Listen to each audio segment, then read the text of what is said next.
Guerrilla cricket. Whoa. Guerrilla cricket. Whoa.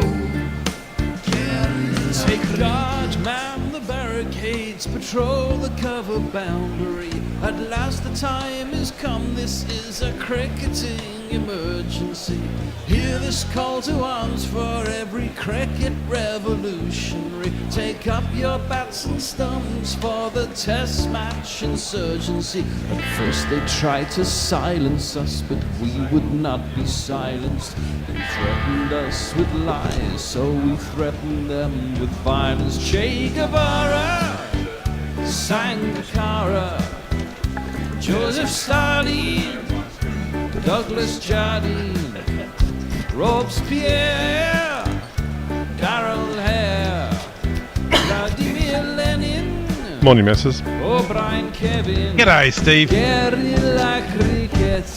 Oh, that's a true Aussie welcome, It's missus. not about the winning, it's about how many rules We're on air. you break. I know we are. Even in cricket commentary, this is the best advice to take.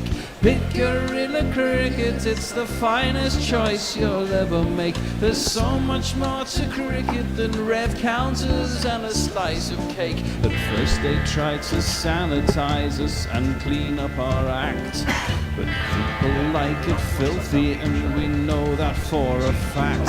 Fidel Castro, Lenny Pascoe, Carlos the Jackal, Umar Akmal, Mahatma Gandhi, Grant and Andy, Brendan Behan, Austin Ian.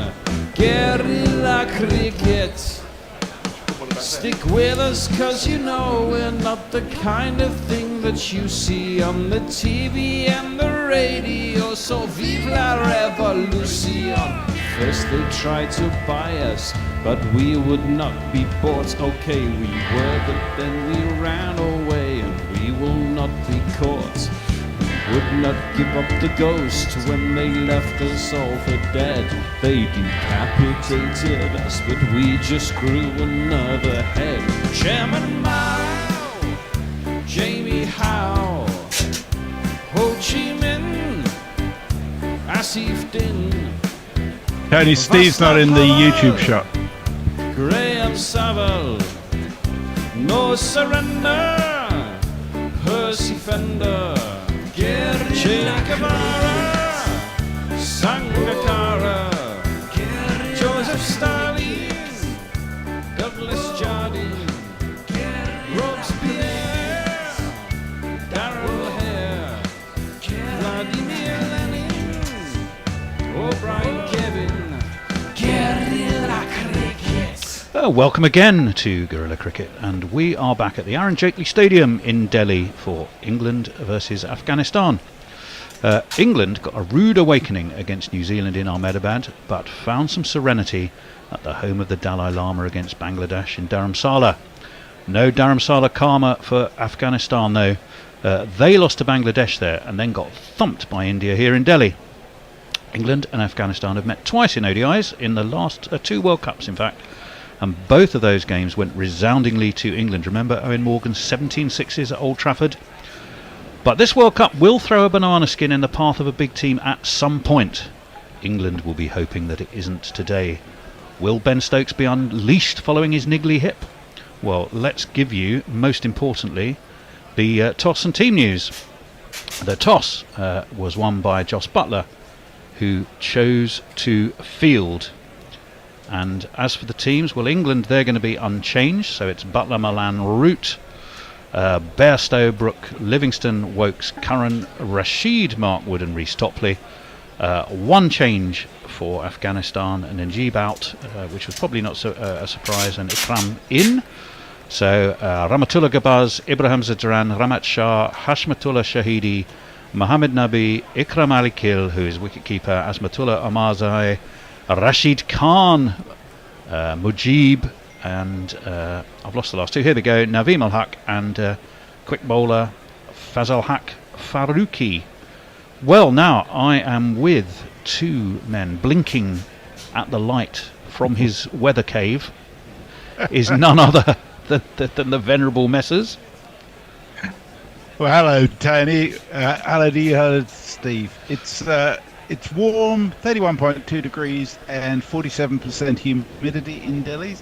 So this was supposed to be a belting track, It's not by as all bad accounts. as some previously, and a good track, yes. Yeah. So if ever Afghanistan were going to make some runs, this is the place to do it.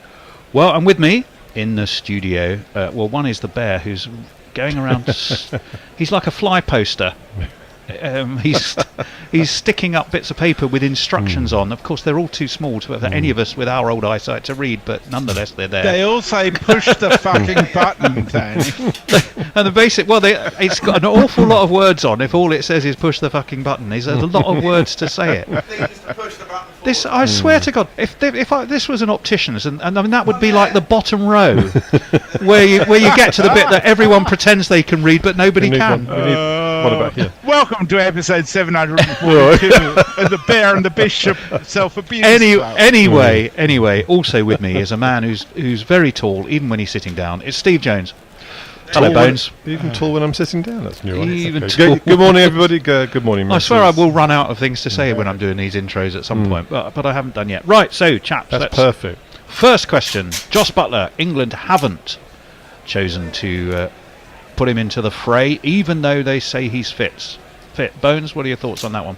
Do you mean Ben Stokes or Joss Buttler? Oh, but no, I meant Ben Stokes. Yes. Well, Joss Buttler looks red-headed fit and well to me. Yeah, Yes. but, And walking out, in fact. indeed. Ben indeed. Stokes, Ben not Stokes. into the fray. Well, it's always a little bit of a loss, isn't it? He's a bit of a mainstay, and I think his sheer presence in the England side counts for a lot. But the good news is England turned up.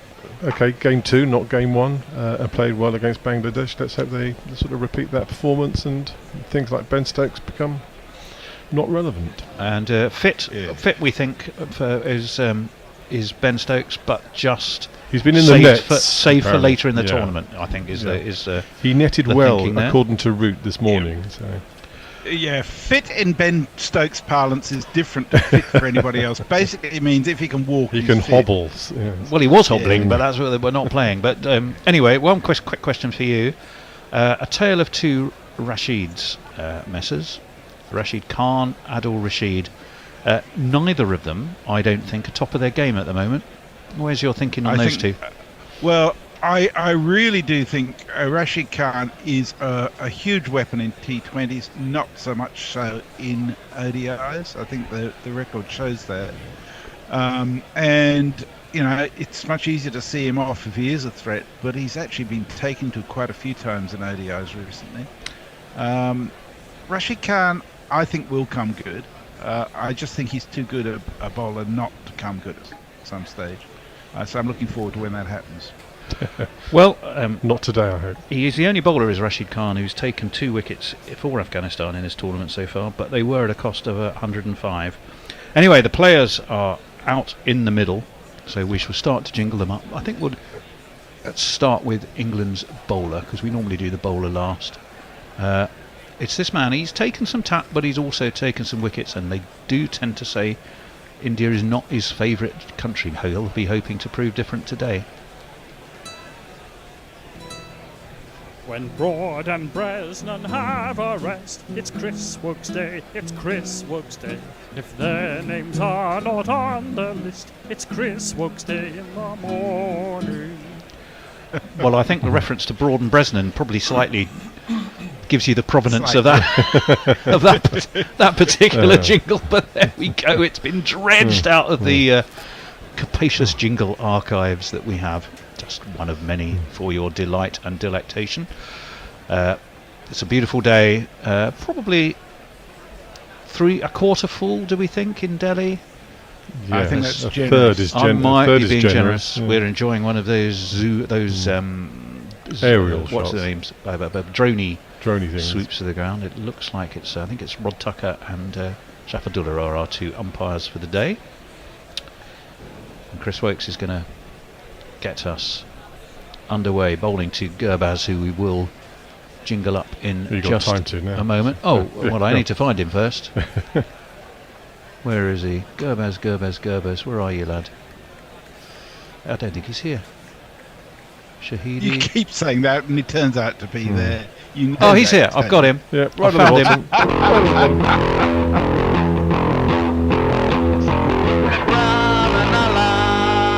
Oh, it's wide, down leg, misfielded, and I'm afraid it's gone for 4 immediately. 4 byes immediately. I'm not sure it's down leg because he's left-handed, isn't he? But went through slip. So it's 5. No, it wasn't. It was indeed a wide, Yeah. given as a wide. And that's a shocking start for England. It's a gift of a start for Afghanistan. It went through Joss Butler's legs. It nutmegged him. It was the laziest piece of wicket keeping you'll see in your life. Well, there's a bit of swing actually after it went past the bat. Yeah, but I don't think should have got it. Yes, but Wokes, can he improve? That's a much better ball and a little bit of lift outside of the off stump and left alone by Rahmatullah Gabaz. And Butler takes that one rather more cleanly. Twice these sides have met in ODIs. Twice England have come out on top. Both were the previous 2 World Cups. and comfortably. Comfortably indeed, very comfortably, of course, at Old Trafford. Are they the only ODIs they played against? That one is another, the don't only ODIs they played. That slashed. If you're going to flash hard, there is a man down at 3rd man, and it's Rhys Topley, who had, of course, a cracking game. Those 4 wickets up at Dharamsala really swung the game England's way, as if it wasn't. It was kind of going England's way anyway.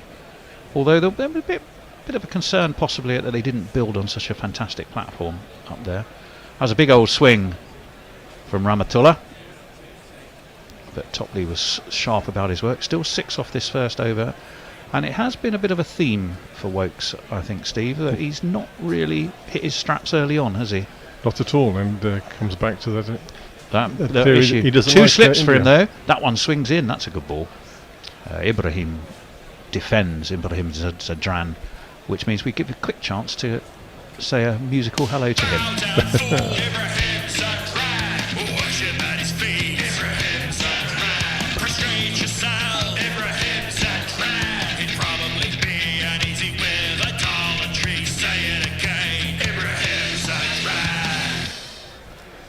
That was him.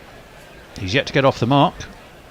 He's facing Wokes and defends this into the onside. Just a hint of swing. Bones, do you reckon? I didn't Just see a it, little but something, bit of shape in the air, perhaps. good full delivery. Give it every chance to swing. But 6 without loss. the great Mr. Pollock. Yeah, as a pair, isn't it? I heard Michael Atherton chatting the other day. He's been seeing enough of Alan Donald as well this Has he? World Cup, because he's fast bowling coach for Bangladesh. Apparently they get on like a house on fire these days. Edged, but all the way along the ground. That's going to get Topley back into the game again. They will take a single. Ibrahim is off the mark. 7 without loss. They've left everything back on the pitch, have they? I think so, as one should. Oh, Yeah. a Stoke City flag Good grief. flying They're lost. in Delhi. They may be, or they may just have made a lucky escape from Stoke. Al Saga Potters. We're looking at, he's bowling towards the collapsing car park stand at the Aaron Jakely Stadium, is Chris Wokes. That's a good ball, full and on a length, and defended back to him by Gabaz. It's a fairly expensive start though. 7 off the first over. Mixed old bag, wasn't it? Without loss, and we will go to Messers. Lots of people with us. Hooray. Mox, there's any chance of getting Jonathan Trott's jingle played? Also, hello there. And also, you might need the bear for that jingle. Oops. Dave Wood says, I fear by the end of this tournament, Jez will be in a weekend at Bernie's situation. Quite possibly the way it's going. Jonathan Shawland says, good evening from New Zealand. You will have heard that there was a general election here yesterday. And the country has ditched the centre-left government and replaced it with the centre-right government. The also Blacks won, so it is going well so far. It was a great game last night. 2 great games last night. I don't normally watch rugby, but I watched them both, which is why I'm a bit tired. But yeah. Leah says it's a bear going to sue the barber for what he did to his hair because he's going to win that lawsuit. I like Bear's haircut. I did. Mog says Stokes being fit After but 5 not picked balls. seems like an insult to Afghanistan to me. In comes Topley. Oh, that really hurried Ibrahim, and he sort of squirts off the outside edge out towards cover, but there is no run. I don't think I've jingled up our man. Here he is. KB once tried to kill him, and AB smashed him off the park. Then Boyd Rankin shattered his hand. But Reece Topley is finally in the side. As we know, he's had his injury problems.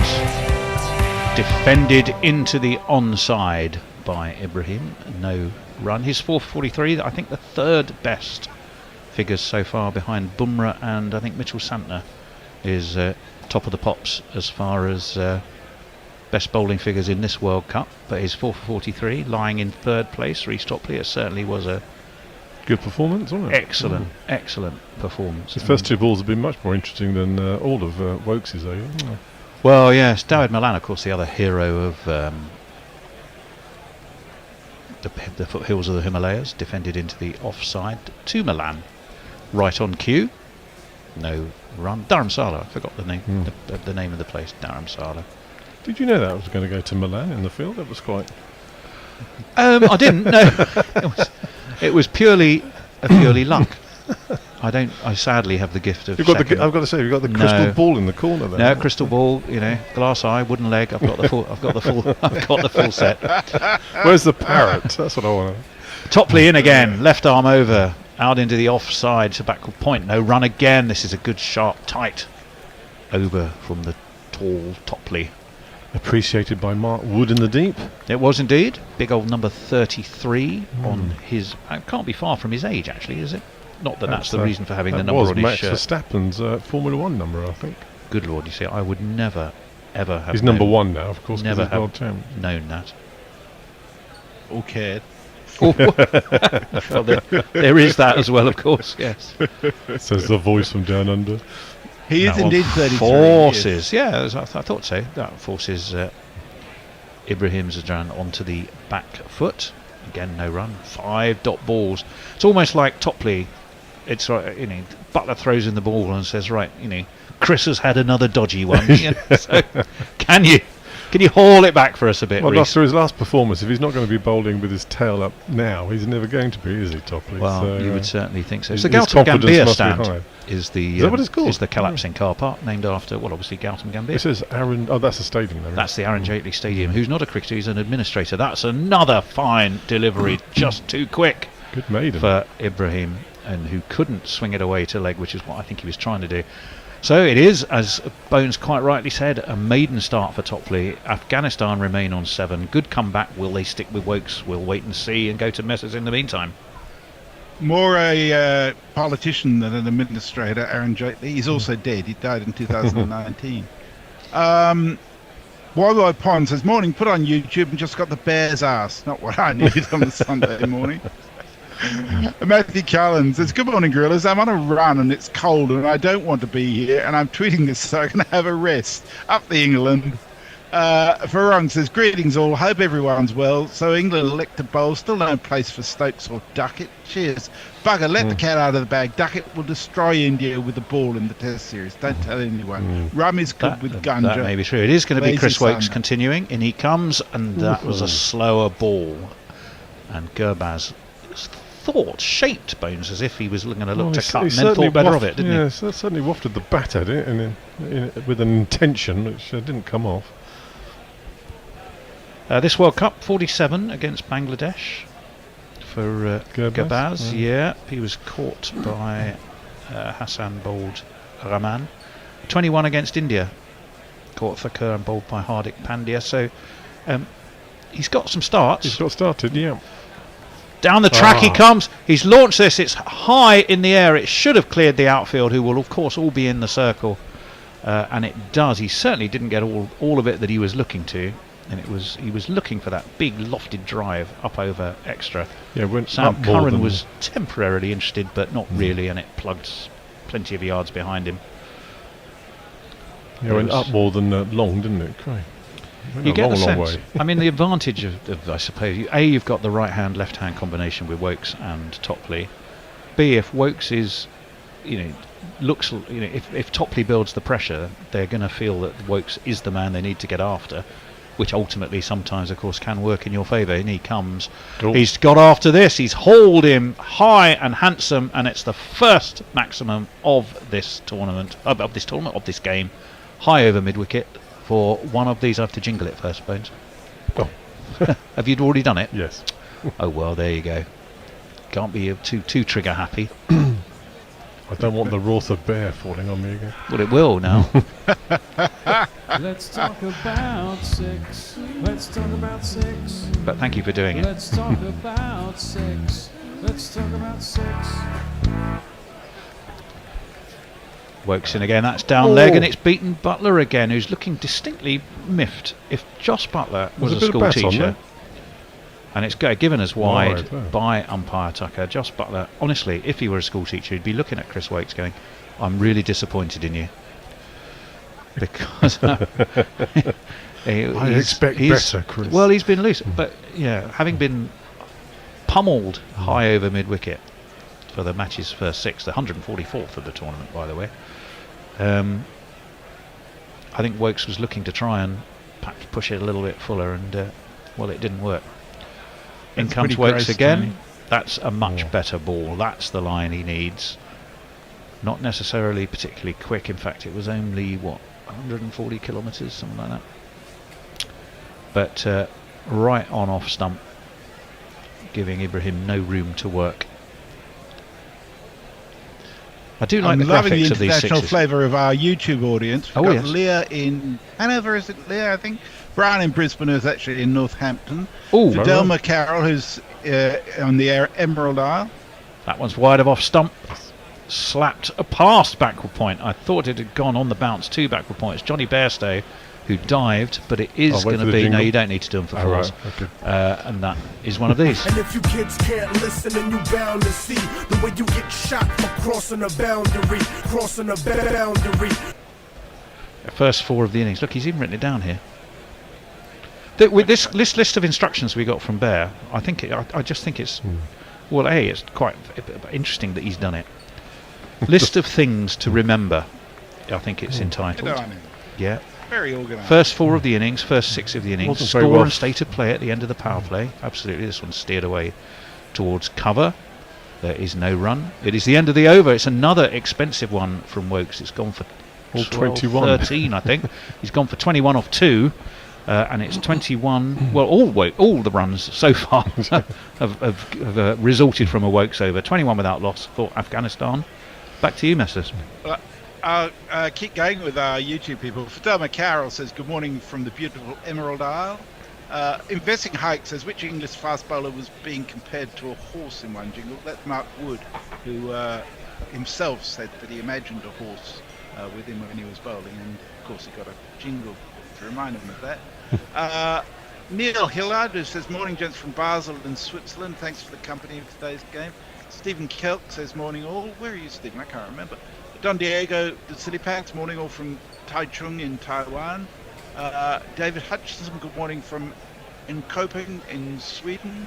And Don Diego, the Silly Pants says, Topley is kind of horsey with the jaw of desperate Dan. That's about right, yes.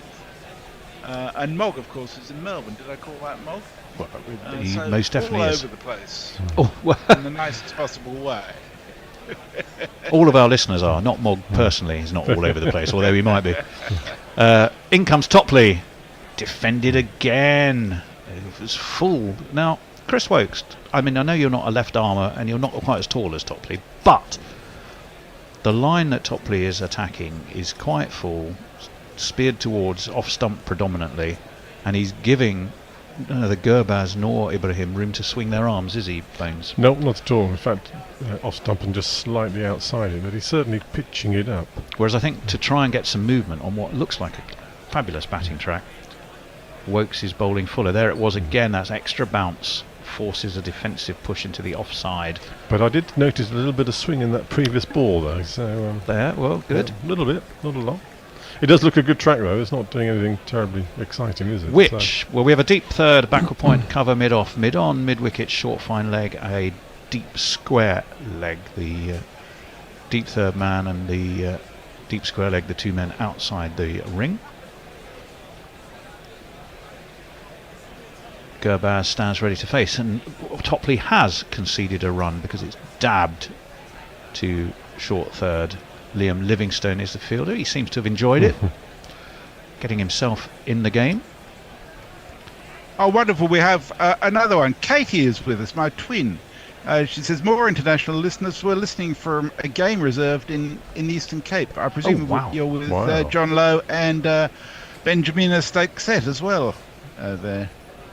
Well, are they all together on holiday or something? Is that what you're suggesting? So. Well, unless the game reserve has her impounded behind bars. As this one is down leg by Topley this time. That was his first loose ball, really, and given as wide by Rod. Fair enough. Tucker. But you're making an assumption there, Messrs, that they are in fact a trio together, which might be possibly a big assumption. It's quite a big area, isn't it? We're listening, she says. And, okay. Right, I missed that bit. Okay.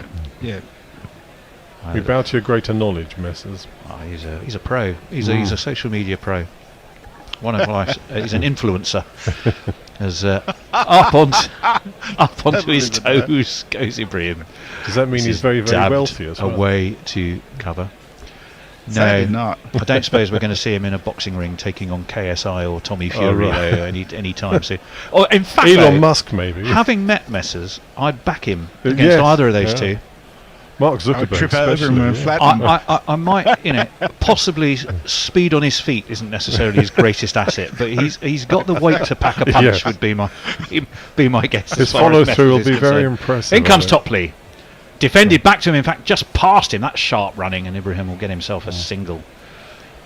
And, Topley, this has been quite expensive. Quite expensive. 3 so far from it. Still a ball to come. I may have to disappoint you, Tony. I've never punched anyone in my life. I have punched a wall, and I lost. Yeah. You should come here and work with a bear for a bit. I think you might have to break a lifetime's rule. I think the distance between them is a good thing, actually. How many thousands of miles is it? I will give you some more of the instructions, though, because I'm laughing. They're actually really good. I've got to be honest, as this one is steered down towards third man. They'll take a single. 4 overs gone. 25 without loss for Afghanistan. None for 4 for Topley. Gurbaz 11, Ibrahim 6. Messrs. Hombre Nuevo is with us. Hello, Hombre.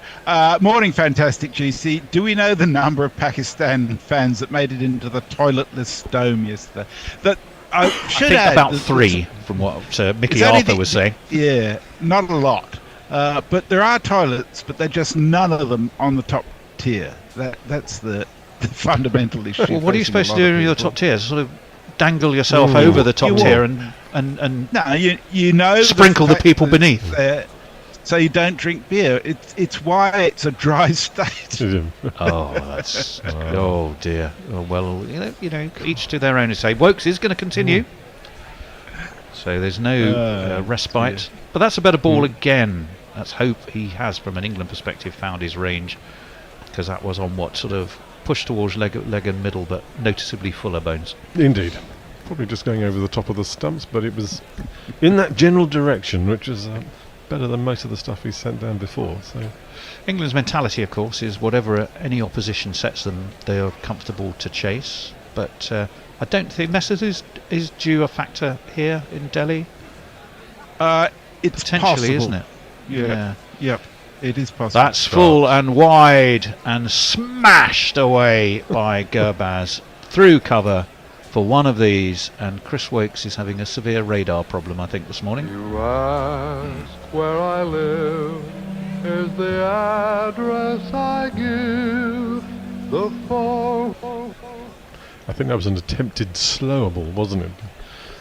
Well, a delight for Afghanistan. It was wide of off stump and smeared to the boundary. As much as I clearly am English and would like England to win, there were some very moving words from Jonathan Trott yesterday. As this one's full and wide of off stump. Thank you very much. Help yourself. The Wokes buffet is truly open, I'm afraid. And that was steered past backward point for another one of these. Just four. In fact, there was another earthquake this morning in Afghanistan, but touch wood, nobody nobody injured in this, but 1,000 plus people have lost their lives. Jonathan Trott was speaking. Yeah, he talked about getting the players got themselves together, so many are donating their match fees, a general sense that the one thing they want to do is put on a show and try and bring some happiness back to a country that's having its traumas. So all thoughts with people. I mean, the world's a tough place at the moment, wherever you seem to look. We certainly don't hide away from it, but we hope we can bring you some relief from that. 2 consecutive 4s for Chris Woakes. Full, better, but driven to mid-on, fielded by Mark Wood. And they take a single. So 9 already off this over. It is a problem for England. Chris Woakes is mopping his brow and shaking his head as though the world is against him. The honest fact is he just hasn't bowled very well. 34 without loss. It's got the treatment it's deserved so far. Well, I think that this is it. He's just not. Sadly, he hasn't taken a wicket to sort of compensate which of course for he it. did in Dharamsala. That one's a better ball though, and it was jabbed out towards point where Bairstow awaited. A little bit slower. There's that ring. Well, there's the ring of fielders on the offside. They've got the sort of the short third, the backward point, which I think is Livingston, and then you've got Bairstow at point. But you've got to bowl a line that brings them into the game, because at the moment, if you're just going to offer it up, and he got some swing, but that second of those 4s, the swing was too wide, and it was just you just had to angle the bat and guide it away. That's more the out of the line. They will be limited to just a single. Ibrahim, or Gurbaz rather, moves on to 20.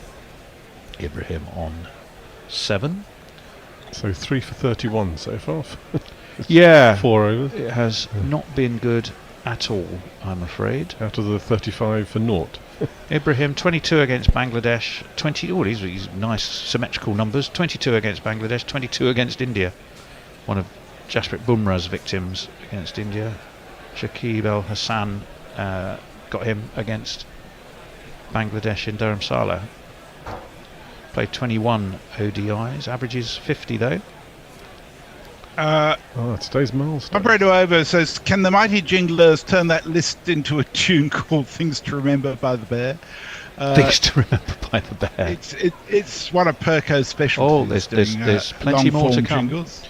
There's a big note at the bottom as Topley is back into the attack. That's cut away, is gone through point for one of these. 1 and 2 and 3 and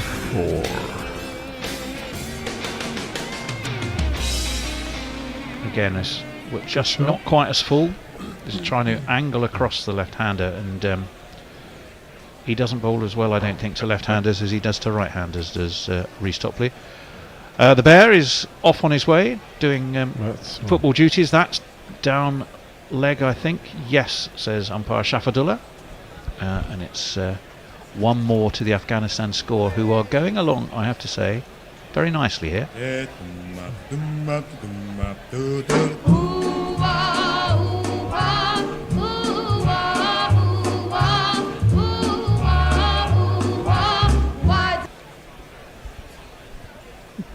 Topley just for once losing his line, although this over has not been, so that's better ball.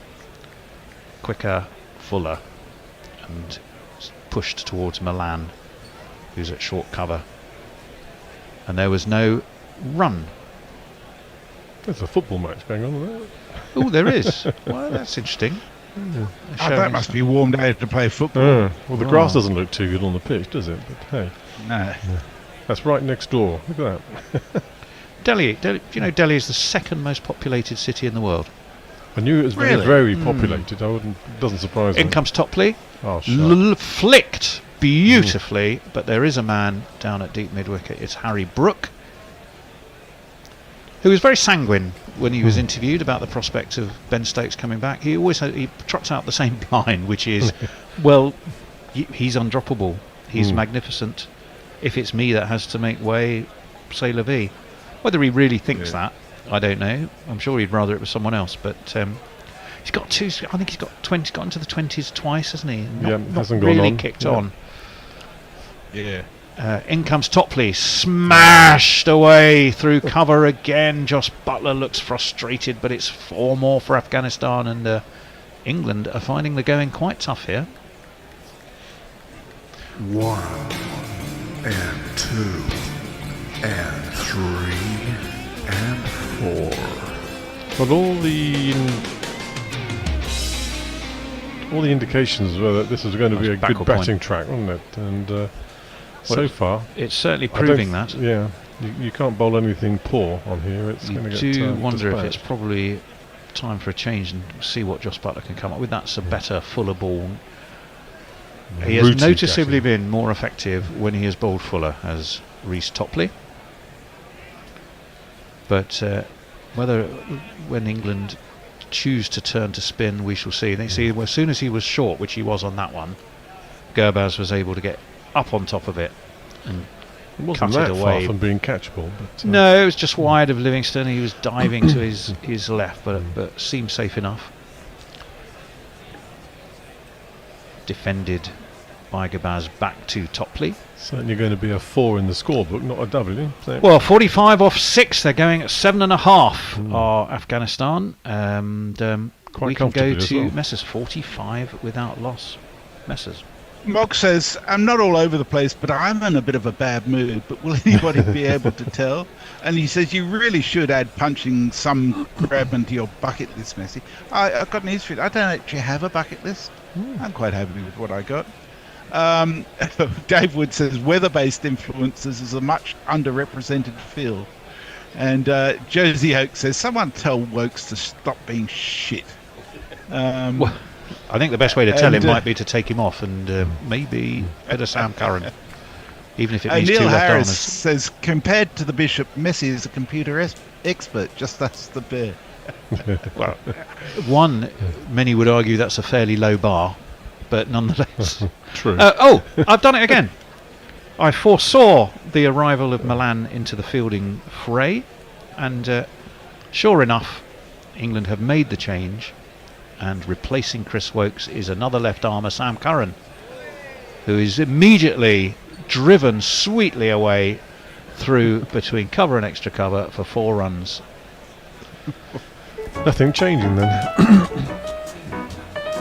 Same shot, different bowler. 49 up, nearly hit the 50, Good shot though. which is, you see, I think. one of the things on there. Ah, It's a yes. milestone. Are you doing that? Well, or I'll am wait I- till you've jingled it. If you Well, that's the ticket when Yeah. it as and when it happens. it's I don't- teamwork. Oh, Tony. you guys are ticking like clockwork. Curran in, Good ball. pushed. They don't take a single. It was Mark Wood who was swiftly Swooping down, in. swooped. Not that horses tend to swoop. That's more Eaglish. budgerigars or falcons. But I go for eagles and falcons and budgerigar. Rodriguez. well, swoop, isn't it? A type of swoop's a name of a brand of bird seed, Probably is. All right. from my recollections. As a man who does regularly buy bird seed. In comes Curran. Good ball, but dabbed down towards short third man, single taken. So that does bring up the 50 for Afghanistan, and in very decent order and time too.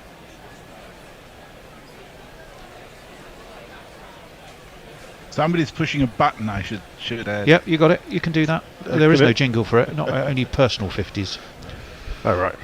50 without loss after 6.5 overs is where We haven't got a jingle for Afghanistan find 50 up. themselves. Well, we did. Mog did a whole load. I need to find them.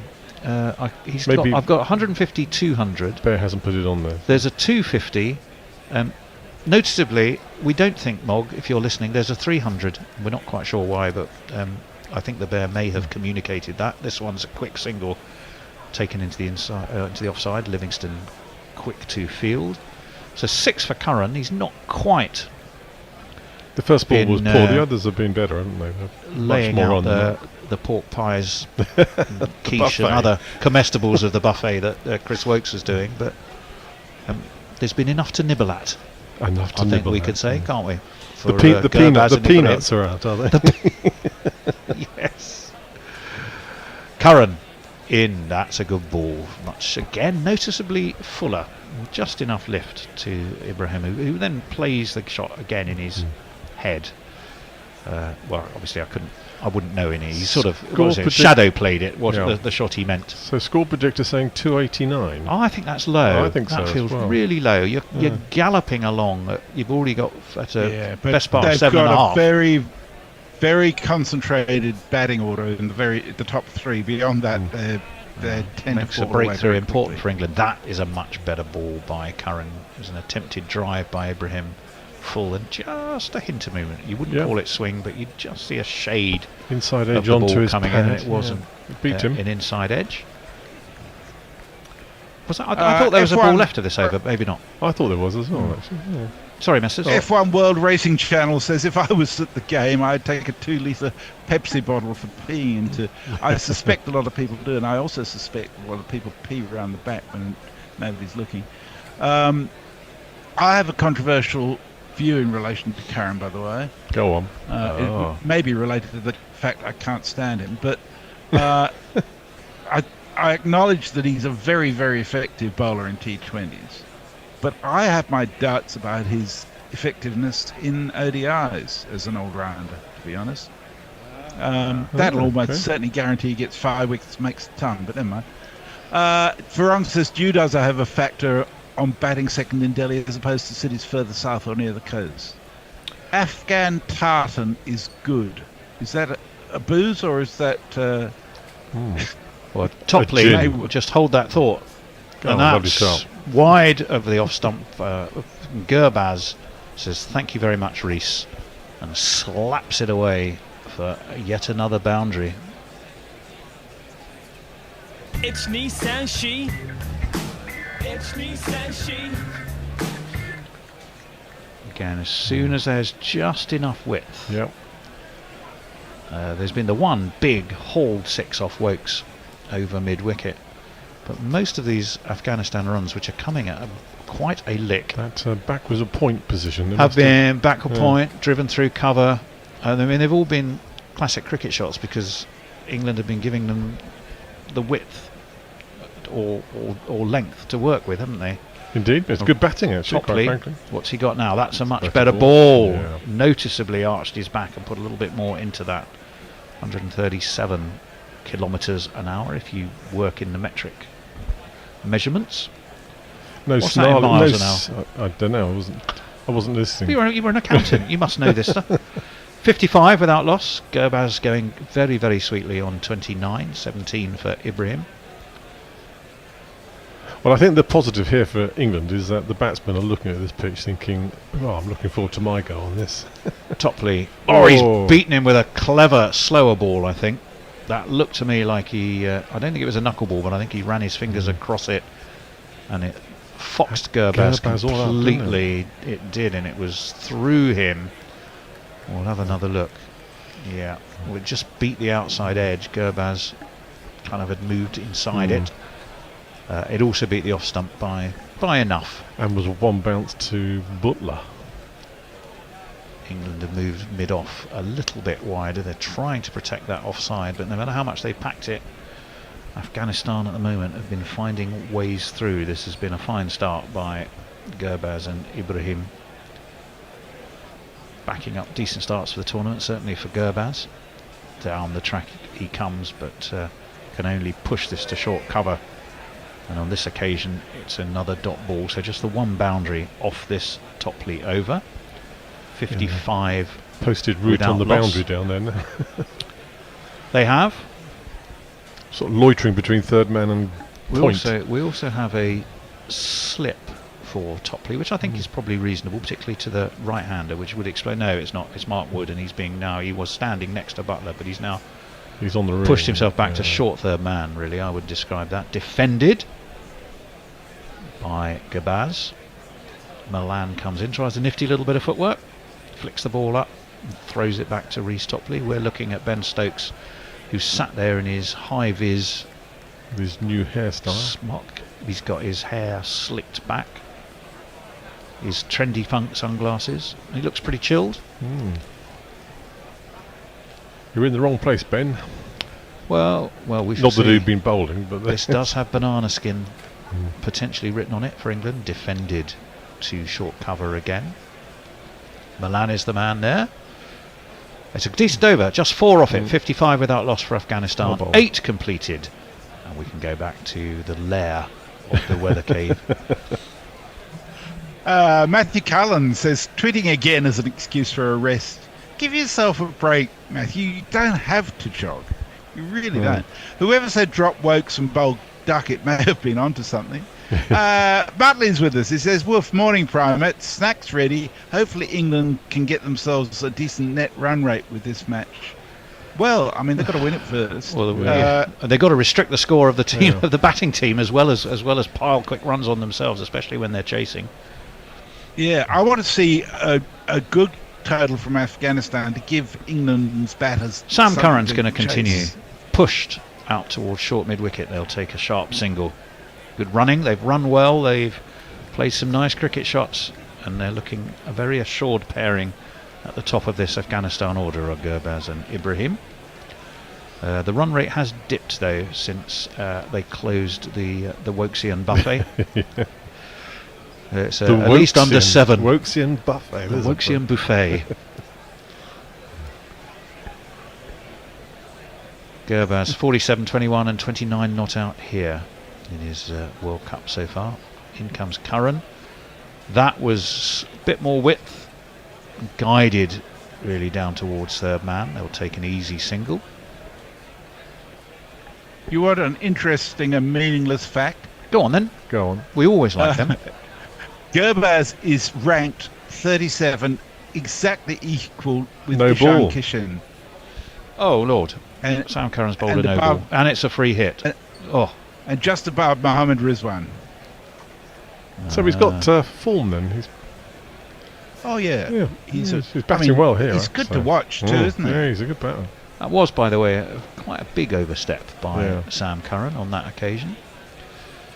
So Ibrahim is the man with the chance to make some hay while the Delhi sun shines. And Sam Curran is the man who's going to have to try and come up with something to stop him, which I think involves moving. His finger a lot. Well, he's moving a lot. Well, I was waiting to see who was going to move as a result of it. And it looks like he's actually brought a man into short backward square. So we have the long leg, we have the third man, but there's also a man at comparatively short backward square. Suspecting, I think, that maybe Ibrahim is looking he's edged. I think that was dropped. It doesn't matter if it was dropped, of course. He that was a bit of kidology, because you brought your man in onto the leg side and then you fired the ball wide of off. And I think you may have a point there. It was definitely edged. Butler did get a glove to it. Just fingertips, really. Just fingertips. Wouldn't have mattered on this occasion. Perhaps they should be glad. What they should be definitely glad about is that the free hit has only cost them 1 run. But 59 without loss. The run rate back above 7. 3 from this Curran over so far. Sudahu says, Here he hello, comes. I'm here but not here. Watching the Smashed game with a again, good away minute delay. through Sorry. cover. And it's 4 more.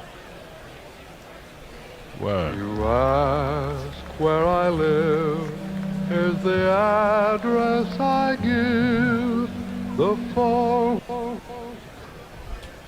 Good morning to Sorry, Colin. Tony, then. I was Yeah. watching the wrong screen. What else have you got on that you I've can got tell the us same about? thing on, but it's on delay. Oh, I see. Because the feed I'm getting for you is so jerky. It cuts out every time someone's about to bowl a ball. Oh dear, that's not helpful, is it? Yeah, that was another Good shot. example of a classic cover drive. Flicked down leg, it's going to be 4 more. Just worked off his pads. Very fine indeed, and it's 2 consecutive boundaries and beautifully bowled by Gurbaz. Hit by. Clipped by Gurbaz, not bowled, obviously. Indeed not. Is that a live picture or is that some sort of animation? No, we are seeing... No, live pictures, I think. Actually, they seem to call that... I think the collapsing car park seems to have two different sides to it. Because there it called it the Armanath stand, and then, of course, it was the Gautam Gambhir stand on the other side. And it's also the Kohli stand in the middle. Is it? So you've actually got one stand with 3 different names. Well, Yep. how mad is that? Oh, that's pulled high over square leg for a maximum, and there was never any chance anyone was going to get that, and it's got absolutely smashed away for one of these.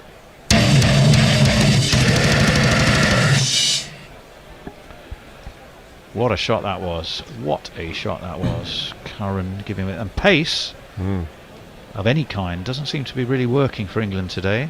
Afghanistan are going to set England a target. It does seem to me as well, the local crowd, at least that section of it that the ball came towards, seemed to be somewhat favouring Afghanistan here, perhaps the underdogs. Full driven away through cover. It should be cut off this time. Yes, it is. But they will come back for 2. 75 off 9.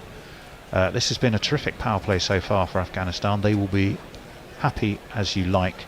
And that run rate has climbed above 8. 46 for Gabaz. He's on the cusp of a milestone. 19 for Ibrahim. 75 after 9 misses. Leah says, could this be the first upset of the tournament? AD Brown 15 Legacy fan says, am I the only one who thinks that Stokes is going to play no part in this World Cup and that his selection was a waste and someone else should have gone in his place? I tend to think that too. And no, Mackie I think he will. For dinner on Friday and then leftover kebab and chips for dinner last night. This is about assuaging the guilt for what I've done to my body. Oh, get over it. Otherwise, you'll never be happy. Well, they're working Topley. He's going to carry on, bowl his 5th over. And he has Ibrahim up onto his toes, where it's guided down towards short third, and they take a single. Or are we watching highlights here? Now I'm really confused. Sixes, again. Wouldn't be the first time. I thought we'd seen one Topley ball. Did I dream it? Only one so far. Yes, right. I didn't know. I didn't dream it. I didn't Yeah. dream it. Oh, they're just doing things deliberately to confuse me. There's all sorts of activity in the studio. Jason has appeared, resplendent in a... what are they? Peacocks? Swans? Defended into the offside. They thought about a single. Gurbaz certainly keen, given he's on 46 not out, to get moving, but he couldn't get anything on that occasion. What's the next one? Yeah, you're going to be joined. Steve's going to take over on ball by ball. Oh, right. Jason on social, and Dom Philippe, or Philp.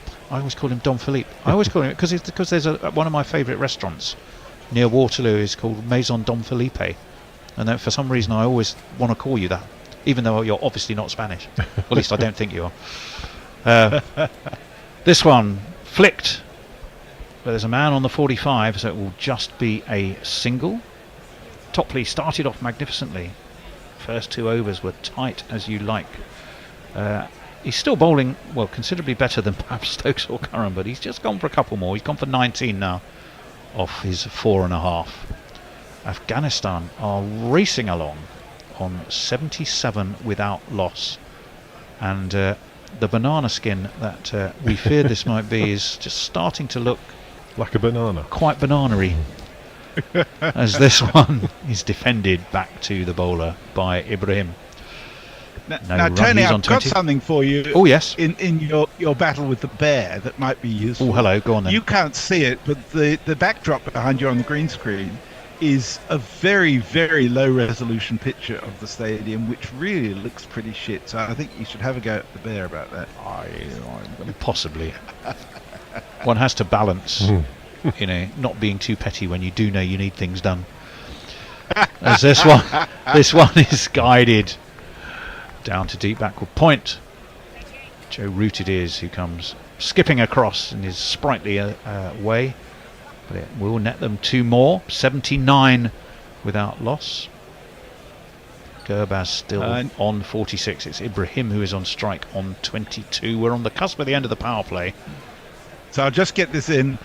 Nick Vickers says, morning all from Gijon, Spain. Deepest condolences to any Afghans listening who have been affected by the earthquakes. I hope your team can give England a good game today. Well, they are most definitely doing that. Topley in, driven, fielded at mid-off. It means that after the 10, the power play is complete. Afghanistan are 79 without loss. I'll do a couple of tweets while you change. Josie Oak says, surprise, surprise, we're doomed. And AD Bryant, legacy fan, says, is today the day that England exit 2 World Cups? And Anindo says, Gurbaz ball happening, folks. It's great to watch, isn't it? I'm really enjoying this innings, and I shall leave you to it. We're up to date, Steve. If you can let I'll let Jason know. Yep. Thank you. Cheers, Messrs. See you later on. So very good opening power play there for Afghanistan. 79 for naught. Gurbaz 46. And of course, the end of the power play means a little shout out for a spinner, and it is Adil Rashid who will be taking over from Topley. No, from Sam Curran actually. It was. You got the jiggle? Adil Rashid on the 45. Adil Rashid on the 45. Adil Rashid on the 45. Adil Rashid on the 45. Adil can turn it both ways. Adil can turn it. Adil can turn it both ways. Adil can turn it. Adil can turn it both ways. Adil can turn it on the 45. First ball is a gentle sort of loosener just outside off stump, and it's just punched into the offside. No chance of a run. And as is typical with guerrilla cricket, over 10 marks a change around. I'm joined by Jason, who will be on socials, and by Dom, who will be summarising. Hi guys. G'day fellas, g'day listeners, how are we getting on? Well, I think the English aren't really enjoying this too much, but hey, let's see how this develops. Anyway, Gurbaz stays on 46. That's Rashid trundles in. This one is swept away to the boundary, 4-4, and that does bring up his 50.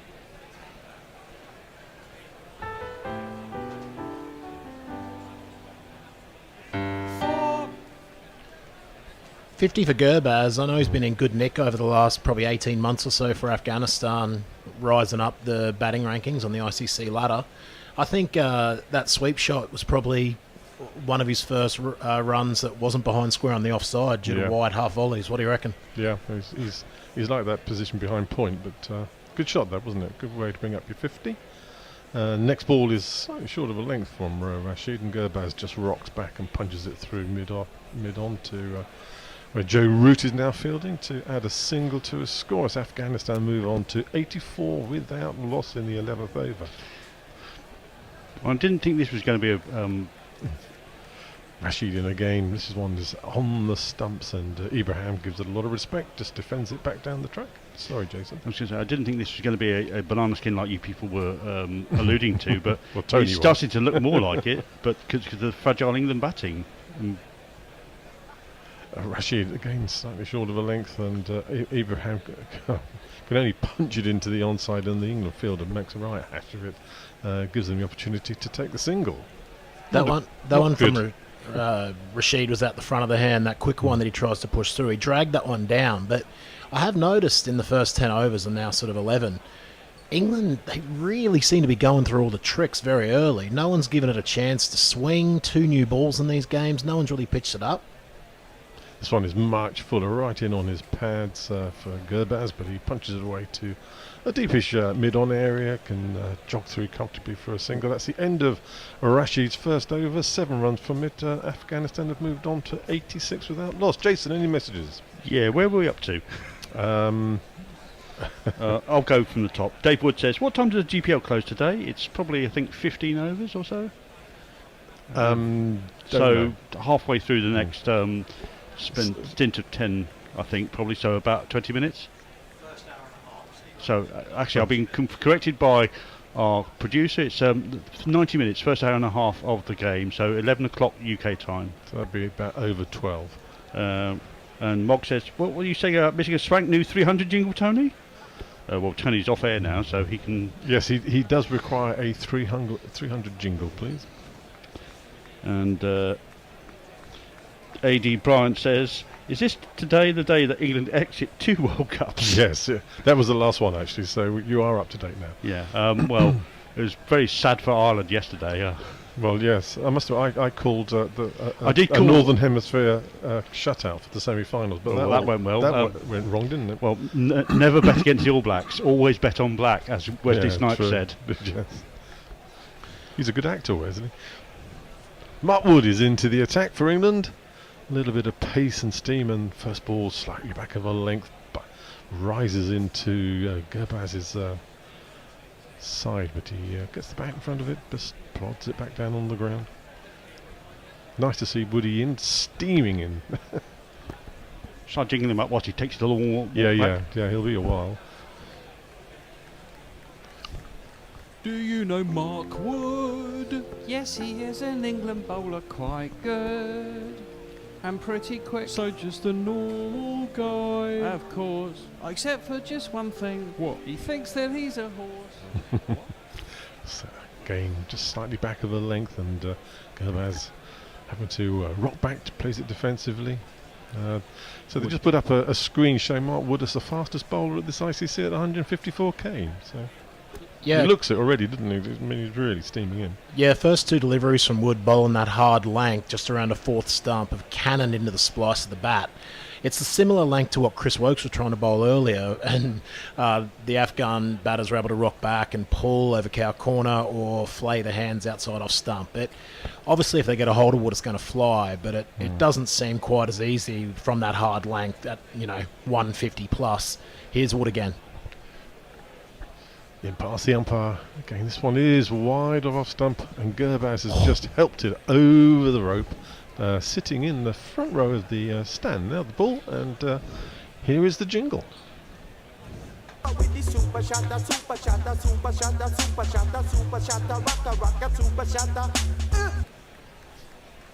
Yeah, it shows what I know. Gurbaz. It was a good 6. Rocking back and plays the uppercut. Threw the hands through it. It was about nose height when he got a hold of it, and he just broke the wrists and rode it all the way over the deep third boundary for 6. What a shot. What I was going to say after your comment was actually the first 2 balls have been really straight at the stumps, and that was the first ball he bowled, which was actually wide of the stumps, and it got dealt with. 4th ball, next one, is bang on the stumps again, slightly back of a length, and all Gurbaz can do is defend it. Yeah, once again, if you haven't seen much of Gurbaz, dear listener, we know where his favourite spot is. He likes to play behind square on the offside, even through the air there with the uppercut. It sailed about 8 rows back. Yeah. He's just fixing his gloves here now, getting ready for the 5th delivery of Wood's over.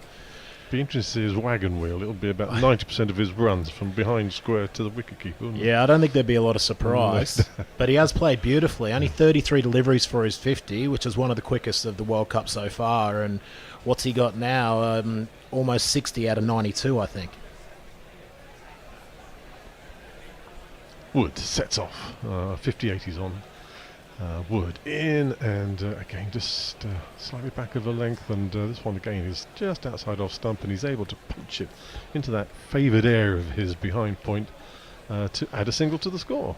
Not just the fact that he's scoring a lot of runs there behind point, obviously on the offside, but I've noticed that England now have had 3 different fielders there at backward point today in the circle. And they even had a ring of them as well. Yeah, they started with Bairstow, who missed one on the half volley really early, looked like he didn't pick it up, and then Root went in there. He had a half chance diving away to his left, didn't get a glove on it, and now we've got Livingston in there in the ring. I just wonder if it's almost like the England fielders are a bit hungover there in that region.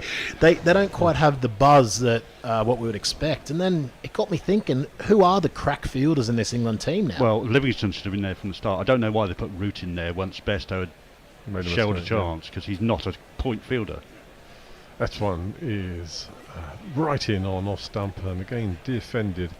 And that ends Mark Wood's first over. 7 runs from it. The 6 obviously contributing quite substantially. Afghanistan 93 for naught.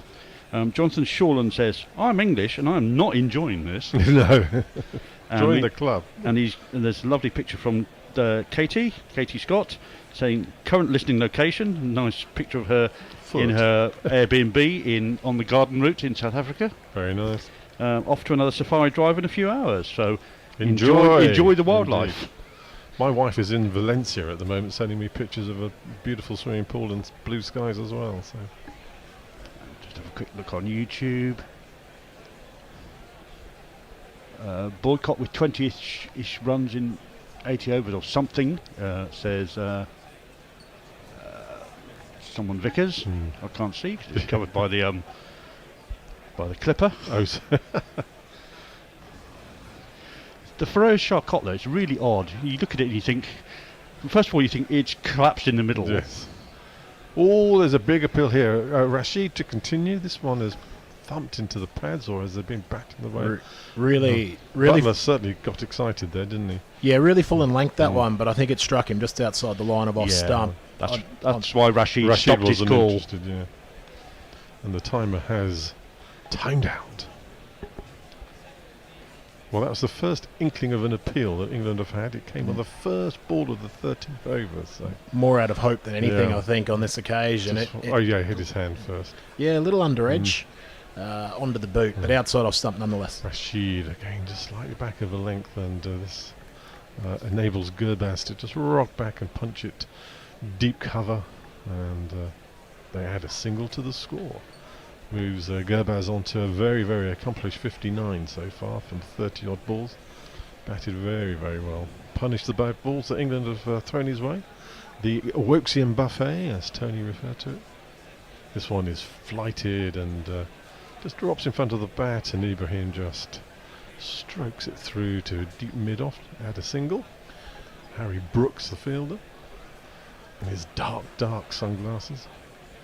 Couple in a row that Brooks fielded. I've just noticed, as always, cannoning the ball straight into the square to rough it up. And this one is helped on its way over the rope into the stand for a maximum from Gurbaz.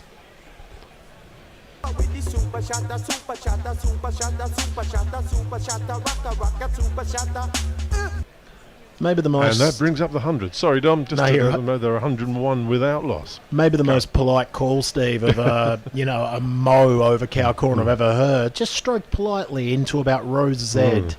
Nah, it's only about 67 metres to be fair, but it was a full flow of the bat, cleared the front dog a little bit, and just picked it up and placed it into the stands there. That's a beautiful shot. No effort at all in that, was it? 10 kits are delivered according to the sign in the ground. 100 up for Afghanistan, 101 for none. Rashid again, just like the short of a length, and punched square on the offside by Gurbaz. No chance of a run. He thought about it, but wisely went back. So the England fielder came hurtling in. Yeah, they got that 287 score predictor. I think is looking dodgier by the second. This one's really given a bit of air by Rashid, and Gurbaz says, well, thank you very much, and just punches it to the deep field. There's a fielder there, so it's only a single, but comfortable run. End of 2 overs from Rashid, 0 for 16. Afghanistan have proceeded to 102 without loss. Yeah, and Nick Vickers comes back to us on YouTube and says, here's a good one. What is the top tier of the Modi Dome and the Starship Enterprise have in common? Go on. And he responds with the answer, you've guessed it, no toilets. So you have to go all the way downstairs to get to the toilet. Why are we worried about the fact he hasn't got toilets up there? Depends on what cuisine he's been sampling the night before. No different to the demountable up at Old Trafford, though, eh? I don't know. I've never been there, so I can't comment. I didn't go there at Old Trafford, but I left the ground at half-time because it's such a shithole. This is Martwood to continue, and Gurbaz doesn't like that one. It's thudded into his pad, front leg, and a little bit of a wince, so that's a little bit of damage to the progress that Gurbaz has been making. Dom? I'll tell you where it's got him. It's got him right between the front thigh guard and the pad, just in that little fleshy part. It's going to leave a bruise for sure, as Shawn Michaels would say. Oh, that's right on the back pad. That's on the pit that Ian Ian O'Brien used to say, hurt like a bitch. Yeah, excuse me. It does. It was the back leg. It still missed the thigh guard, that's for sure. So Mark Wood certainly bowling at pace this morning. This one is short and has just been whipped away square on the leg side, but Harry Brook is on the deep, takes it one bounce. Had a single to Gurbaz's score. He's progressed to 68 off the 47 he's faced. Ibrahim more sedate, 24 off 34. Looks more likely to drive down the ground to me, Ibrahim. He maybe, dare I say, a more classical looking player, but with that being said, just as impressive to me. 24 off 34, doing a great job against this England attack, who to me look a little bit underdone. Well, he has nothing. That's all he has to do at the moment. Whilst Gurbaz is going, gangbusters at the other end. Oh, Woody with a beauty, real steepler, and Ibrahim sort of went to pull that one, pulled out of it, and the ball whistled past his nose and his ear, through to Butler. 92.8 on the bumper there, straight past the nose, really gave him a sniff of the white leather. Good ball, this one. That is a beauty. Chris Wokes enjoyed it. He can only clap watching from afar, Chrissy Wokes. Somewhere in the deep, yeah. Thank God you're saving my bacon. Yeah, Ibrahim he's doesn't have to do anything, and also they haven't got a deep batting lineup, so he can't afford really to go all out and get out quickly. Game Wood in, game fast ball bearing in on off stump, but Gurbaz has just punched this to point region and ambled through to add a single to the score. Wood so far .1. Good bowling. Haven't seen the Yorker yet from Wood. I wonder if he might try to attack the stumps at some point here. Everything's either been in the channel or short. Just slightly back of a length, but he's certainly bowling it hard, isn't he? So yeah. He's going hard, boys. You'll be pleased to know. Well, Dave Barrett will be very pleased to know. Not hard enough for Dave's taste, though. Not yet.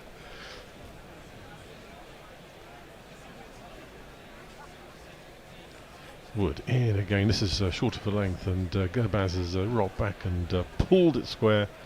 But a man down on the boundary there to protect the boundary, so only a single. Look like they're passing food around in the Afghanistan boys. Can't imagine they're hungry already. But anyway. Yeah.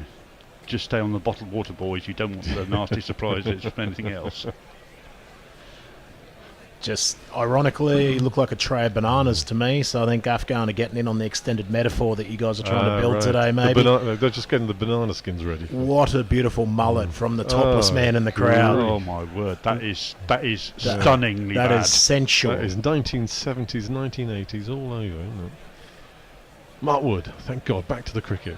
And this one is just flipped away by Ibrahim down to the man at third man, Joe Root. And again, just one added to the score. 4 off that over from Wood. 2 overs, 0 for 11. Afghanistan, 106 for 0. Robert Brooks says, afternoon all, listening in from near Fort Portal in western Uganda. Keep up the great entertainment. Thanks a lot.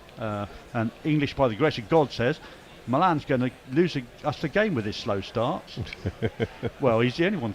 He's been the only one scoring some runs at the moment, so I wouldn't put it too badly to him. And Stephen that Kelp 140 was quick, I thought. Said yesterday Bear made the Freudian slip of off Brumrah opens for England, if only. Right, okay. Well, we've got drinks at the end of the 14th over, so we'll wibble a little bit. Any more messages, or are we up That's up to date on YouTube and on X. Still sounds very odd calling it X. X, formerly Twitter, as everyone tends to refer to. It'll soon be the XX at this rate. Yeah, the XX. Maybe that's what he was planning. And probably triple X at some point. Yeah. No, I think, well, the game is interestingly poised. I think England don't have to win this game. They probably do if they want to get to the last 4. But as I said to Dom in the green room, no, this is going to be, last 4 is predominantly going to be determined by matches between the top 5 teams. and Well, who do you any think- slip-ups who would you amongst call the lesser top? ranked- Who would you call the top 5 teams then? New Zealand, India, South Africa. South Africa, and then England, probably Pakistan are the next Right. two. Okay. I'm not sure Pakistan are in that after yesterday's mauling, but Yeah, but that's one game and it's against India. I still think they can win 6 games out of 9 quite comfortably. I mean that is the joy of this this format. I must admit, I do like it rather than the Well, it's you. like you in the should football get, World you Cup should where get you've the got top, groups, because if you lose 2 games, you're out of it. You know, yeah, here you should get the top 4 teams in the last 4 yeah. on form. You'd say it's the most fair format at the moment. I think the only gripe that a lot of people would have that are at home listening at the moment is that it probably limits the amount of new teams that can come into the format in the future. Because if you wanted to expand to a 14-team World Cup, for example, well, the tournament would take 6 months for everyone to play everyone. That's when you would have to go to groups. Yeah, but you go Although- to groups of 6 or 7 and play round robin, and you'd still get Or they the could top do top 2 teams in each group. or probably they could play qualifying. 2 games a day. Well, that's More often, you know, just 1 game a day seems ridiculous to me. well, It that's- goes on forever. it is Well, we've all- got 48 matches to play. I mean, Yeah, we've got 48 matches. It is all about maximising television. television. Yeah. Well, especially given the crowds are fairly sparse. I mean, we thought this ground was about a quarter full. I would think that's about right. Yeah. Well, the writing was on the wall in the very first game when you got 132,000, the 2 finalists from the last World Cup, and there's Yes. like 6,000 in the ground at the start. It made it look a bit empty, didn't it? It definitely appears that way. I think, to be fair to the Indian crowds, like, it has been very warm during the day, early on in the day. I think the crowds build when the sun starts to go down. It's not quite as humid, and then, you know, you got a foot of water on the grass as well. Rashid's going to continue here, fellas, after a drink. Not for 16 off his first 2 overs. Got a bit of tap in the second over. Tidy first over. Very tidy first ball, which Gubraz gives respect to. Just defends it back down the track. Flatter through the air that time, not a lot of turn off the deck. So There's no turn at all. Actually, haven't so far. seen any turn at all, no. Doesn't seem to be very much in the way of swing either, and a very, very even bounce on the pitch. So it's if you want to bat, this is the place to be, I think. Second ball again is just defended back down the track. That's the more traditional leg break. A little bit more air on this occasion, but again, no turn off a middle and leg line. He's in again, wheels in a little bit outside off stump, firmly struck to the man at sort of a wideish mid off there. I did like the fact they put Topley at long on, just to make sure you have to hit it to get it over him. Yeah. Sensible move. He's in again. And this one again, firmly struck straight back to Rashid, who feels off his own bowling. Strangely, that one was the wrong end. Probably the first time we've seen anything go off the straight was the one that's gone the other way. So that's quite interesting. Didn't move an awful lot though. Did a bit, but not a lot. He's in again. Oh, this one's flicked off the outside edge. Gurbaz didn't really have that one under control, but He's here's a definitely big found Bairstow patrolling just behind point there. He's found Yeah. his right length now. It's just just there to tempt the drive, but not quite there to actually drive it on the ground.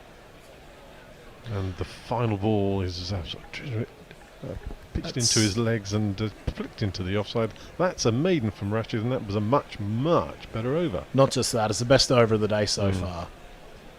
Well, Topley's first was a maiden, which was pretty tidy. So, but yeah. Good point made by O. Harris on YouTube. He says, 1 game a day makes it easier for GC Radio to cover everything. Yes, that's definitely true.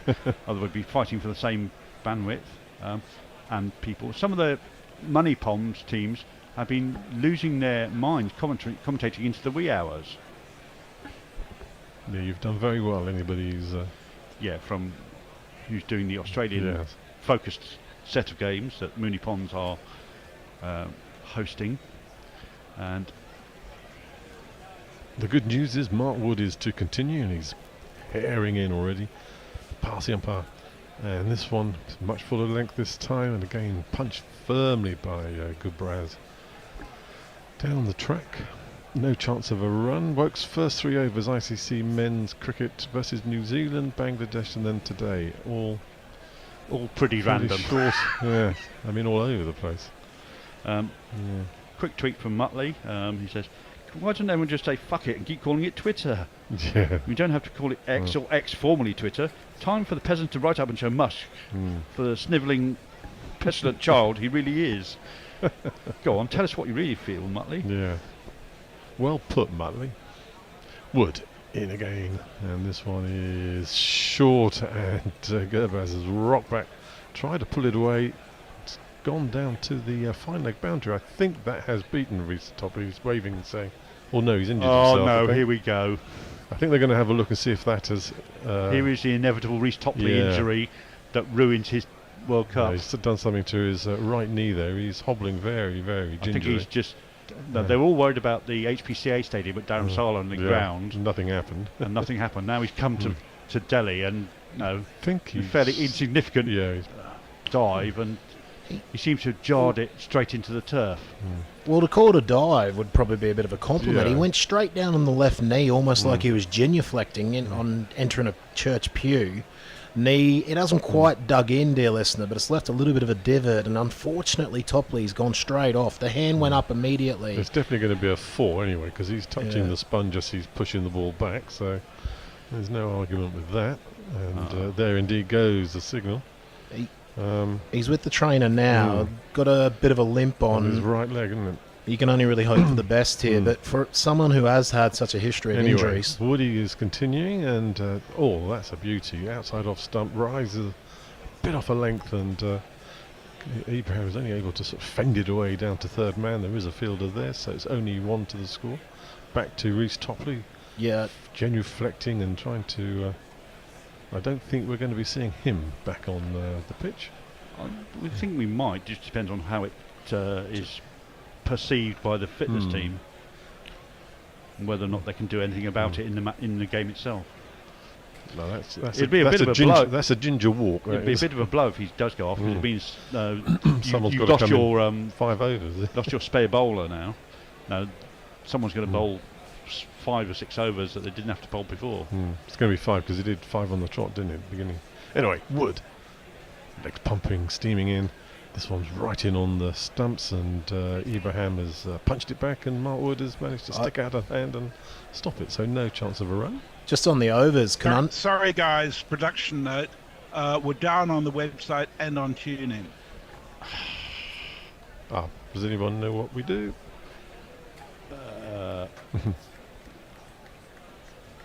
We can try. The bear is disappeared. Yeah, so. he's away playing football with his boys, I think. Hang on a moment. I think I might have seen the issue. Right. He seems to be dead over there. Aha. Wood in again. Ibrahim goes for the pull, misses the ball. It goes through to Butler, and that's signalled as the 1 bouncer for the over for Mark Wood. But it was a good one. Yeah, sharp again on the bumper. Nelson on the scoreboard here at the moment, so England hoping it might bring them a little bit of good luck for a change. It is feeling a little bit like that hole that they're in is getting a little bit deeper with Topley going off. David Willey has come out as the substitute fielder. What I was going to say about the overs is that we mentioned that someone's going to have to make up Topley's 5 with part-timers. I think the part-timers are probably going to bowl anyway. The big impact is now Wokes is going to have to bowl 10. Yeah. Wood in again. And full ball, which Ibrahim tries to punch away on the leg side, but no chance of beating the fielder. That is the end of Mark Wood's 3rd over. 0 for 16. 5 runs from a very, very tidy over, I thought. So as Jace is trying to get a few technical glitches sorted here, I can't see the socials from here. Neither can I properly. And I won't interrupt because Jason will know where he was at. And there he goes. Oh, he's grabbing for it. Oh.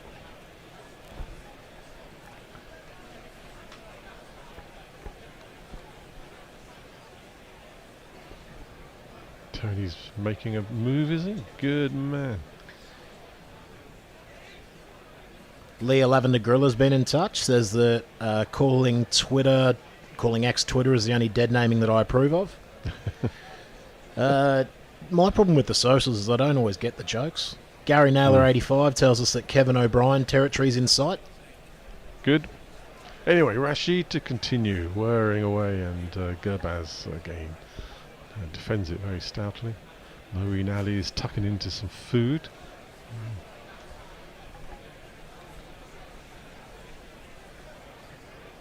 Very pensive looking England team at the moment. Rashid in again, a big high floater, almost Yorks Gurbaz, but he managed to get at the bottom of the bat on it, skewers away behind square on the leg side, which was absolutely no intention from Gurbaz for the ball to go there. But anyway, they get one more run for the score. The old Western European cut on that occasion, I think, or maybe the nutmeg, whatever you wanted to call it. First single off Rashid for what, 7 balls or so? 8 balls? 8 balls, yeah.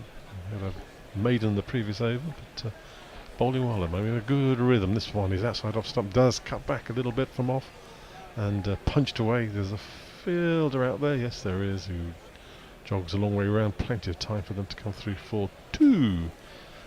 Afghanistan move on to 114 without loss in the 17th over of their innings. Got pictures of Ben Stokes strolling around the outside, passing some comments to the England fielders. Rashid whirls in again, ball gives it flight, and this time we have a wicket, and caught at mid-wicket very comfortably. I don't know who took the catch. I think Dom is going to try and sort out the jingles for us. That's to be all the technical issues going on. It's all fun.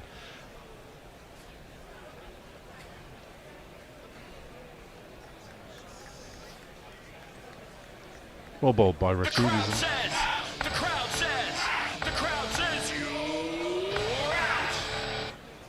So Ibrahim departs for 28 off the 48 balls that he's played. He supported his opening part of Gurbaz excellently, enabled him to take the attack to the England bowling. Rashid has come in, has bowled really tightly, applied the pressure over the last 2 overs that he's bowled in partnership with Mark Wood, who's bowled tightly from the other end as well, and in the end a wicket had to fall.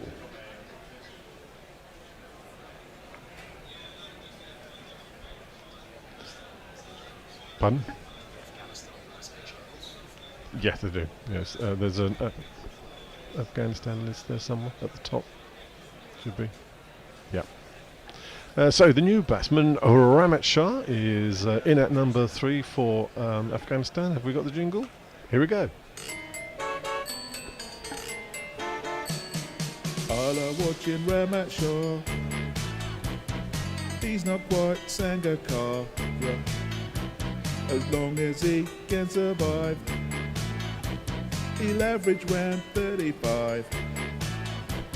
Sometimes he will have a bowl, but he ain't that good, so I'm told. Good jingle. Oh, I like that. Anyway, Ramat Shah, apparently 44 in the ICC rankings, faces his first ball from Rashid, again right on the button from Adil, and defended and punched straight back down the track to Rashid. It's sort of with the hecticness of trying to get the jingle. Well done, Dom. And this one is punched away to deep mid-on, who comes jogging in off the boundary. And Ramat is away off the mark. Gurbaz, in the meantime, has moved on to 75 off 53.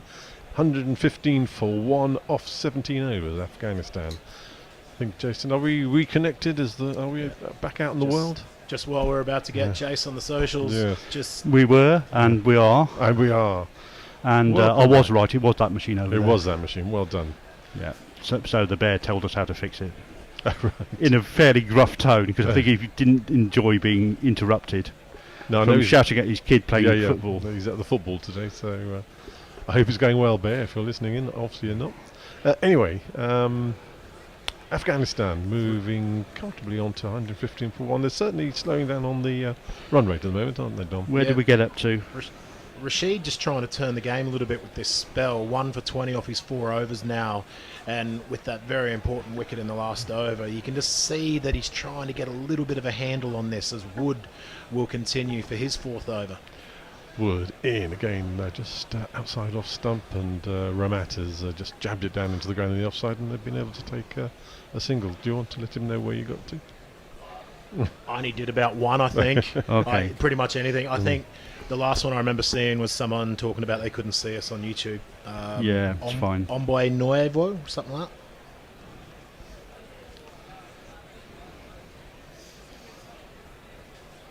Yep, okay. Just watching a very upset Ibrahim strolling off after his dismissal. Played really well, Ibrahim, 28 Yeah. off 48, but if you were just going to look at the scoreboard, you'd think he blocked the shit out of it, wouldn't he? He just kept Gurbaz going, which was the important thing. Ramat looking quite tidy. He's only faced 3 balls, but he's played 2 very comfortable shots for singles to get his scorecard ticking over. Mark Wood charging in.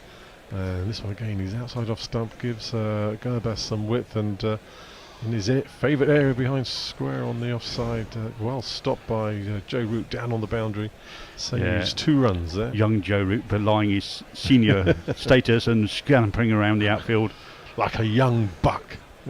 Well, he still looks about 23. He does. I don't think he'll ever look older than that, quite frankly. That was a genuine off-break from Mark Wood, 79 miles an hour. He had the ball set right back in his palm. It wasn't an off-cutter at all, a proper off-break, seam sideways and all. I don't know if I've seen him bowl that one before.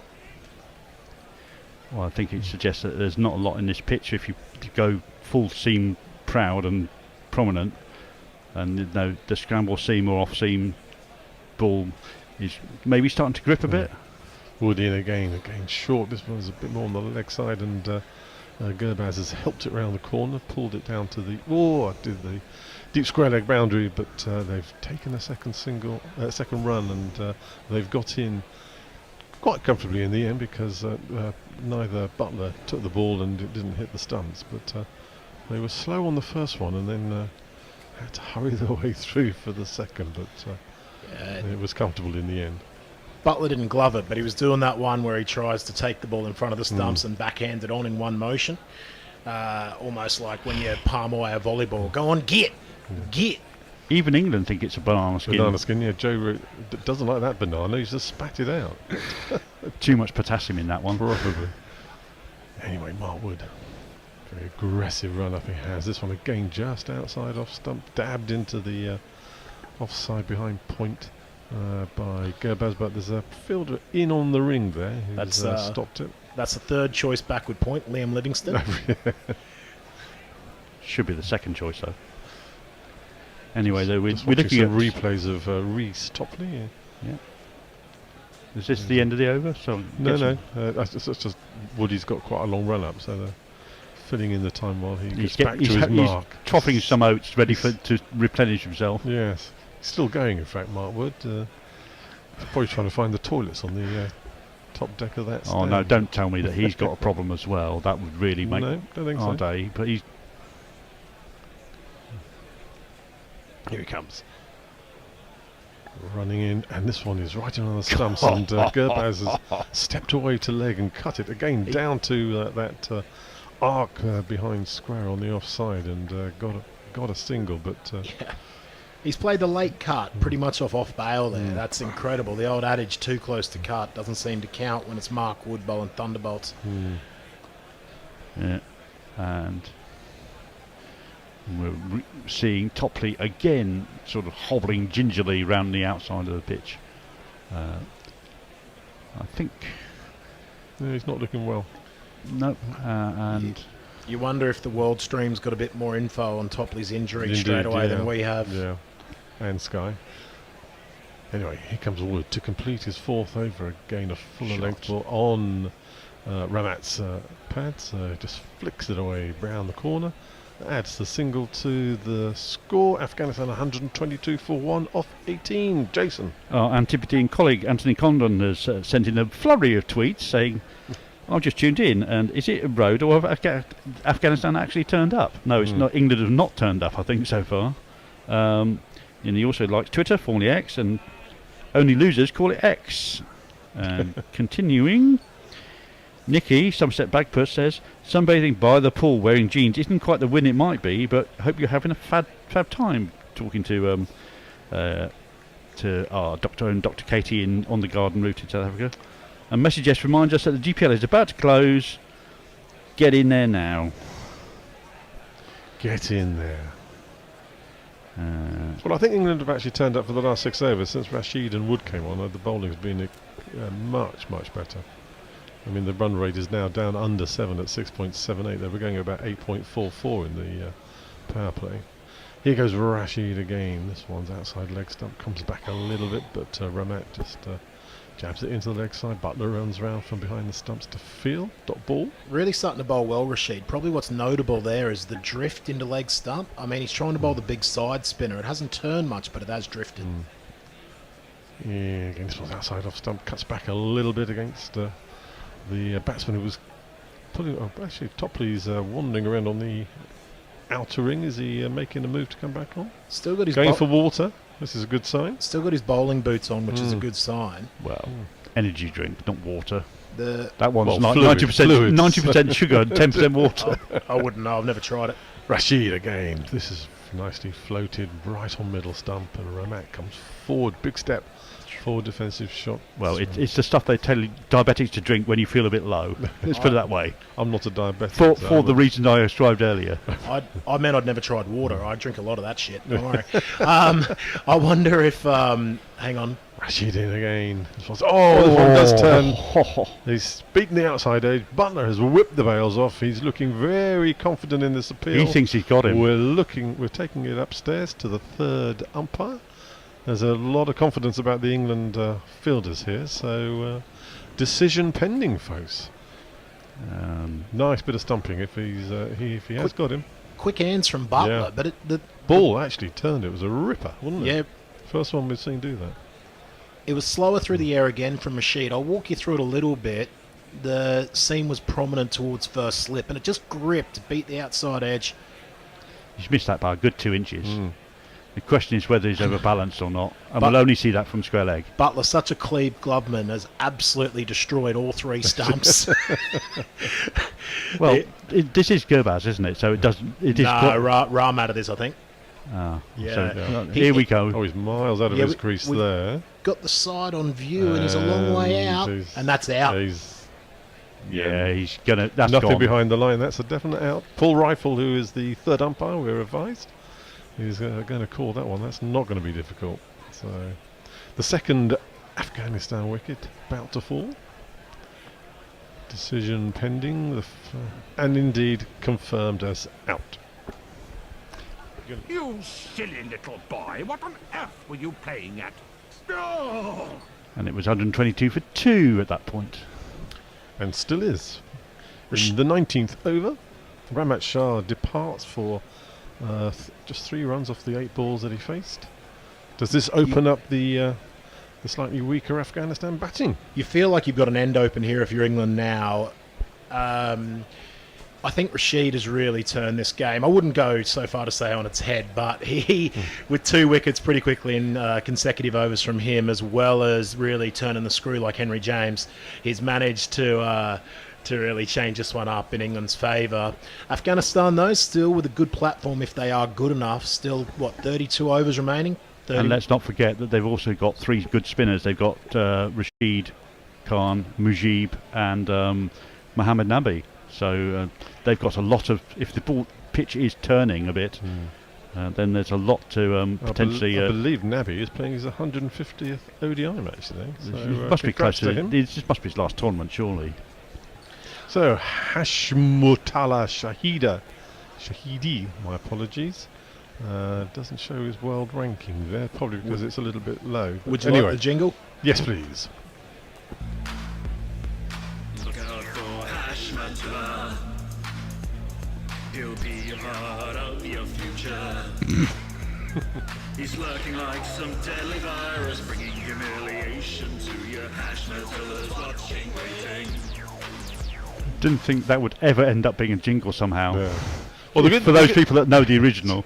Well, the good news is that Reece Topley is back on the field, walking and jogging around quite still won't be able to bowl for about. Well, I don't think he's going to be 20 needed. overs. Yeah, he's not going to be needed 10 for overs. a while, is he? So that's good. Rashid comes in, The second wicket in the bag. They've Got him. Run out. Got him. I think that's out. So this time he only takes one stump out of the ground, not all three, says Butler. But that was quite close. But I don't think that was really on that run. Well, he's put it in the full dive, but he was such a long way short. That's a really, really stupid single. And it's Gurbaz as well, 80 not out, and he has been absolutely barbecued by his partner coming in, Hashmatullah. Let's have a look at this replay here, fellas. I reckon that's out. He thinks so as well, actually. He's sort of halfway to the... I mean, it's not a great throw, but I mean, he's miles away, he's out by a yard, comfortably. Yeah, I bet he's not very happy with his partner now. So Gurbaz's fine innings is... was it Gurbaz or is it Hashmat? Yeah, Gurbaz gone for 80. Gone for 80. And we better hear with the confirmation of that one being out. Here we go. He called me for a single and my stump shattered. Do don't run, run, run, do don't run, run. In fact, the sub Willie is still on, and it was him who affected the throw to Butler to execute the run out. So Butler should get some credit for that one. The throw, although a quick pick up and throw, Butler had to pick it up from his bootlaces and wide. And he had to take the ball probably a good yard towards the stumps, and Gurbaz was still run out by at least a metre. So not a great call when you're running out the best player in your side. It's the worst call in the world. First ball, you can take one dot ball before you need to start getting on with it, and he's absolutely kippered him. Yes. I think if I was Gurbaz, I'd be perfectly inclined to say no at that point and let him run halfway down the wicket. Yeah, he took his frustration out on the sponge as he departed the I'm not field surprised. with his bat. So anyway, the new batsman is Azmatullah Umaze, and here is his jungle. Please believe me. We think you're out. Lucky charm. Rashid in, and this is firmly smoked down to deep mid off, and they had a single, and Azmat is off the mark. First ball, Hashmat has caused a bit of mayhem with the first ball that he faced, with the run out of the excellent Gurbaz, who'd notched up an excellent 80, really deserved to go on to make it into three figures, but that is not going to happen now. Gary Naylor says Butler's doing very well there, not to take a half step backwards. Many keepers do, and yes, that's definitely true. But I mean, if you're a top class keeper, you will be standing pretty much over the top of the stumps on all occasions possible. Nicky, Summit Backwards, and Dr. Katie are having a nice talk about the garden route in South Africa and private pools. Very nice for you too. For them, yeah. And Dave Wood says, during our brief hiatus, I had the misfortune of hearing Vaughan essentially saying that Topley was over. It's almost as if he has no idea what he's talking about. Anyway, Afghanistan have been reduced to 123 for 3. They were about 110 for 0 at one point. And the wickets have started to tumble. It looks like Liam Livingston is coming into the attack to do some twiddling. Here is his jingle. I am Liam Livingston. I play for the Lightning. My one-day kit is blue, but for the tests it's white. First ball is actually a little bit of a leg break to the first ball. Anyway, ended up in Butler's gloves for a dot ball. The second ball is swept out into the deep offside, and they've added a single. We're just watching a replay of the. Actually, Woody's throw was really pick up and quick. It was really quick, which maybe not accurate, but certainly fast. Yeah, and no chance. You did have to make some ground to it, so it's the getting out of his hands quickly is the prime directive. He's just lucky enough that it was close enough to the stumps for Butler to affect the rest of it. Not sure if the batters remember that he's a left-hander. He came around to his left. It was his preferred side. Picked it up in one motion and let it go. Great piece of fielding, but a terrible run. Livingston going around the wicket. And again, this is just punched away to mid on, no chance. Hashmat still on 0, keen to get off the mark. And this one is right in on off stump, and Hashmat just jabs it down into the ground. Butler jogs through. Well, this is smart by Butler, because he's getting on his occasional bowler to get in some cheap overs as soon as he can. Just in case Topley can't complete his allotted 10. And he maximises the number of spin overs, which I think is going to be important in this match as well. It's a bit stiff on Livingston now, part-timer, I think. I think he's in a bit more for his, as much for his bowling, not as much for his bowling, but he's certainly in there for it, isn't he? Anyway, this is just been punched out to cover, and adds a single. End of the 20th over. We're going to have a change around here. Yeah. Afghanistan 125 for 3. So Steve is going to leave us, and we're going to be rejoined by Messi, and he and I are going to switch roles. Dom is going to do. I can't leave you guys alone for any time, can I? There were Afghanistan doing very nicely when I left, and you go and rip out 3 wickets from them, you bastards. That's what I do, Mess. It's good to see you, mate. We haven't been on together for a long time. How's things? Yeah, good. Coming into summer here, of course. Just nice and warm, but not too hot so far. Yeah. And a little bit of a change of the news cycle, I'm sure. Here's Rashid to continue. That one's short outside off stump. Genuine leg break, and it's knocked out towards backward point for a single to Hashmat. He's up to 2. Afghanistan 20.1 overs, 126 for 3. Jace is reaching over me like he's lost the remote. I'm not sure what's going on here. He's always doing that. But here's Rashid again. A little bit fuller and a little bit more turn here all of a sudden, dear listener. Just at the start of his bowling innings, Rashid, he wasn't really getting much side spin at all, but now the ball seems to be gripping a little bit more, and Livingston down the other end got a couple to grip as well. So it's going to be interesting to see how Afghanistan approach this now with Rashid seemingly with it on a string. That one's at the front of the hand. Bit of a googly there. He's just put it just outside off stump, and it's come back in very slightly to Azmat, and he's just punched it straight back to Rashid, who's usually quite good off his own bowling, and makes no mistake with that one. Leg break again this time.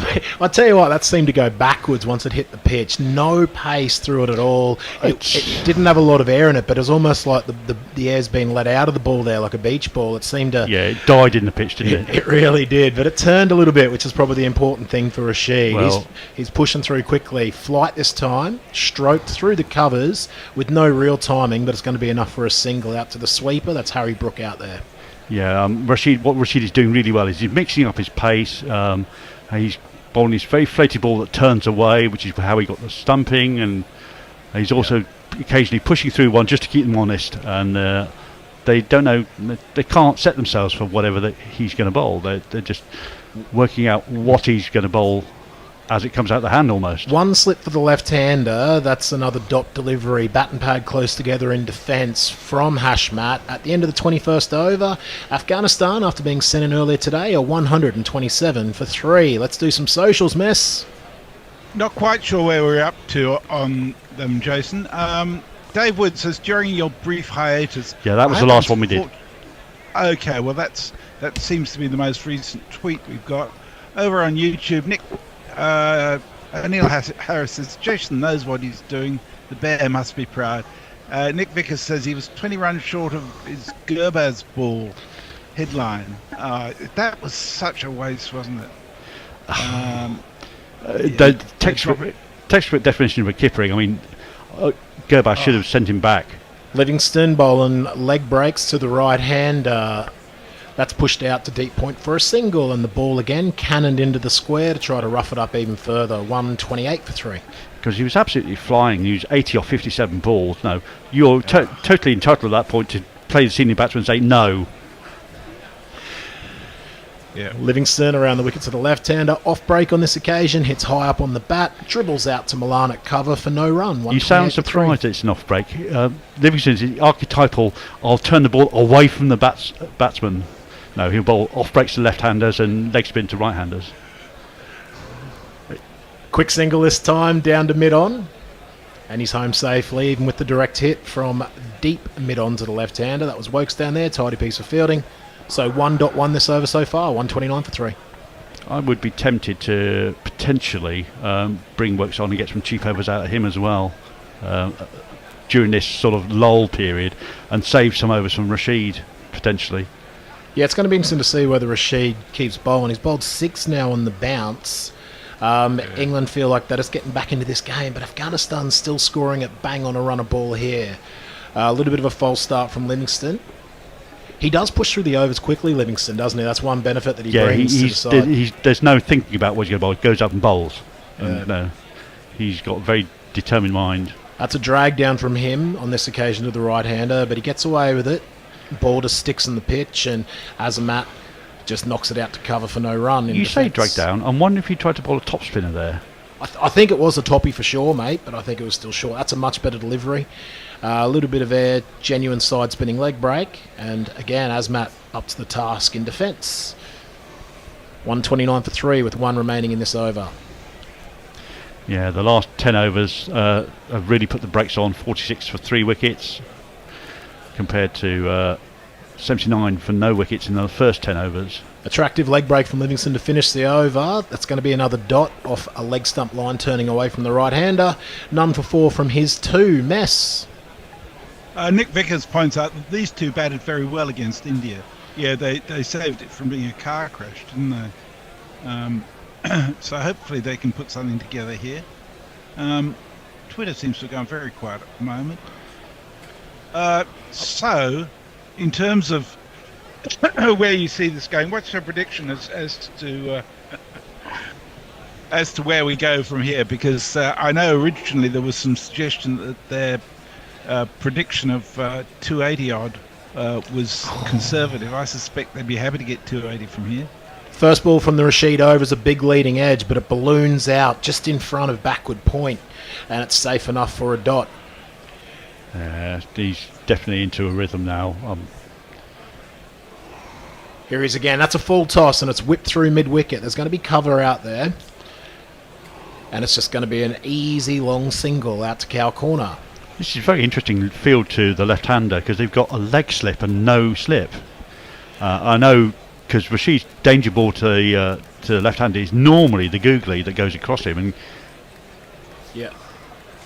That's a poor delivery from Rashid. Down leg side, it's going to be a wide, which means he gets another chance of bowling at the right-handed Azmat. I think just to come back to your point with the leg slip, I wonder if it's to allow Rashid to bowl the leg break into the stumps, and to bowl a bit straighter as well, try to tuck up the left-handed player. That's a nice athletic piece of fielding, and he's follow-through. Chance for a run-out again, and he's home safely on this occasion. The call from Butler to Livingston was maybe that should have gone to the non-strikers end, mate, not to me. You could have dived for the stumps for that one. Yeah. I think he would have been in, though, because I think he was actually on motoring along. I'll tell you what's happened. So Rashid's gone full dive in his follow through to get a hand on it. Yeah, he would have been in. And he's knocked it onto the non-striking batter's bat, which then stops it around to mid-on. Flatter through the air to the left-hander on this occasion. Outside off stump, knocked out just in front of cover point for another single. 133 for 3 off 22.4. Yeah, these guys are going to be knocking it around and basically building an innings for probably 8 overs, I would have said. Oh, it's the beauty of one-day cricket, fellas. Yeah, it's something that doesn't happen in T20 very often. You don't have time to rebuild, really. Both batters 5 off 12 at the moment. Rashid very quickly getting through his overs. 6.4 for him now. That's the wrong-un. And it's going to be another single out to deep mid-wicket. Sam Curran doing the clean-up job this time. Yeah, you get the feeling that Hashmat is playing him off the pitch because he's very late on that and just squeezed it through mid-wicket. And had he been seeing it out of hand, I think he would have made a much more comfortable knock into the leg side for an easy single. And the other thing that allows you to do that, Jace, is the speed off the pitch. No pace means you can go back deep in your crease, as he does on this occasion. Last ball the over, knocks it out to cow corner for another single. After 23 overs, after Michael Jordan overs, we've got Afghanistan, after being invited to bat, 135 for 3. How about them socials? Well, I'm very pleased to let you know that although WinViz isn't operating on this, we have an equally ridiculous prediction happening on ESPN Cricinfo, who currently are predicting Afghanistan to win at about, it looks like, 57.37%. Well, we've got some ridiculous projected scores coming on the screen at the moment where the current run rate will get them 293, which I thought was probably That's assuming they can continue to bat like they have been all the way down. 8 gets 350 and 10 gets 400. First ball, the Livingston overs, knocked out to point for another easy single. Rashid sticks his big left boot down to stop that one. Once again, he's not quite as athletic when it's not off his own bowling, is he? Livingston back over the wicket now to the right-handed Asmat. Nice looking leg break. Oh, we've got a super chat. Sorry. I'll wait. Driven down the ground for another single. I get excited by the super chat. Sorry, Dom. Yep. So Moggs sent us $5, and he said, "I'm loving this sudden narrative that Rashid isn't a genuinely shit." That struck him. That's close. That's close. For LBW, not out, says the umpire at the standing end. Gotta I think be height. they might review this one. Got to be height if it's anything, because I think that's hit the back pad, but it's quite high on the back pad, so I think it might just go over the top. And Butler's looking very. He's waiting for the last minute. He's going to go for it. Referral. This one's gone upstairs. Hashmat, left-hander on strike, and Livingston pushes it through a little bit quicker. It did grip and it bounced, but it's hit him on the back pad, as Jay said. This one is going to be close. We'll have a look at it. Umpire says not out, so it's got to be 3 reds. Matthew Mott watches on attentively, as does Captain I've got Butler. that out. I'm looking forward to seeing the replay. Am I meant to be playing a jingle for referrals? There is one, but Oh, there is one. Let me just talk you through it instead. So we're waiting for the technology here.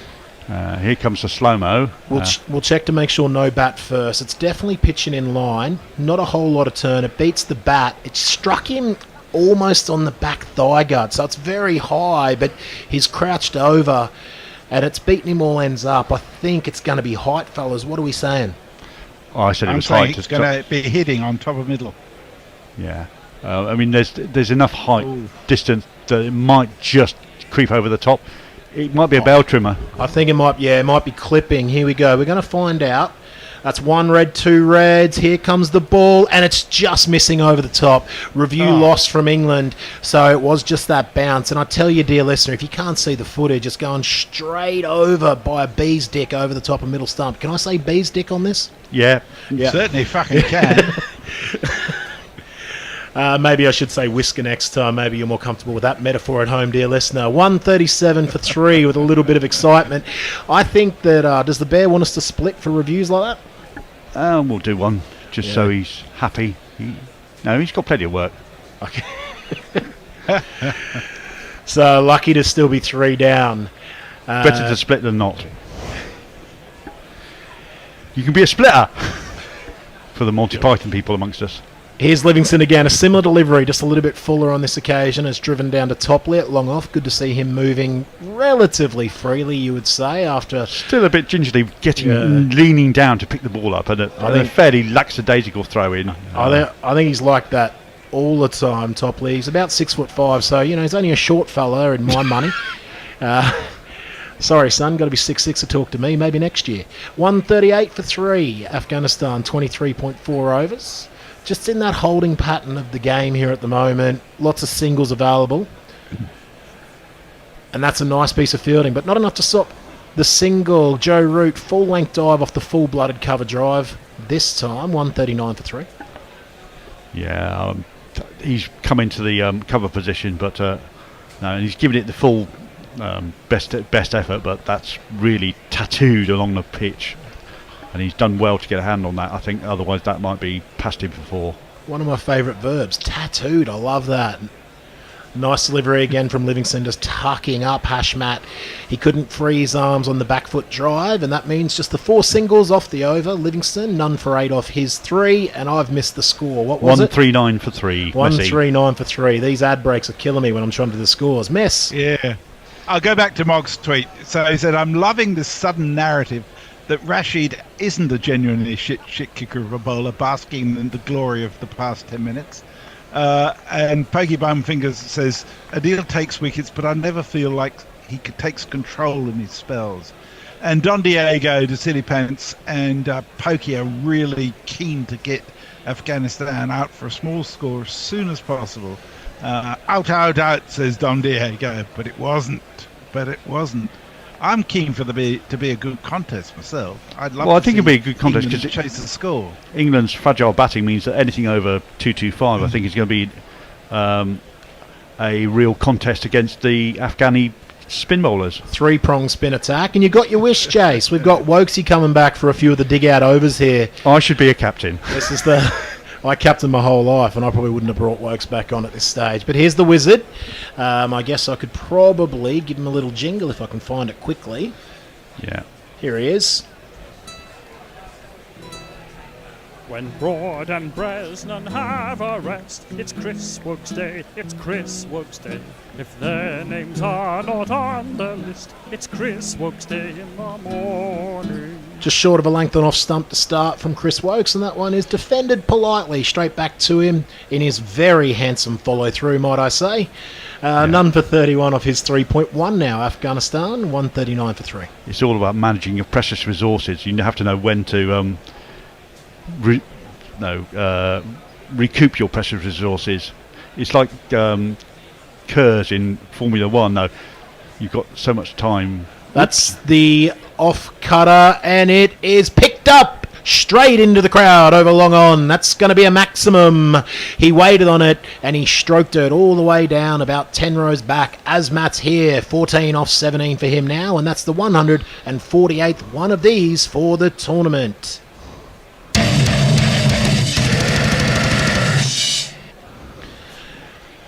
Almost like Wokes should probably maybe not worry too much about the off breaks and the knuckleballs and the hard length, and just maybe try to get the ball talking a little bit full of length. Let's see how he comes back on this occasion. That one is the hard length. It's just above off bail, and Azmat unable to do much other than to defend that one out into the offside for a dot. Well, this was always a gamble when bringing Wokes back, is whether or not he could bowl well enough to restrain the incoming batsman, the batsmen that are barely set and need to build an innings, and that was just there to be plonked very neatly over long on for 6. Just that hit through the line length. This one's just short of a length outside off stump, and it's a race on for the fielder on the point boundary. It's going to be 4 more. He breaks the wrists and he places it behind point, and it's gone all the way down to deep backward point for one of these. And if you kids can't listen, then you bound to see the way you get shot for crossing a boundary, crossing a boundary. And I think we can say the Wokes experiment has probably not worked, so I think he was a little bit unlucky with the 6. I can see what he's trying to do with the slower ball into the pitch, and I don't think Azmat actually got all of it. It's probably only a 60-metre hit down there. Yeah. But it was certainly enough. You have to know that as a captain. You have to know ground dimensions, and as a bowler as well. Where bowlers are going to get hit as well on the lengths that they're going to bowl. I mean, there was just a little bit of width on that one, which is why he managed to flay it through point. This one is fielded on the ring at point after being defended off the back foot. So it's a rare dot for Chris Wokes. But it was, again, that drivable length. And I think Chris Wokes could probably benefit from just pulling his length back very slightly, like he did with this latest delivery, where it was right on top of off, or top of middle, and cramped him a little bit for room. Yeah, he ran the fingers back on that one and tried to get it to stick in the pitch a little bit. Almost like a wobble seam, but he had his fingers together, which is interesting with the white ball. That one is a wobble seam, and it's actually bit a little bit of extra bounce outside the off stump. Manages to beat Hashmat through to Butler for no run to finish that over. At the end of the 25th, Afghanistan, after another productive one, a 149 for 3. Mess. Michael Walton has an interesting observation on cause and effect. He says, an hour on the indoor bike and we were getting thumped, not one wicket. Finished and wickets tumbled. Fuck exercise. Get back on your bike. Dave Wood asked a question which has had me digging through bee trivia. He just says, do bees have whiskers? Turns out bees don't actually have whiskers, but there are an awful lot of facts about bees, one of which is that in the course of a lifetime, forager bee will collect enough nectar to make 1/12 of a teaspoon of honey. There you go. You probably didn't need to know that, but you do now. First ball to Livingston over is driven with no real timing back to him in his follow through for no run. 149 for 3. I think we need to get as many balls against Hashmat as possible. He's 8 off 18, whereas the other batsman is starting to pick up pace now. Into leg stump at this time, turned around the corner for a single. And that's the 150 up for Afghanistan. 150 for 3 in the 26th over, striking at just under a run a ball here at the moment, 5.92. Well, I reckon if they keep going and they've got better, good late order hitters. I mean, Nabi's to come in next, and also Rashid Khan can wallop the ball. 325, 340 is a hard target, I think, for England in their current batting frailty. Another single. Well, yes and no. Another single at the cover point boundary. Sam Curran doing the job out there this time. 151 for 3. Something I haven't seen before really is the two batters coming to shake hands when the 150 came up for the team. It's not their partnership. Neither of them have got a milestone. That's an interesting one. Full-blooded sweep play this time. Off a full-length delivery out to long leg. But it's just going to be another single. 152 for 3. Yeah. This is very much the accrual overs. Apart from the occasional bad ball, they are dealing in singles in the main. Certainly against Livingston, who's bowled almost 4 overs very cheaply for 11. Really tidy spell from Livingston so far. Watch him get pumped over cow corner for 6 this ball. Struck on the pad, the leg break down, leg side, and it's run around to my man Adil Rashid on the 45 for no run. And we're just about to show us when they do the split screen just how blindingly obvious his change of action is as he goes between. This is full-blooded down the ground. It's up in the air, and it's taken. Catch taken down there. Wizard Wokes on the long off boundary, and Livingston gets his reward. He's been very economical so far. 1 for 11 off 3.5 for him. And as Matt holes out, 19 off 24 deliveries. Afghanistan 152 for 4.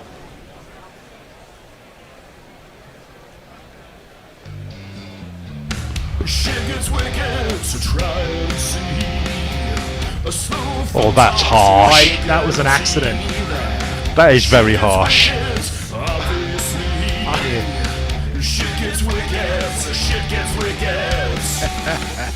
I would like to apologise to the Livingston family. That I'm not very good on the jingles, and that was a complete accident. If Livy's not my favourite player in the country, he's definitely on the podium. So yeah, sorry about that to the Livingston family. 4th wicket down for Afghanistan, and it was a very poor shot. Jonathan Trott on the pine behind the boundary dropped his head into his hands and just shook that very sombre head. Going, he knew. Why? Why do you do this to me? In the middle overs of a one-day international, I'm not sure if that was needed. You're still going at a run of ball, but now all of a sudden it does feel like there's more than an end open for England. This is interesting because the person who's come out is not the person we expected. It's not Mohammed Nabi, who I think they're keeping back so he can have a late order blast. It's this bloke if we have a jingle for him. Oh, Ikram, I know you're Afghan. Stick around and bat a while. You're young and have style. Old head on young shoulders. Ikram, you're from Afghanistan. And we've got a change of bowling as well, and it's a very surprising change, although possibly predictable. It is this bloke, if we can get his jingle up in time. He's Joe Root, and his home is ever on the ground. Joe Root, wherever there are runs, he will be found. It's Joe Root. It's Joe Root. Left-handed Hashmat on strike for Joe Root. So just the one over spell for Chris Wokes on this occasion. Root's got one slip in, and that one is driven with no timing back to him in his follow-through for no run. And yes, thank God we've got a break glass additional spinner to go with the 3 other spinners we've already got. He'll enjoy bowling to the left-hander. This one has Hashmat really reaching outside off stump. It's a well-bowled delivery. Yeah, great. Yeah, excellent from me. That's Joe Root's little slingy round arm ball, and there's another one. Pushed into leg stump this time. No real room for Hashmat, but he manages to guide it down to long off for a single. It's almost like he's bowling a slider. No, he's bowling this big round arm delivery, which just it comes in and in and in to the left hander, tightens him up. What it allows it to do is some of them might hit the seam and turn, whereas some of them hit the bottom of the ball and just skid on, and he might be looking for an LBW. So he's going to have a right. I assume Ikram's right. It's an each-way bat. I must admit I don't know much about Ikram. I'm just going to have a look at his technique and I'll walk you through it. He's a left-hander as well, so we have two left-handers at the crease, which is another reason why Joe Root's bowling. This one is bottom-edged on the bounce through to Butler for no run. I'm presuming Moeen's not playing. No, he's on the pine as well. He's on the DL. He's in the council worker high vis. I'll tell you what, I've never seen a bloke look so good in the high vis as Ben Stokes. Ray-Ban sunglasses, hair slicked back. Here's Root. Ikram's forward in defence. Nice looking defensive stroke. Bat and pad together. No run. Out to cover. 153 for 4. The score remains. Yeah, this is all very tidy from Joe Root, and then now not go horribly wrong. Just like that. And it's cut away all the way down to the Toblerone. Behind backward point. A sprawling dive there at point. To no avail, and that is a boundary. I've not got the boundary ones up. There we go. Try this one.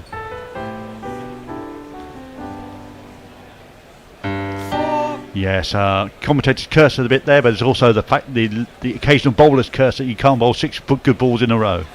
Yeah, I had a whole bit ready about Joe Root and the chop out over. Sorry, Mess. You got something there for us?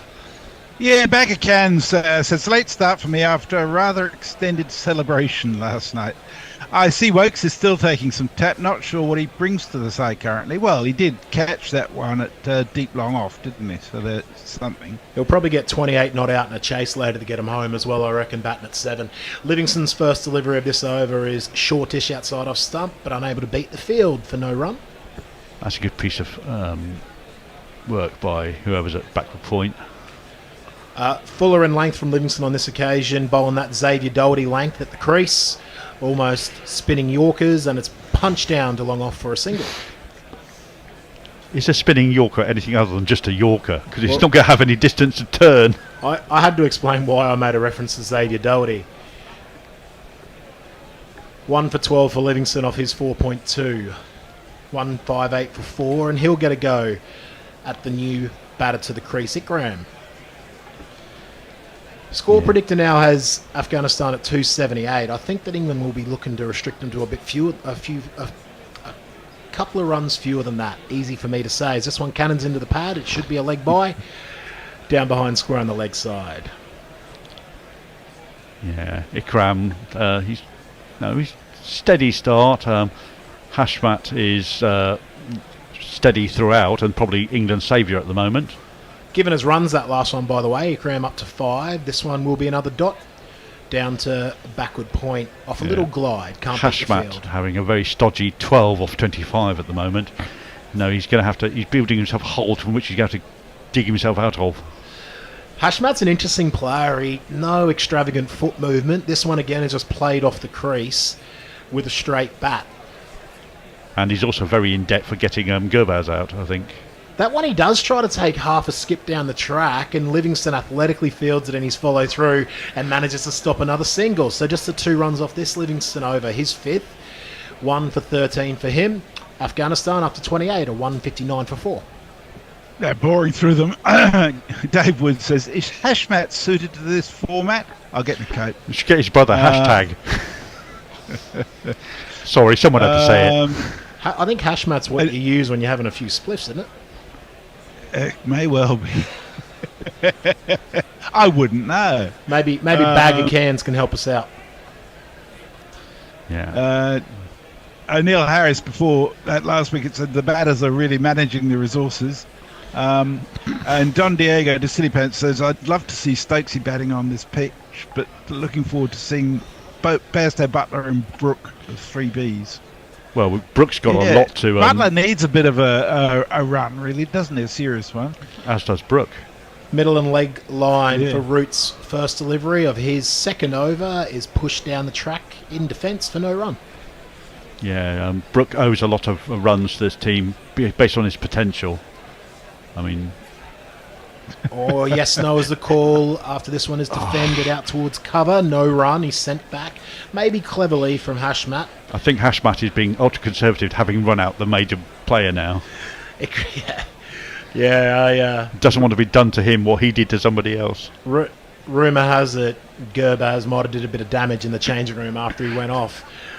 This one is back and pulled, and it's going to be a maximum out into the cow corner crowd for 6.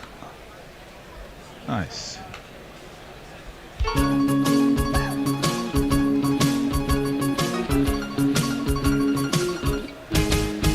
came out of your hand and into my zone. Now it's up in the stands. It's a 6. It's beautiful and it's mine. That's a beauty of a jingle, that one. Yeah, that was a real pie from Root. Again, showing that he can't bowl 6 good balls in a row. Yep. So just the one boundary so far from each of his overs. This one is defended out to mid-wicket for no run once more. Might have caught a bit of bad end pad together. Yeah, Root's not really getting much turn on the ball at the moment, and he's bowling it pretty quick through the air. Yeah, not sure he's trying to turn them too much. This one is knocked down to long leg for another single. 166 for 4 now. 1 delivery remaining in this Root over, his second. But he is getting through his overs at the rate of knots. Need to make sure that they don't lose any fielders back into the circle towards the back end of this innings, right? Yeah. Root does hold this one back a little bit, slower through the air and a little bit more flight. Hashmat able to defend it for no run. So 7 off that over. Feels like we're going to socials very quickly between these overs from spin from both ends. 29 gone. Afghanistan 166 for 4. Bag again says, afraid not. I wouldn't know anything about that sort of thing. Presumably about Hashmat and rolling your gunja in it. That's about it on socials at the moment. Well, can I just say the point that I've just looked at the they gave up the bowling analysis just now, and you've got Wokes 4 overs going for 13, Curran 2 overs going for 13, Topley 5 overs, but he's potentially crocked. There's an awful lot of pressure on the spinners now to do the business for the rest of the innings. This one's fallen length. I presume. Sorry, mate. This one's fallen length from Livingston, defended down the track. Go on, miss. I presume Topley is still expected to bowl. Otherwise, they wouldn't have brought him back on the field, would they?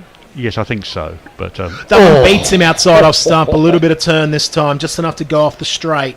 And Ikram crabbing back into his crease, unable to lay a feather on that one through to Butler for no run. Yeah, that was a Jaffa. He's played that well away from his retreating front pad. Oh, that one skids through again. So the first one turned and the second one hits the bottom side of the ball, attacking off stump. Ikram up to the job on this occasion, crabbing back once more and plays it right under his eyes in, dare I say, quite an ugly fashion. Yeah, it's stick or twist time at the moment. No, you toss a coin and see whether it's going to turn or not. And if he's going to continue to play like that, you're going to be lucky if he stays for too much longer. Big stride this time in defence, dribbles out towards mid-wicket, and no run again. Livingston. That's much better. I mean, there's much more discernible positive movement, even if it's positive forward or positive in back. This one is deep in his crease, and he just strokes it out into a gap to the right-hand side of the cover point fielder, and it's going to be a single out to the sweeper on the offside. Harry Brook doing the job there. So 1 delivery remaining in this. Livingston over, his 6th.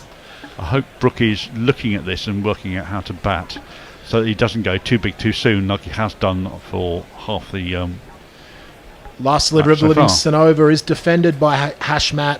12 off 30 for him after 30 overs. Afghanistan 167 for 4. And we are about to have a change around. I'm off. Dom is, I think I might be doing some socials. Yep. And so Steve is coming back in. Well, we're up to date on socials. I can tell you, though, that Cricket Info still has Pakistan at 60% favourites to win, whereas Sportspet has them at $3.75 to win and England at $1.24. So you work out who you think might be the better judge. But thanks, I'll be back in 10 overs.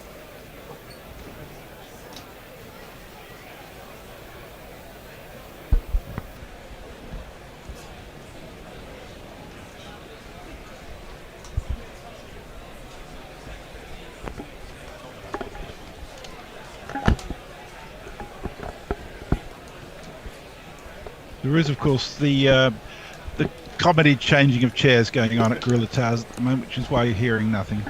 Apologies for that. I think Mr. Forth is with us. I am with us. Hello yes. there, Ian. Hello. Sorry about that. No problem at all. Hello there. It's Steve, isn't it? It is Steve, yeah, and Dom here in the studio. G'day, mate. How you getting on? Yeah, all good. All good. So it's Root in again for his third ball of the over. He's bowled well, except for 2 loose balls, and that's a dot ball played out to point. The spinners have really come in and done a great job for England here, Root, and in particular Livingston and Rashid as well picked up the 2 wickets. Yeah, they've changed the game around, haven't they, for England, the spinners? So. Absolutely. Wokes and Curran got taken to the cleaners earlier. I'm not sure in an ideal world we'll be seeing them again in this match. It's just not a pitch for it. That is another dot ball, really piling up the pressure on these Afghans now, and at some point, no doubt, something will break, as Joy Division once said. Hashmat's on strike. He's facing Root. 5th ball of the over. Round the wicket comes Root. Played it out for an easy single out to the sweeper on the offside boundary.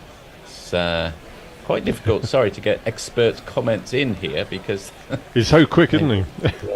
Yeah, sorry about that. That's no problem.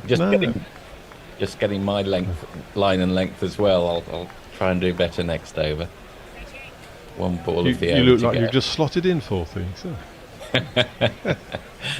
In comes Root for it.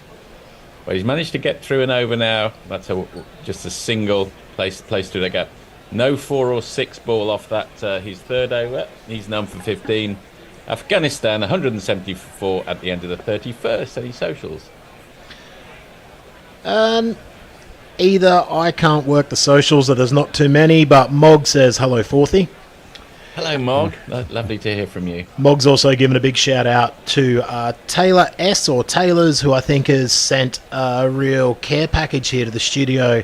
Looks like he's sent some Yorkshire tea and maybe even some sort of sweet buns or something like that. Pan au chocolats, they are done. All right, in Australia we call them chocolate bread. So yeah, I don't know, mate. Yeah. I think that might be Taylor Swift, isn't it? She's usually very thoughtful. All right, she's just finished up at the Kansas City Chiefs game. That's exactly right. Livingston's in again. Is that where her boyfriend plays? Yeah. What's his name? Delsey or something? Travis Kelce. Kelce, yeah. Tight end. Really good modern cultural knowledge. Well done, guys. Excellent stuff. Livingston in again. And finally, they tried to get him away. And they haven't succeeded. This is 1 for 14 off 6.1 overs from Livingston. He's done a great job here. He has, hasn't he? Yeah. And I do like the fact he gets through his overs so quickly. He gets to his mark and just off he goes. It's excellent to see. It is, and I think particularly with perhaps the associate nations, they're not used to that. It's not dark arts, but it's the subtle manipulations that can carry on at this level. He's in again, and absolutely on the money again. He's got into a real groove here. That's played out to point. Of course, he's been allowed to get into a groove by by an Afghan team that's had to regroup after losing 4 wickets fairly rapidly. He's in for the 4th ball. He sweeps and connects down to long leg. And of course, a rather shambolic run out of their main run scorer. So he's doesn't do a new batsman good, does it? Absolutely not. No, that was I saw him absolutely thump his bat into the seat. I thought I wouldn't do that if it's a decent bat, and he came off, and I don't blame him. Livingston in again. Onto the back foot for a dot ball goes Ikram, who's 16 off 19, so he's doing a reasonable job. 16 off 20. Hashmat's a bit more of an issue. He's 14 off 35. Livingston in for the last ball of the over. Big sweep's got that down fine. They'll probably come back for 2. Chris Wokes, I think it is, doing Mark the Wood, fielding down there. And, no, you're right, actually. It was Wake, sorry. That's all right. And at the end of that over, Afghanistan 174 for 4 at the end of the 32nd. Chief Auto calling me out on my rubbish, says that we call them pan au chocolat in Melbourne. Thanks, mate. Cheers. I'm from Brisbane, brother. So, I don't know. Chocolate bread. yeah, chalky bread. Chalky bread. Chalky breads. Looks like there's not too much on the X at the moment. So if you're watching the stream, you can see me dropping the iPad every 3 seconds. I'll tell you what I'm enjoying, lads, is the footage of Ben Stokes in the high vis behind the boundary with his beautiful Ray-Bans. It's like having a Ferrari in the garage, isn't it? Oh, he's bowled him. Oh, he's gone. First ball of Joe Root's over. It's a beautiful leg spinner. Tried to cut it. It was too full to cut. Hashmat, frustrated, as we suggested, the pressure has built up.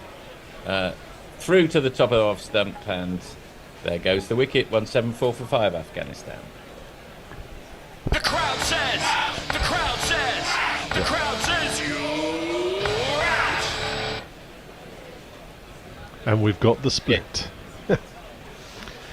He's bowled well, actually, hasn't he, Root? Just a couple of balls. But I was just going to comment on Livingston's, actually, because he's 7 overs of 1 for 17, which is, for a part-time in speech mark bowlers is a great return for England, and certainly changed the course of this game. Yeah, outstanding. I guess that's the difference with the big teams, if I can put it that way. They've got some flexibility, particularly in their bowling lineup. And they'll be looking at 3 spinners to see them home here, I think. The faster men. Of course, Afghanistan have got their own 3 spinners, haven't they? So they have. They've got Rashid Khan and Rahman and the other chap whose name Nabi. That's the third fella. Yeah, that's right. And they're quality spinners. Yeah, as well. Did you mention Majib there?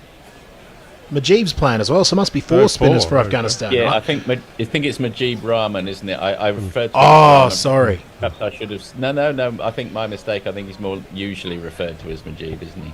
Yeah, no, my mistake there as well. I didn't quite catch who you mentioned. I saw a lot of Majib play because he's played for both Brisbane Heat and Middlesex, who are sort of the 2 domestic teams that I follow outside of Rajasthan. And he often will bowl with a new ball and really push the ball through, and he gets a lot of LBWs with the hard ball, and that's still got a prominent seam on it.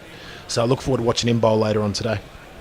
They're taking a drinks break, so we'll do some talking as we normally do. Yeah. I was just going to say very quickly that's a fascinating spread of teams you support there. I wonder if there's anyone else in the world who has. And the Kansas City Chiefs as well. Did you? I follow the Jacksonville Jaguars. Oh, Jacksonville Jaguars. Okay. Yeah. I'm pretty certain there's no one else in the middle of that Venn diagram of those 4. Sir. Well, I guess we've spoken a little bit about my strange cricketing fandom, especially. Obviously, grew up an hour west of Brisbane, but I'm a lifelong diehard England fan, so that's part of the reason I'm here at the moment. I told Michael Atherton when I got the chance to meet him the other day in the bar that he's the reason I live in this country, because he was my first favourite player, and part of the reason that I live here is to follow this team. Well, you're welcome, Dom. You're welcome. Yeah, Mike didn't say that. He looked at me like I should have been put in a straitjacket. Well, in fact, I spoke to Mike Atherton's permanent guest. He was an interview on my own podcast recently, Gideon Haigh, who he shacks up with Mike Atherton, not in the biblical sense, I hasten to add, when he's over in England, and they've got nothing but great respect for each other, I believe. But you can't mention Gideon without sort of giving him a shout out. But potentially, I think the best cricket journalist in the world. But maybe just one of the best journalists in the world, sport or otherwise. What an incredibly talented wordsmith is Gideon Haigh. He's got a lot of books in his house, I can tell you that. But he couldn't do for them when I got in. So he didn't think he forgot I was coming. So thought I was rude when I turned up on his front door. I'm pretty sure he calls pain au chocolat chocky buns. So there you go. Yeah. Almost certainly does. I'll just jingle. Okay. We're off again. Yeah, go on. So that's Joe Root's second ball, which is dot ball. Yeah, please jingle away, Steve. The gods made Muhammad Nabi, and they saw that he was good. He came to play with bats and ball with a style like silk and wood.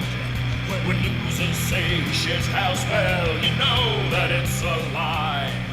The gods made Muhammad Nabi, and he's never gonna die. Well, the length of the jingle meant you missed almost nothing, in fact. It was two dot balls. Welcoming Nabi to the crease. And A fourth dot ball. This is going to be, can Joe Root see it through for a wicket? A wicket maiden. Good God, there's a rare thing in ODI cricket. Certainly. Oh yes. Well, here it comes. The big one. And it's been swept. It's gone aerial, and no wicket maiden for Joe Root. That's gone all the way for one of these. 1, 2, 3, 4.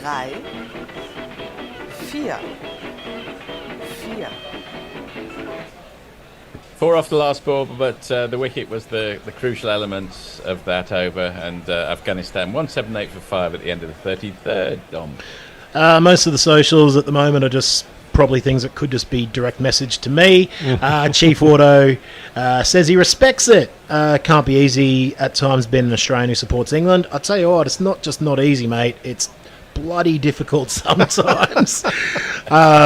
You know, like when every single one of your mates will just text you every time England lose a wicket in any sort of game of cricket. That's sort of what I've grown up with. So yeah, it can be difficult. You know, similar to how Swifty's going in the crowd at Kansas City, I'm sure. Okay, it's Ikram on strike, who's 18 off 21. He's just played that down to long off Livingston. My own son for a single. My own son Jamie actually is an Australian who supports England, but he did come over at the age of 8, so and he's just always maintained his original loyalty. Well done. And Rajasthan? He's not a big Rajasthan fan, as far as I know. I might check with him next time I see him. I'm certain he isn't. And I don't think he's a Kansas City Packers or whoever was the other team you mentioned. Kansas City Chiefs. That's the one. That's the one. Who are the Packers? Green Bay. Oh, good knowledge. That's stroked out a point by Nabi. Dot ball. Is he a Swiftie? So you follow the game, do you, Steve? I sort of watch it a little bit. There's quite a good... Oh, he's dragged that one down a touch, but he's got away with it, Livingston. It's just fired out to the sweeper for a single. There's quite a good American TV program which talks about that dude every day about football, and I catch that and get about sort of 10 minutes, 15 minutes of that a day. I can't sit and listen to them for 3 hours because it's all a bit too American. Because you've got to get onto the cricket. That one's tossed up by Livingston a little further, and it's stroked down to long off.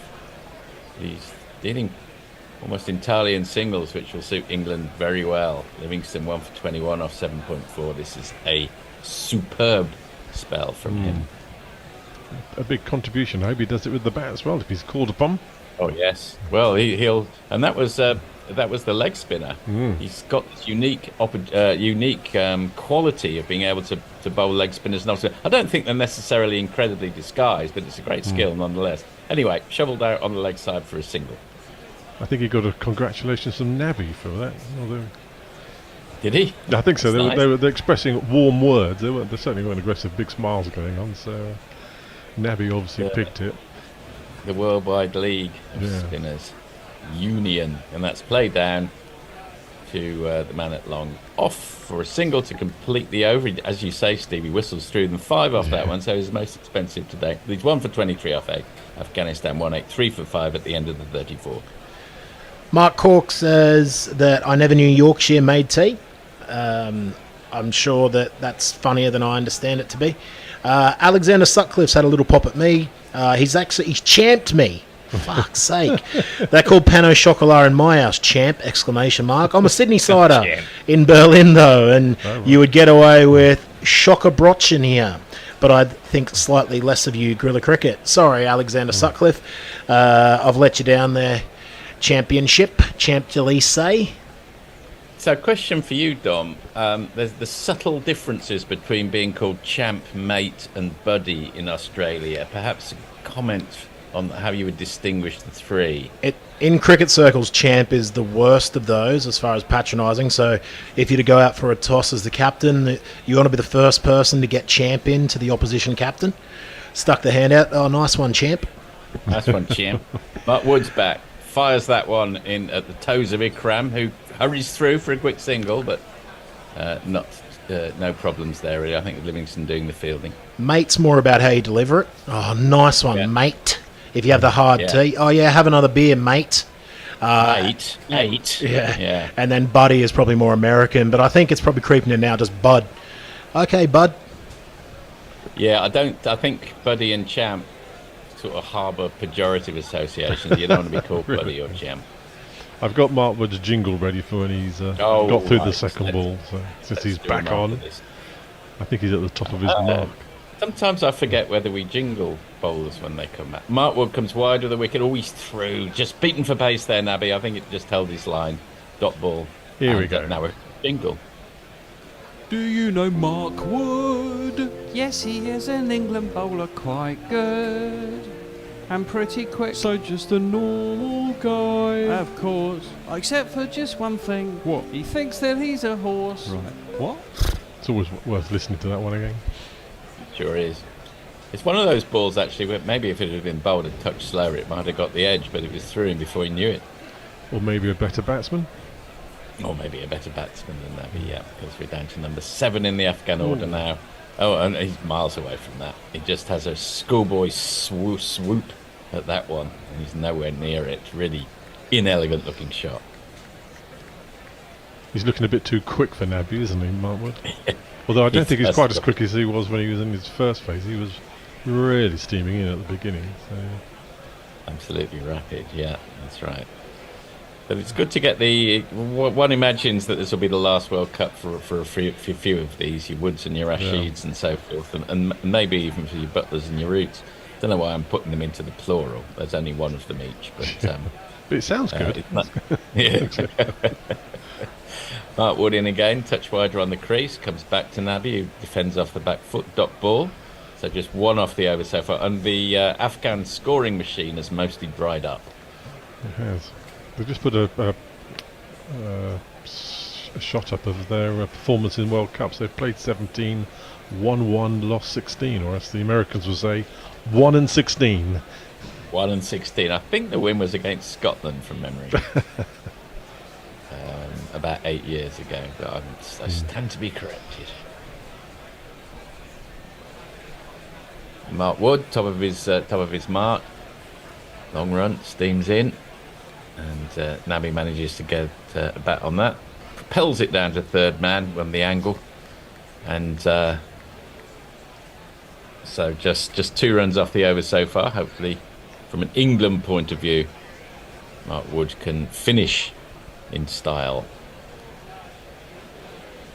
Watching highlights of Rohit's knock from yesterday, it's pretty impressive as well. I don't think I've seen anyone start a tournament. Can't remember. I'm sure there have been quite such devastating form. I mean, he just looked like he was playing with the opposition last night. De Kock's had 2 centuries, hasn't he, in the first 2 games for South Africa? So opening as well. Yeah. So. It's definitely been it's definitely been a batsman's tournament thus far. Wood in round the wicket for his last ball of the over into Ikram, the left-hander, who opens the face, runs it down to third man. They come through for a single. At the end of the 35th, Afghanistan 186 for 5.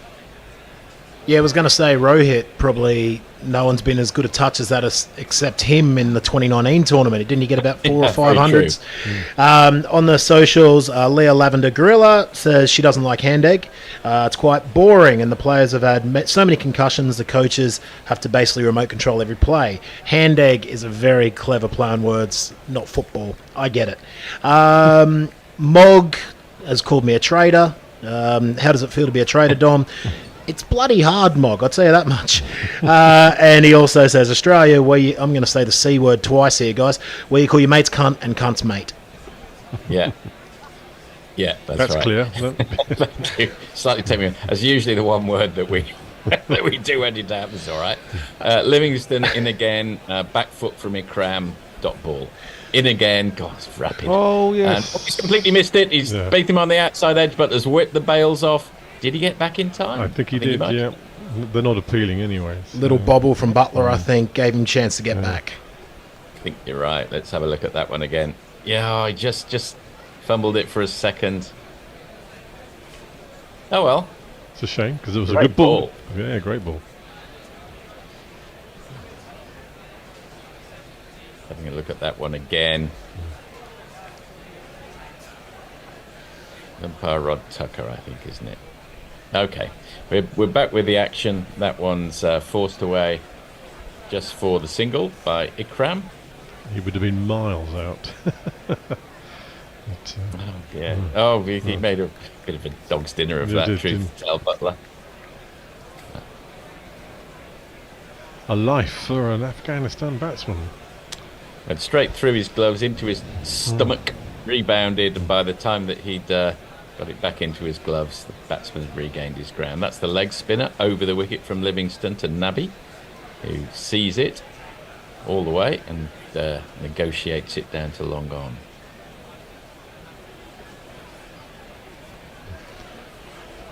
No outside edge on that missed stumping either, so...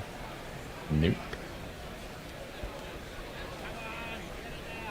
Ikram settles over his bat, manages to get it away and gap in the offside. Sweeper comes to collect. They'll come through for a sing. I would say, Steve, would you, that perhaps Butler's keeping has marginally improved in recent times? Yeah, I think he's had a last year and a half. I think his keeping's been pretty good. Not to the detriment of his batting either. No. Last ball of the over from Livingston to Nabi. Plays it out into the gap on the offside. On this occasion, the fielder has to come round, but just for the single. He's 1 for 27 off 9, Livingston. And the Afghan score is 190 for 5 at the end of the 36th. Sadaho needs the game to last until 4 o'clock. Chief Auto will be claiming that New Zealand is the 7th state of Australia pretty soon. Back to my chat about, being an Aussie that doesn't support Australia and that. And, of course, I'm getting absolute rockets for the double C-bomb. I didn't know. I apologise. From now on, I will be editing that one out. We sub in the word Bradman when we see a C. Oh, is it? That's a very, very good replacement, the Bradman. Mog says the double C-bomb better make the highlights. Apologies, dear listener. That's fucked from me. Fucked is fine. That's okay. Yeah. I don't know why we arbitrarily draw the line just there, but we do. I feel, is it almost okay if I say it as an Australian? No, that's just me being an idiot now.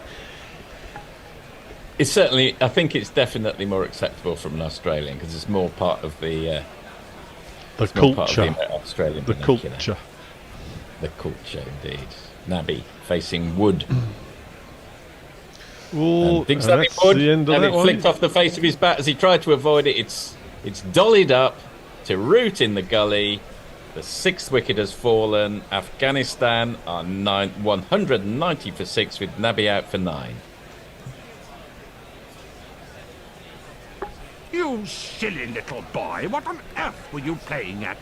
Oh! You surprised him with the slightly shorter one there, Steve. He did, yeah. I think it's been coming, isn't it? We're commenting on the fact that Nabi wasn't really getting to grips with the speed of Mark Wood, and that dismissal really rather demonstrated it. Good ball, slightly back of the length, reared up, caught the top of his bat, just looped to Joe Root at behind point. It's lucky not to catch him on the glove, actually, Nabi. I noticed in the couple overs leading up to this how low down he holds the bat. He really strangles it right on the splice, like Rahul Dravid did. The difference is Nabi's trying to play bottom hand, cross bat strokes, whereas Dravid was blocking it. So, really interesting that one catches the splice. So he's lucky not to jam his finger. Well, the other difference was that Dravid was a quality batsman as well. I used to love watching him. Well, the problem really I think the problem here for Afghanistan is not only do their openers have to get them to 115 for none, they really have to get them to 215 for none. Yeah. There's a massive gap between the quality of them and the rest of the team. Here comes Rashid Khan. Rashid Khan, yes please, the best off bowler in the whole silly world, yeah. Rashid Khan, yes please, what you gonna do when he bowls to you, yeah. He's the dream Afghanistan shares, he's the hope for tomorrow. Rashid Khan, yes please.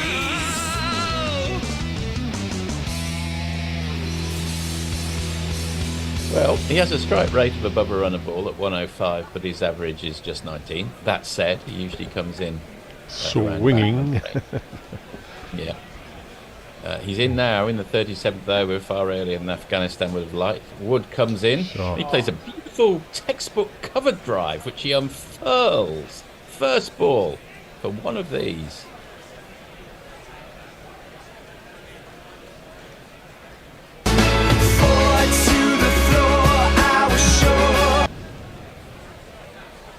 Lovely shot, wasn't it? Beautiful Absolute shot, classical absolute off-drive, that. using the pace of Wood's delivery, just to put the bat there, let it hit the middle of it, and ping, away it went. Beautiful shot. Faces the next ball from Wood. What are the odds on the short one? Not really. Just played off his hips by Rashid. Certainly back of a length. Tony was telling me in the green room that Rashid is the only Afghan batsman who has a strike rate in excess of 100 in this whole Afghanistan team. Yeah, that's right. And therein lies the problem for Afghanistan. Yeah. Just while there's a short break in play, do we think that Rashid Khan is the most important individual player to his team in world cricket, to the Afghan national team? Like off the top of my head, I think of Hayley Matthews for the West Indies women's team. Any others come to mind while we get a chance? Ben Stokes for England. Good one to throw out there. That one is through Rashid before he even knew it had been bowled, to be honest. He's clearly bowling very rapidly. I haven't been clocking his speed gun here, but wouldn't be surprised if he's up into the 90s, or at least into the 145. Yeah. Yeah, he's bowled well today. Good to see. Great to see him, Mark Wood, in ever since he came back for that third test in the Ashes. He's looked really on it. Yeah. He's a good lad as well, actually. I like him a lot. Yeah, he's... For a horse, he's funny. Yeah, he couldn't not like Mark Wood. Got that Geordie twinkle. And that's played off the back foot just with the gap between gully and point, and such is the pace of Wood's delivery that as soon as it pings off the bat and between those two fielders, it's one of these.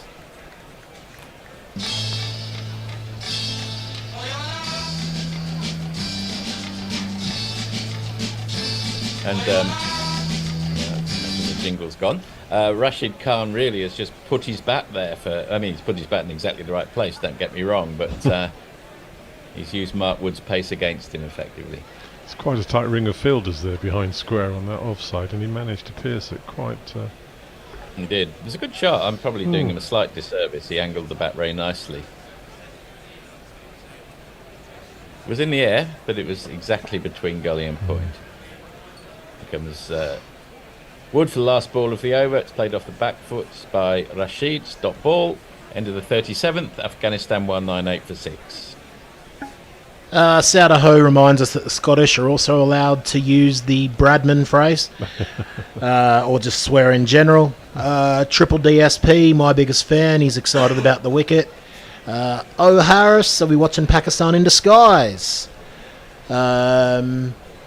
Some praise for Rashid Khan's first delivery cover drive. And I would hate this to, go too long without just being about me. Just ideal, loving Dom's cultural commentary. I'd never heard chant before the great cricketer. Ryan Tenduscati probably played that one-man team role for the Dutch back in the day, says Mog. Livingston round the wicket to Ikram. Props forward. Dot ball. Just what we're talking about, that Chamari Adapadu was a shout from Dave Wood. That is a great shout. Livingston in again. Gives that one a little bit more air, and that's played down too long off by Ikram. He moves on to 26 off 32. He's doing a good job for his team. He's keeping his end closed, isn't he? Doing a neat job if it's not explosive. Yep. Rashid, who's 8 off 5, will be seeing whether he'll be the first bowler to take a liking to Livingston. Only got a couple more balls to 3 more balls to go. So. Yes, my feed is slightly let me down there, but I think they considered a single, but decided against yeah, they didn't. Dot ball. Okay. So again, feed difficulties. I see the ball getting to the boundary. I'm just going to describe it now. Cut in the air. Oh, just wide of the man at point. It's gone all the way for one of these. Now my innings going. Great guns. I hit the ball, 4 runs. I hit the ball and it went for 4 runs. First boundary off Livingston, I think. For a long time, if not, yeah. Second one apparently. No? Second, okay. It was a chancy one, and again, Rashid rocks back onto the back foot, cuts it down to the man at points, but just for the single. A couple of possible twins in the crowd there, picked out by the cameraman, I think. And round the wicket goes Livingston to Ikram, the last ball of the over, and the last ball of Livingston's spell. He's bowled superbly. 1 for 33 at the end of his 10 over spell. Well done, Livingston. Yeah, that's a great return for England, isn't it? 1 for 33 from Livingston off 10. Superb. They would have bitten your hand off. Yep. 204 for 6 at the end of the 38th. Back to the chat about most important individual players. Dave Wood also said, on top of Chamari Adapadu, also mentioned Gavin Hamilton for Scotland. He asked the question, is he still pivotal for Scotland's chances? Just Ideal still in the chat. Steve's reference to Dravid's batting reminds me that the presence of certain batters at the crease will keep me watching. Currently glued to Klaassen. That's Heinrich, not Fred.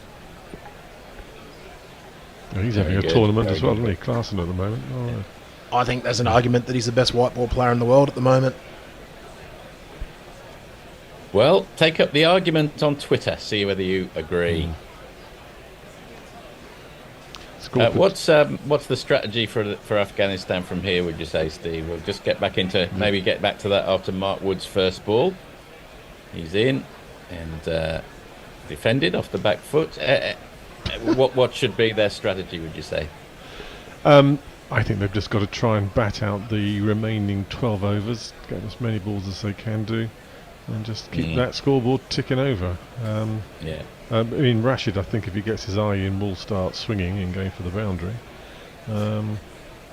Yep. The other two batsmen, other three batsmen, I don't think there's a lot of talent there, but, you know. Keep England out in the field. It's no doubt warm. I don't know what the temperature is in Delhi today, but it's no doubt warm. Just make it a little bit harder for England. That's flicked off his pads by Rashid, down to the man at third man who's worked. So he has to come quite a long way around. See whether they picked. Yeah, they just picked up the one. So that was the disappointment of Pakistan's innings yesterday. It just sort of fell apart and never. Yeah, this hasn't been quite as spectacular a prolapse, so to speak. They were 115 for none, and they were going at 8 and over at one stage. So it's down to 5.3 the run rate. So you can see how England have clawed this back with good bowling, I have to say. Yeah, very much so. Yeah, it's Wilkson Curran having an off day. It happens. It's certainly not a suitable pitch for the medium fast or fast medium merchant. It's either pace or spin. But fortunately, England can turn to Mark Wood, who comes round the wicket now. He's smacked into Ikram's body. I'm not quite sure exactly where. Maybe the bicep. It's ballooned up to Butler. No suggestion of an edge. Butler's just checking. You see where it hit him, Steve? I thought it was around about the shoulder sort of stroked back. He's called for the physio anyway, because that went full. Yeah, actually, on his neck. Shoulder, you're right. Right on the top of the shoulder, in fact. That was a cracking ball. It's only about a foot above the stump, so he was trying to duck out of the way of it. And they just sort of, one of those horrible ones as a batsman when you know the ball's following it. Yeah, no, totally. I mean, it doesn't matter how nice a guy Mark Wood is. Having you bowl at him at this, his average speed. We just had a look at the speed gun. Is 144.6 in this World Cup, which is 4 kilometres an hour faster than it was in 2019. Really. And that's average. So some of these balls will be going in at 148. Yeah, his top speed has been clocked at 154. They've put up on screen. Word. So that you just, I don't think the human body can bowl much faster than that. Really.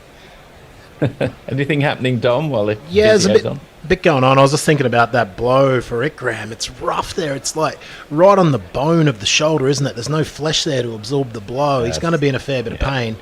So what do we got here on the socials? Over there on YouTube, O'Harris, Rashid is probably the best batter, bowler and all-rounder in this team. I would say probably, mate. Saudaho agrees with that. Best all-rounder easily. He also questions Rashid's age, thinks he might be a little bit older than what his birth certificate says. I'm not too sure about that one. I'm not going to go into that too much. What's Brian in Brisbane? 23 he is officially, I think. Is that right? Yeah. 23. It's a bit older, I agree. Brian in Brisbane has got rid of his message. That's why I can't see it. Yeah, that's okay. Let's leave that one alone. Mog has had a dream. He says he's woken from such a delightful dream. South Africa won the World Cup, beating. I'm going to cop so much for this. Beating perennial chokers India in the final. He might be right. Mog is just here trying to get me in trouble today. He got me saying the C-bomb. He's got me. He does that for everyone. Don't worry. Woods, he does. Woods back into the attack against Ikram, who, in the light of what happened the previous duel, does well to get into line and play that down to the man at deep square leg, come through for a single. And that there's a bit of applause, and I think it was merely for standing up to Mark Wood rather than anything else. Yeah, it's the fact that he hasn't got a broken collarbone. Yes, that's right. Just having a look at Gurbaz. Absolutely thumped the bejesus out of his bat as he got back. Don't go anywhere near him for at least an hour. He still looks furious. Yeah, there's still smoke coming out of his ears in the pavilion. Mark Wood in again to Rashid, who plays it off the back foot to the gap in the offside, and they come through for a single. He's bowled well. Mark Wood, since he's come into the attack, he's 1 for 37, coming up to the last ball of his 7th over. And actually, the only time he's really been taken to the cleaners is they've used his pace to get the ball to the boundary, haven't they? Use his pace against him, sticking your bat in front of a Jeff Thompson bouncer. Yeah, which is a brave thing to do. Exactly, yes. Thing is, Jeff Thompson will give you an absolute volley. Whereas a mouthful. Yes. Will give you a rueful smile. He's in again. It's absolutely spot on the money. Good forward defensive from Ikram, gets right in line. At the end of the 39th, Afghanistan 207 for 6. Colin Souders getting involved with the individual players. He thinks Kyle Kurtzer for Scotland and maybe Shakib for Bangladesh, both former one-men team. And Warren's giving you a bit of a spray, Steve. He wants to... Yeah, morning all, he says. Rugby World Cup 2023 quarterfinal predictions going well, mate. No, not at all. Well, you better let us know what you said in case... Well, yesterday I suggested it would be a Northern Hemisphere washout for the semi-final. So, of course, All Blacks and Argentina have upturned that straight away. So I'll just be hoping that England can just nudge out the Fijians today and... be typically the sole Northern Hemisphere representatives at the semi-final of a Rugby World Cup. It's Topley time again. Don't know whether we want to jingle him up. I'll have a look. Brian's missed a couple of wickets whilst he was filling the screen wash in his car. He's in again. We might jingle him off after this first ball. He's round the wickets to the right-handed Rashid, who cuts and's got it past the man at point, but not past the sweeper. Here it is. They just come through with a single.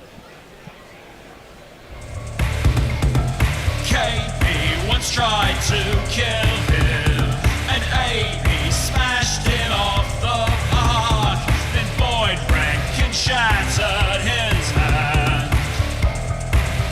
But Reece Topley is finally in the side.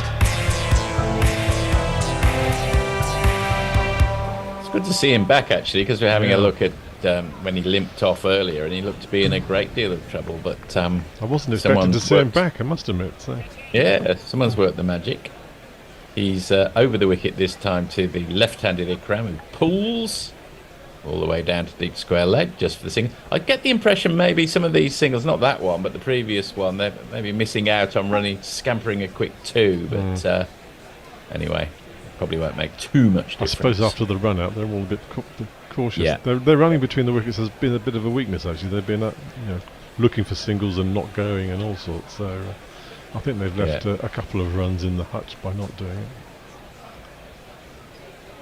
As you say, it would be surprising if it made a difference at the end. It'd be a great game if it does. Topley round the wicket to Rashid, who cuts again. He's probably bowling just a touch short. I wonder if there's anything to do with his injury here than he was in his first spell. And he's getting cut, which won't please him. Doesn't look like he's in too much distress, does it? Oh, he seems okay, yeah. He's doing a very good job of disguising it. I mean, I think every time Livingston throws the ball, and indeed every time he bowls it, his shirt ruffles up and we see his midriff. Yeah, it's not that nice, is it? No, it's not really. It's not great. Topley in again. Oh, good shot. And that is my feed slightly let me down. Do you want to describe it, Steve? Yeah, he basically just guided it through first, second slip area all the way to the boundary for one of these. Beautiful. 1 2 ka 4 4 2 ka 1. My name is Lakhan. My name is Lakhan. Well, we've got a couple of balls left as a trio. Yeah. Jason is hovering, so's Tony. Jason is hovering.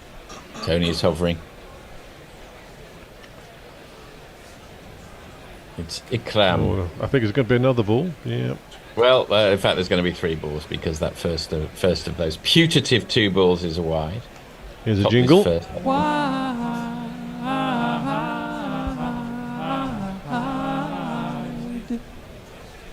It's good to get full value out of the jingles. Someone's written them, Forthy, so yeah, exactly. I like to play them. Okay then, so still 2 balls left. Topley's will be able to see most of the remainder of the match out. That one's played out by Ikram through the point area for a single. Topley number 30 off 5.5. He really held things together in those first 10 overs when Wokes and then indeed the contrast between his bowling and the rest of the bowling was really stark, actually, wasn't it? So It was world class at one end and Ilford seconds at the other there. In fact, his first over was a maiden, if I recall properly. So I think it was. And that's played out. That's it. Into dot ball at that's the end of our session together. Ikram's on 33, Rashid on 17, Topley's number 30 off 6, and Afghanistan 216 for 6 at the end of the 40th. To take you through to the end of the Afghanistan innings, here comes some sort of an 8. Tony, Messers, and Jason. See you, Forthy. See you, Messers. See ya. Messers, you good? You know where we are with the socials? Yeah, I'm good, thanks, mate. Yep. Farong says, wood into the bear zone, I hear. Clocked at over 90 miles an hour. Any ball over that speed should be referred to as bear zone. Should have a jingle for that, bowling that fast. Yeah, well, those of you who were listening yesterday, Bear's justification that he's a very good driver, he just drives very fast. Would believe every word he said, of course. And Mog says, I like Steve's approach to jingling. What is it? Sort of free flow jingling, is it? Puggy Bonefinger says, come on, toppers, you freak, take a wicket. Tony's busy getting his headset on, and he is. He's ready to go. Well, we're into the last 10 overs. So different sort of complexion to this game altogether. But it's been spin. Yeah, this man is coming back to the bowl. We have coming back into the attack. The man on the 45, and it is, of course, Adil Rashid. Here he is. Adil Rashid on the 45. Adil Rashid on the 45. Adil Rashid on the 45. Adil Rashid on the 45. Flicked away towards leg, down, out towards deep mid wicket for a single. He's going nicely as Rashid Khan, living up to that billing of his 100+ strike rate, albeit not average, and he has looked a class apart. He and Gurbaz, who I don't know whether he said it in Afghanistani, but I suspect I know something like the translation of what he may have said as he smashed his bat down when he came out. That one is just nudged away towards mid-off. They'll stroll a single. Well, I think he was annoyed at two people, to be fair. I think he was annoyed at his partner for calling him and for himself for accepting. Well, yeah. Because he knows he should have said no. Indeed he does. Ikram, the left-hander, comes down the track, pushes this out towards mid-wicket. They take one, they think about two. It was never there. So it's going to be a bit more Rashid on Rashid action. Ikram's done pretty well, actually. He's got to 34 or 40. He's given themselves a platform for Rashid to go big and for him to support as best he can, I think. Down the track comes Rashid Khan, but he can't really. I think he was eyeing up deep mid-wicket and kind of adjusted his shot to steer it out to Harry Brook. Yeah, I think deep extra cover. To be fair, I think Rashid Shaw come in and pushed it wide, so he had to adjust to get some bat on it through cover. I think he was disappointed he didn't get it quite so far in front. We're going to have a dot ball. Rashid, a little bit of clever football skills as he flicks the ball back between his legs, turns and ensures that no run ensues. First dot ball of this over. That was 220 for 6. Almost a Cruyff turn, but his control wasn't quite good enough for a Cruyff turn. Well, it wasn't bad. It wasn't bad at all. Ikram 35, but from 42. Rashid, that's the googly, but it was wide of off stump. And it just beats the substitute Willie. The substitute Willie, as opposed to the actual Willie. The previously selected Willie, yes. But indeed, away it goes into that'll the wake the offside, pawn and bot up. They take a single. Messers. Look, I'm pleased to tell you that Cricinfo is doing a really good job of making WinViz look good. They're still predicting an Afghanistan win at 56%, which is just crazy. Well, I think the fact that the wicket has taken far more turn. Everyone thought it was going to be a beautiful batting track, which it has been. But if you look at the combination of Livingston, Rashid, and indeed Ruti, they've all got the ball to turn. And in Rashid Khan, who else do they have? Who am I thinking of? Nabi and Mujib. Mujib, of course. Mujib. That's we have a super chat. We have a super chat. Hit us with the super chat. Don Diego de Silly Pants has sent us 1,000 Taiwanese dollars, and he says for Suda to write, "God save the king, God save England." Well, you made a mistake there, Don Topley Diego. in, and this one. Do you want to just read that after this delivery? Topley in, and Yeah. it was guided wide of third man for one of these, and Topley coming back after his injury, which is a great relief, has like the acting in Crossroads. You made a mistake, Don Diego. You can't pay the money and then ask him to do it. You need to get him to do it first, because it's not something I can see Sudahu writing. Defended into the offside by Ikram Ali Keel. No run, good comeback from Topley. Just a shade quicker, not too much. He's only bowling noticeably 20 kilometres an hour less than Mark Wood. I mean, he does More bowl the at line. same It was a pace bit lot anyway. tighter to the stumps, therefore he couldn't get his couldn't have his flashing blade to guide it past deep backward point and square of third man. In some ways it's been a little bit the story of the Afghanistan World Cup. I mean, we were looking and comparing the strike rates as we'll wait for Topley. That one is an attempt to work to leg by Akrim, and it's onto him too quickly. And there's no run on this occasion. Yeah, only none of their top order, none of their top 6 strikes above 90 in ODIs. And you compare that to South Africa, of course, who piled on 428 here against Sri Lanka, where all of their top 6 strike above 90. Indeed, 4 of that top 6 strike above 100. You can see. What's England's figures, Tony? I haven't got those in front of me at the moment. I can look them up. I will do it. I will do it at the break, unless you want to do that for me, as this one is guided to Gully. by Ikram. Again, no run. Better ball from Topley. Yeah. You do sense Topley is... He's bowling a bit within himself, Yes, because he's that's a the bit word I ginger on this front, on that knee. Indeed, he's got a ginger knee, unlike a bit like Ben Stokes. who's, And Johnny Bairstow. who has a ginger everything, of course.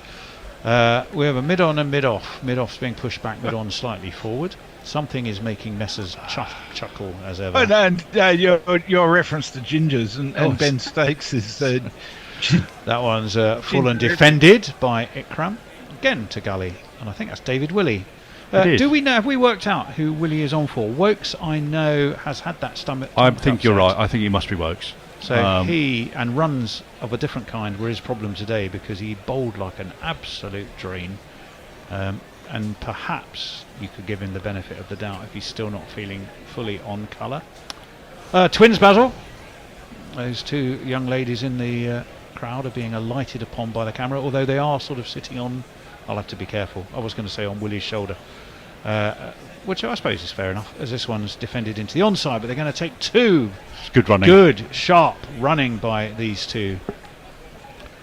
Ikram moves on to 42 from his 49, 19 for Rashid, 227 for 6. Yeah, for those who do have the feed, that was an excellent shot from the boundary edge off the moving camera of the ball scurrying past the inset fielder, and then someone peering out of right field very quickly, pick it up and throwing in one motion. They absolutely did run well. They had to grounded his bat and did everything right, really. From 79 in the power play without loss.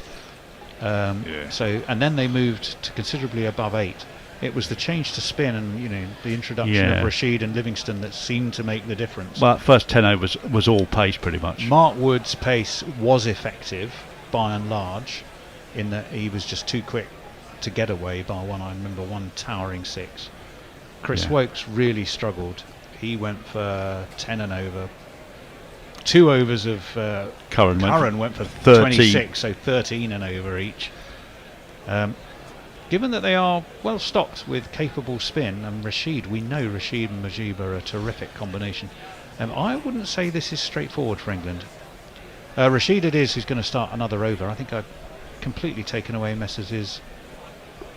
That's all right. There's not a lot tweet reading opportunities. That was down leg and was easy enough for Rashid Khan just to help on its way. It's going to be fielded on the dive by Johnny Bairstow down at long leg, so they will take 2.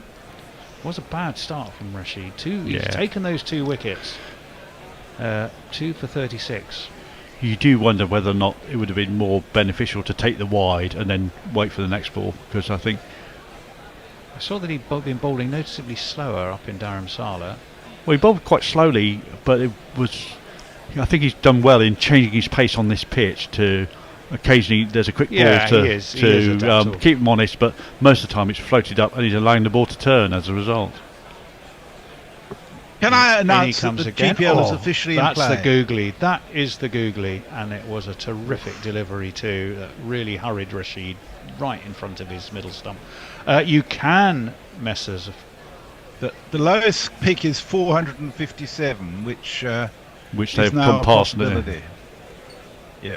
This one is an attempted drive. He doesn't really, rather under edges it, but it goes to long off. They walk a single.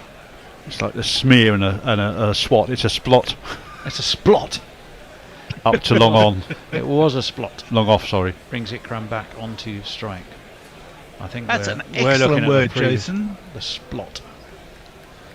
In comes Rashid. What's he going to serve this time? Well, That's he's the going to googly. be hauled on the 45. There's a man at short fine. No, and it was the googly again. Rob Tucker seems vexed about something. He's going to stroll over and have a chat with his fellow umpire, Mr. Shafadullah. I'm not quite sure what's troubling No, I them. think he's having a word with Ikram. Oh, is he? I think he might be running down the wicket. Ah, well then. And then quite running right back. too. Saying you can't do that. We'll see how honest he stays. He's facing though now, and he angles the bat. But there are 2 men behind square on the off. Yeah, straight down the wicket. Yeah. Oh yeah, he is running down the wicket. So Messrs. Nabi, Majib, and Rashid thanking him can already. have some footwork, some arcs to work with. That's nicely flicked away. Well, they should come back for 2. No, they don't. They just take the 1, and Rashid applauds the work of Harry Brook enthusiastically to restrict them to just the 1. Yeah. It means that after 43 overs, it's 231 for 6. We may get a bit of Sam Curran, but first we're going to get a bit of Messers. There's a bit of banter going on over on YouTube about Don Diego's demand for Sudahu to write "God Save the King, God Save England." Sudahu says he's more my king than yours. O'Neill Harris says he'll be playing for Watford soon with those skills, Rashid. Don Diego says, totally agree, Jez. I wanted to give Guerrilla Cricket 25 quid. Never expect miserable Cole to do anything to benefit others. They're quoting for the robot and the Hitchhiker's Guide to the Galaxy. Which I'm glad to say Sudahu laughs at. Who have we got left? 3 left for Topley. Livingston's bowled out, and pretty well too, with his 1 for 33. 1 left for Adil Rashid. 8 for Curran, but he's going to bowl. He's going to have to improve. 6 left for Ruti. He did all right, went for under 5 and got himself that wicket. 3 left for I'm not Mark sure. Wood. I'm really not sure they'll bowl Root again. I think it's down to how well the pace bowlers can put themselves together for the remaining This will be overs. interesting. I mean, it is not Gurbaz in full flow that Sam Curran will be bowling at on this occasion. It's Rashid Khan in full flow. Nonetheless, Rashid Khan has looked in very good order indeed. Score predictors reckoning round about 282. Yeah. Predictors have played 4 times here. I think at they'd Derby. be happy to get Do you know that. what, Tony? The closer you get to the end of the innings, the more accurate score predictor is. Funny that. Well, It that's is. true. How That's could true that of our possibly friends work? Winviz as well, isn't it? The famously swinging Weird, that. Winviz. Curran, left arm over. Good ball. Much better ball than anything I think he's served up so far. And it forces the batsman onto the back foot. 3/4 of the way off stump. Oh, Decent that's his. length. Bit of back, look like slightly back of hand. It is very back of the hand. That's the. So it's a leg cutter the almost. the Dernbach hit me ball, but Jade. bowled properly rather than like Jade Dernbach. Dernbach and his licorice all sorts. Curran in again. Step back, make room. Hauled away to leg by Ikram, and they will take a single. Already better from Curran. He's had ample time to go and reflect on how to improve. One of the things about Curran previous efforts. It sounds like you send him to the naughty corner. It does. Go away and have a think about yourself. But young one of man. the things he does do is he does react to when he's bowled badly and work out what's wrong in his head and fix it quickly. Sign of great maturity. If you can Well, he has a face lot of adversity experience. and- I mean, he's 24, 25 Yeah. now, but he's been playing competitive cricket since he was about 15. So there's a lot of experience to be, and a lot of IPL A lot of in which that. I suspect you've watched, Jason. In he comes. Oh, that is an attempted pull by Rashid, who gets himself into a tangle and it ends up bobbling to Joss Butler, who was very lively in a stumping, but then he did miss one as well, didn't he? Yeah. Well, you say I watched a lot of it, only up until the point where he got picked for England, pretty much. Well, yeah, you see less of him these days. You do see plenty of him in limited overs cricket, though. Yes. He still looks about 15, though, however much experience he's got. Well, he just still looks like the what's his name, Chucky, when he does his angry bowling face. That's short and slapped, but slapped on the bounce down towards Livingston, who's patrolling that deep cover boundary. Yeah. Will restrict them to just a single. So it's a good over so far from an England perspective. It's a good over from a Sam Curran perspective. The only thing I'll say about Sam Curran is, he may not have grown since he was 15 or so, but he's definitely bulked out since then. If you meet him in person, he's really quite stocky and quite powerful. Is he? Yep. Yeah. He seems to have overshone his brother now. For a while, they always seem to be somewhat neck and neck, with Sam seen as more the test player and Tom the limited overs player. That's a good full ball that Ikram has to dig out back to Sam I Curran. don't know. I think everyone always thought that he was the more talented of all of the siblings. Just don't forget, there's a third one as well. There is Ben, isn't it? Ben Curran? It is Ben. Yeah. But Tom, just not quite quick enough as a bowler, and a very fine hitter of the ball, but not quite the same innings builder In as he comes Sam. again. That's slapped to Milan, who's stationed at backward point. Curran will finish with a dot ball. We're through 44 overs and it's 233 for 6. The rate of shade over 5. Messers. The chortling Messers. The Bombot's got me going. Just Ideal says, loving Rashid bowling to Rashid. Yeah, there's something nice about that, isn't there? And the Bombot says, substitute Willie shall now be known as the Bobbit. Was it John Wayne? Was it John Wayne? It his is John first Wayne name? Bobbitt, yeah. John Wayne Bobbitt. And his missus took Harriet a pair of scissors Atkinson. to it, did she? It's horrible. Harriet Atkinson appreciates him too because she's given us £5 as a super Fabulous. chat. Thanks, Oh, Harriet. thank you, Harriet. She says a substitute Willie that deserves a super chat from the mad old bat. Thank you so much, Hattie. It's brilliant. Substitute. Can you imagine if you have two? You know, your main Willie is just feeling a bit lazy this morning. However, darling, I'm glad to tell you, I've got the spare one here. I've got the spare one here. Rashid comes over the wicket. Down the track comes Rashid. Launches him. Is he going to be taken? He is. What a catch. What a catch that is Great by catch. Joe Root, who's down there at long on, diving to his right. That was a grab for the ages. Well done, Rooty.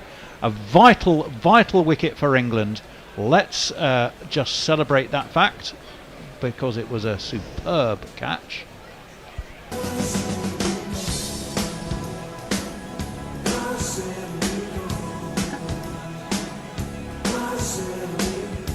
Show Root 2, 3, 4, 5 steps. He had to judge it as he dived, picked it up just above the ground, held it high, and with the score on 233 for 7 now, Rashid Khan departs for 23 from his 22 balls. Another wicket for Rashid, well caught by Joe Root. Beautiful catch.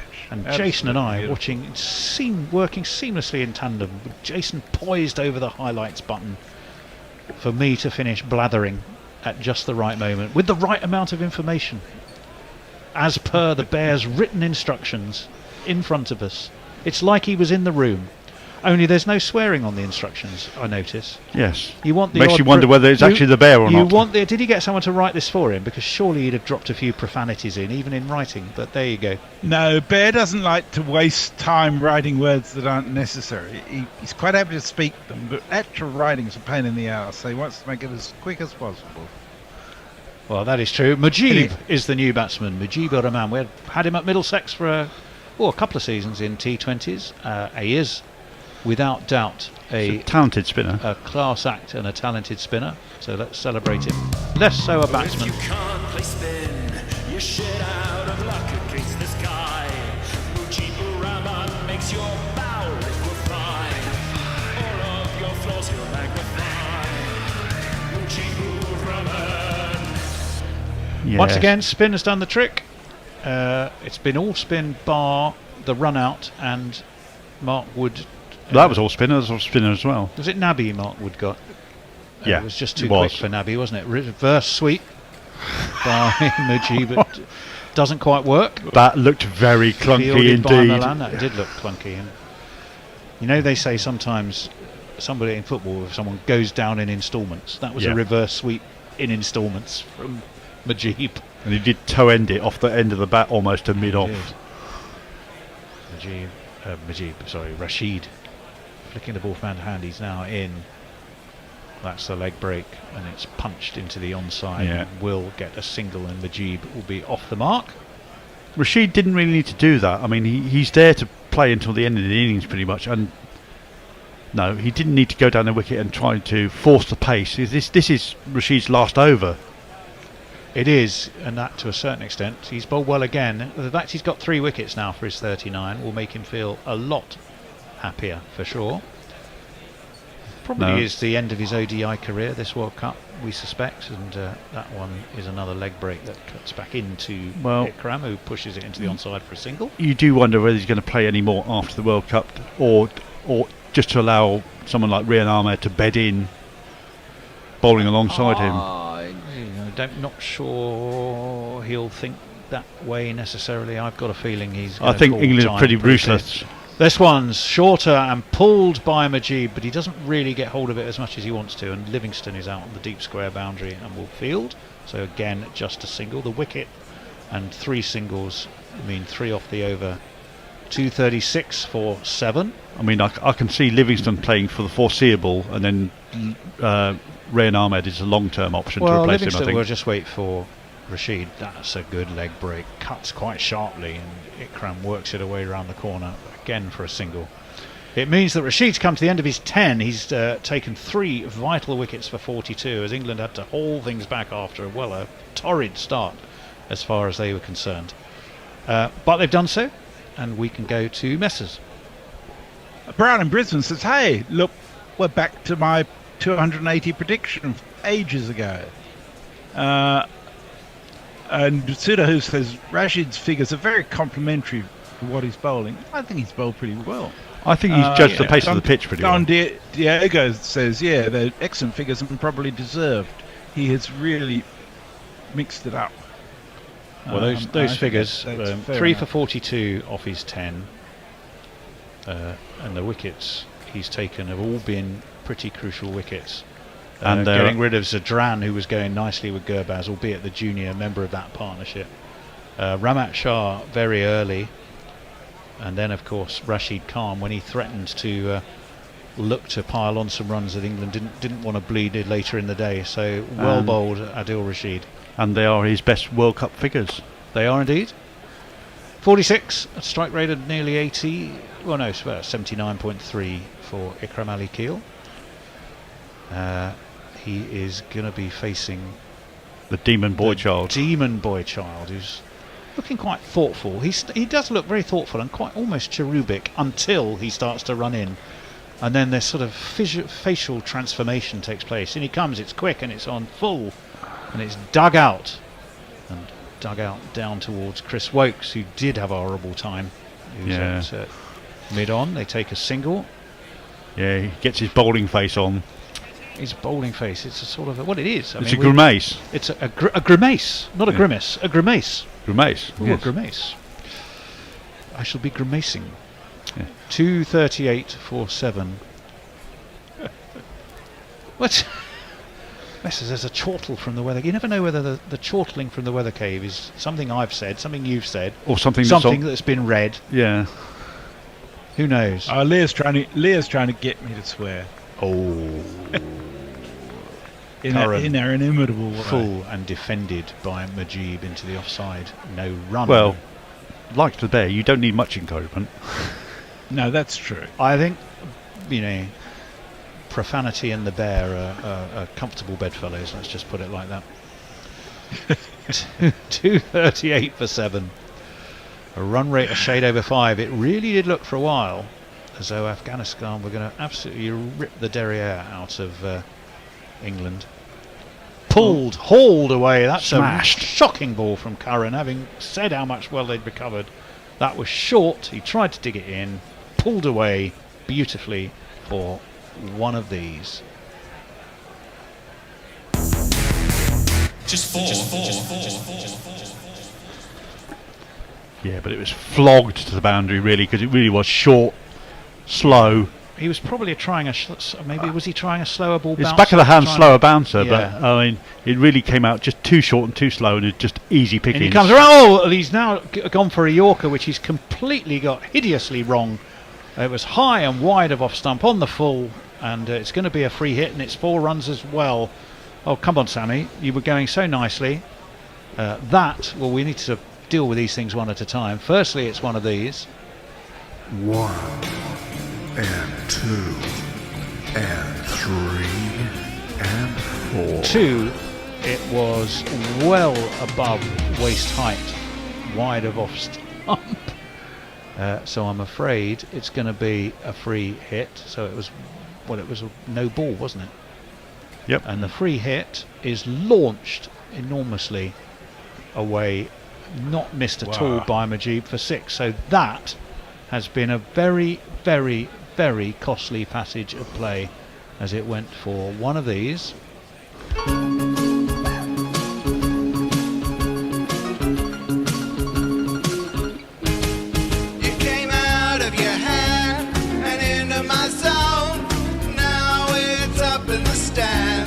It's a 6. It's beautiful and it's Pulled away by Mujib. It, in the process, brings up the 250 for Afghanistan. 253.47. It's all happening. Yeah, very Bill Lorry there. Was I? Parrot Bradshaw says, give Karen a trench coat and fedora to reveal his true form. Sends us a picture of Sammy the Squib. Crack shot with a Tommy gun. Well, and I'm for 44 off 3.4. This is horrible from Sam Curran. Well, it is genuinely horrible. He's gone for 10. Well, Wood aside, pretty much all the bowlers have gone for a lot. 15 pace bowlers. 15 of this over, and there's 2 balls left. He's enabled Afghanistan to release themselves from the shackles that England had been putting onto them, and Curran has stopped in his run up there. Oh, this is a little gem from Mujib at the moment. It's 16 off 7 balls. 16 off 7. It's been well helped by a shocking full toss and a free hit. Oh, he dropped the ball. Probably the best thing he could have done. Maybe he's bought himself a bit of, bought himself a bit of thinking time, because this is not going well. No, you're not allowed to do that, Ben Stokes. You can't coach on the boundary edge. That's naughty. Round the wicket comes Curran. That is a better ball. Hauled away along the ground. They are going to come back for 2 though, out to deep mid wicket. Well run. They'll move on to 257 for 7. I think he's had a word with him saying, stop doing all the variations and just bowl properly. Stop being shit.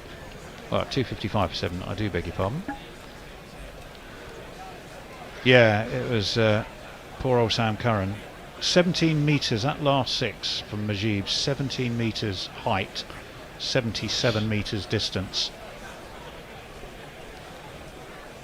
Down the track he comes. Yeah. Well, he steps back this time, does Mujib. Looks to angle the bat into the offside, and Curran will be relieved that at least the final ball of that over is another dot ball. In fact, he delivered 2 dot balls in that over. Yeah. Shows that the rest went for plenty. 46 overs are complete. It's 255 for 7.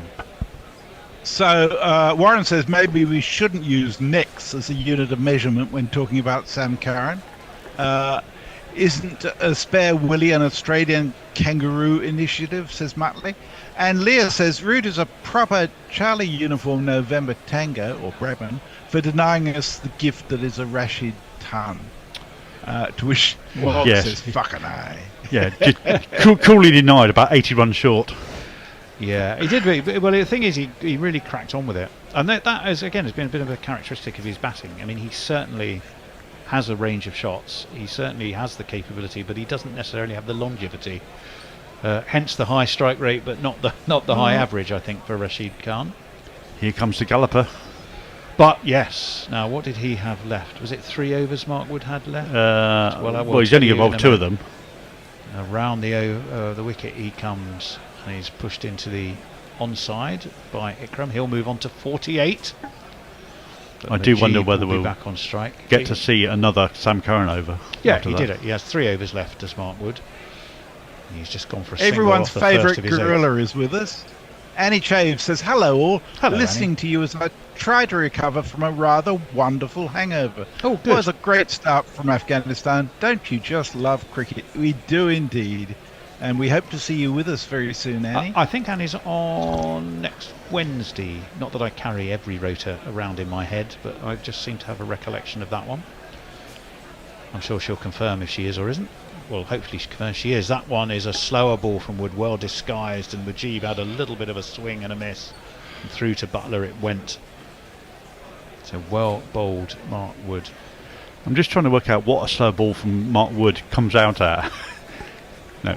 Slow ball, it's only 88 miles an hour. Yeah, we're watching that Nabi dismissal again, which was just climbed on him at pace, and Nabi had no answer at all. And it looped up to gully. He doesn't look very happy, Mark Wood, despite the fact he's bowling pretty well. He seems to be pensive as he's wandering back to his crease. Yeah, in he comes. That's going to get 4 runs. It was a pull from Mujib. He top-edged it. No one was going to get anywhere near that. And it's 4 rather fortuitous runs. It's just another score. It's just another 4. I think we'll find, as we look at it, yeah, it was very nearly 6. Was very nearly 6.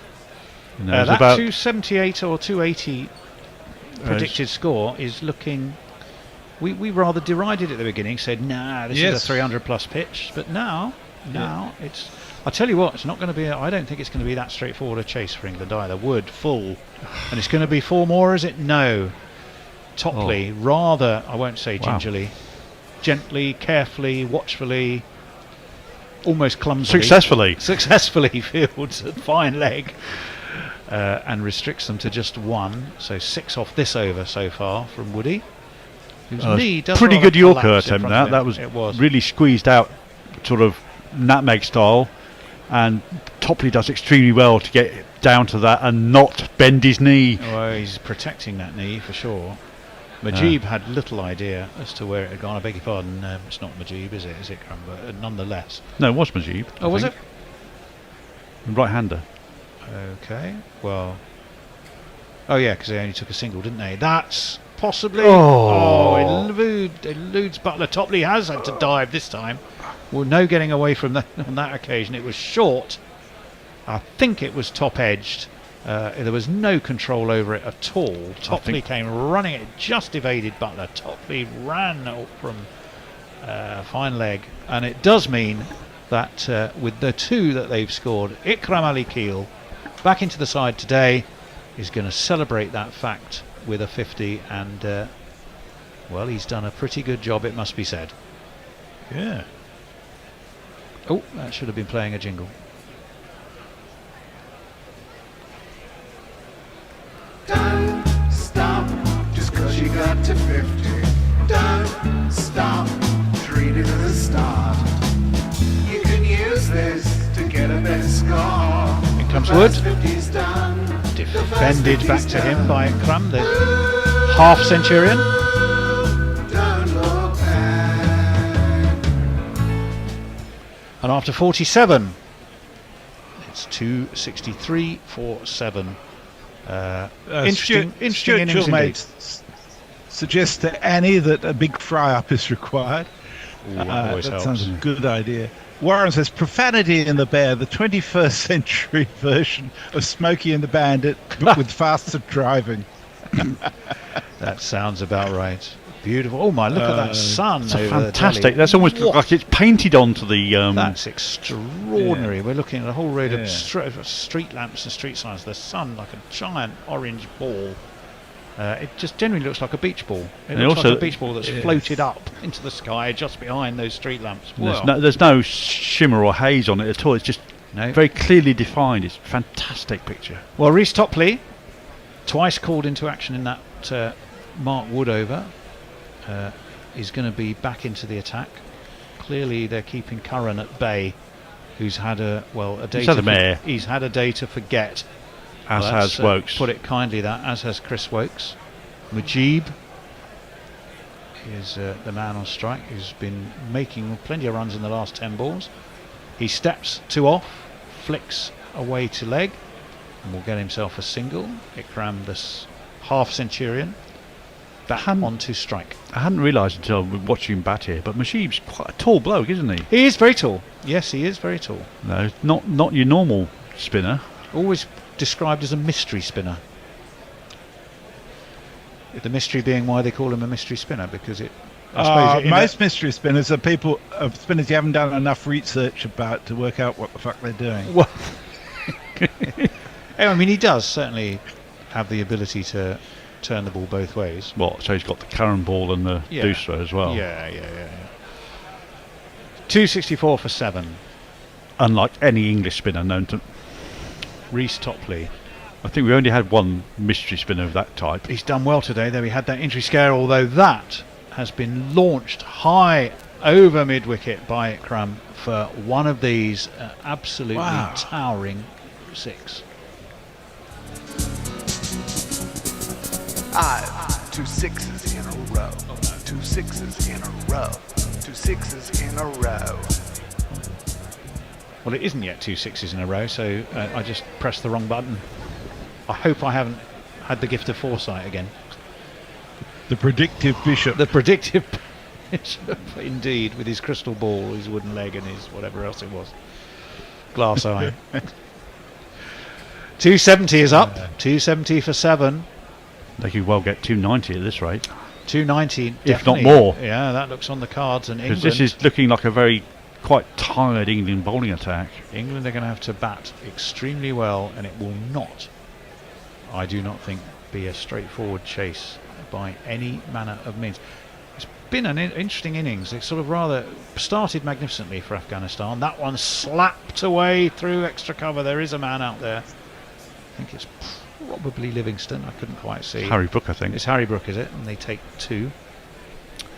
Yeah, it started at a gallop, 79 off that power play. Went all a bit soft and wobbly in the middle, and is gathering plenty of pace again at the end, isn't it? Yeah, we're just looking at the scores that Afghanistan have made, and this is closing on one of the best ICC World Cup scores. 288 against the West Indies, their highest, and I think they could well pass that.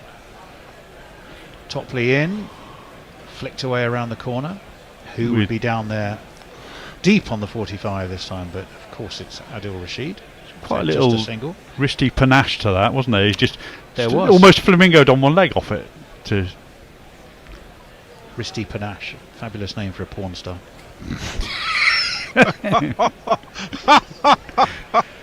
272 for 7. It is. It's so spot on. Indeed. Yeah, most of the runs at Topley as bowled to Ikram have gone. The runs have come. Oh, That's that's a full toss. It's going to be hauled. He doesn't. He cloths it rather to mid wicket. The question is going to be: was it above? So one of those. It is. One of those. And just and what one you of didn't those. need. I think. For those of you not watching on YouTube, one of those is a no ball based on height, as signalled, and one of those is a free hit. And one of those is also what would your one and only warning, I think. Yeah, I think so. Yeah, just one slipped out his hand. I think we have seen a pre-injury concern Topley and a post-injury concern Topley here, and the post-injury concern Topley hasn't had quite the fluidity about his run-up or the accuracy. Here comes the free hit, and it's a good one. It's a full Yorker. It's dug out. Should be stopped by Wokes. Well done, Wokes. Well, I'll talk you through that in a moment. They've come back for 3. Wokes seemed to have that fully covered as he dived. He then didn't seem fully aware of where the boundary sponge was, and he suddenly had to let go of the ball, leap over it. Here, he seems to, there we go, as he rolls over on his shoulder, it's almost as though he goes, oh Lord, look, I'm right by I've the almost put boundary. my foot in it. He almost did put his foot in it. If it's squidgy and spongy when you put your foot in it, it's probably the boundary sponge, and it very nearly was. So this has been a fabulous effort from Afghanistan. It's been a very mixed bowling effort from England, and when they've been bad, they have been very, very bad. Yeah. In comes Topley. High hit. Out, Is there a man out, deep out. there? Yes. It's taken deep by, I think that looks like Sam Curran. It is. It's the at, bloke that doesn't long drop on, catches. and England do have a wicket, somewhat belatedly. Probably well earned for Topley, although he's gone for 50 off his 8 so far, but the final ball of his 8th over nets his first wicket, and finally Ikram will have to go. Let's first of all acknowledge his wicket. So get on your bike and take a hike right out of here. But he's gone for 58 as Ikram Ali Keel, and it's been a terrific knock indeed, but he's finally He's been the glue that's held the lower been middle caught order together. by Sam Curran, deep, long on, off the bowling of Reece Topley, who gets a wicket off the final ball of his 8th over. I've done it. Oh. And he could not have picked him out better. There is a There's a porn chat. There's a super chat Oh, from a excellent. bloke called Jeremy Henderson. Oh, hello, whoever he is. Who said for $5, who says Wristy Panache, the porn star, deserves the super chat. Oh, well, that's your award, Tony. Thank you for that. Lots of chat here. George McPherson said this is embarrassing from England. They can't even bowl out a team of that have struggled in World Cup matches. And has England got a second string bowling attack? Get a move on. Well, Mark Wood and get us bowled Afghanistan out. generally well. He's going to be in to Majib, who's Out, top out, out. top edge this. It's surely going to be taken by Joe Root at backward point. It is. It goes straight into his hands. The 9th wicket has fallen with the first ball of Mark Wood's 9th over. 277 for 9. Mujib has gone for 28 off 16. Where was this bowling earlier on when England needed it? Oh, Call another me run. for a single and my stump shattered. Do don't run, Oh, no, not another run. What am I doing? rabbit, run. Another one bites the dust. That's the one I meant. I think that is going to be out, Fred. Another one bites the dust. Ignore. What the fuck? Well, I accidentally pressed. I started off by pressing a run-out jingle, and I thought I've got that run. The next one I picked happened to also be a run-out jingle, so I thought I better play another one. So he wasn't run out at all. So the bear didn't leave an instruction saying don't play 3 jingles at once. No, he didn't Or need 3 to. fucking jingles at once. 3, yeah, indeed. The new man is going to be Fazal. He, I'll tell you, but I don't. Did we suppose- jingle up the other guy as well? Because he wasn't on strike. Naveen? No, I don't think we did. Well, let's see. I will be able to do that. Because it might only last one ball, this. Here's Naveen.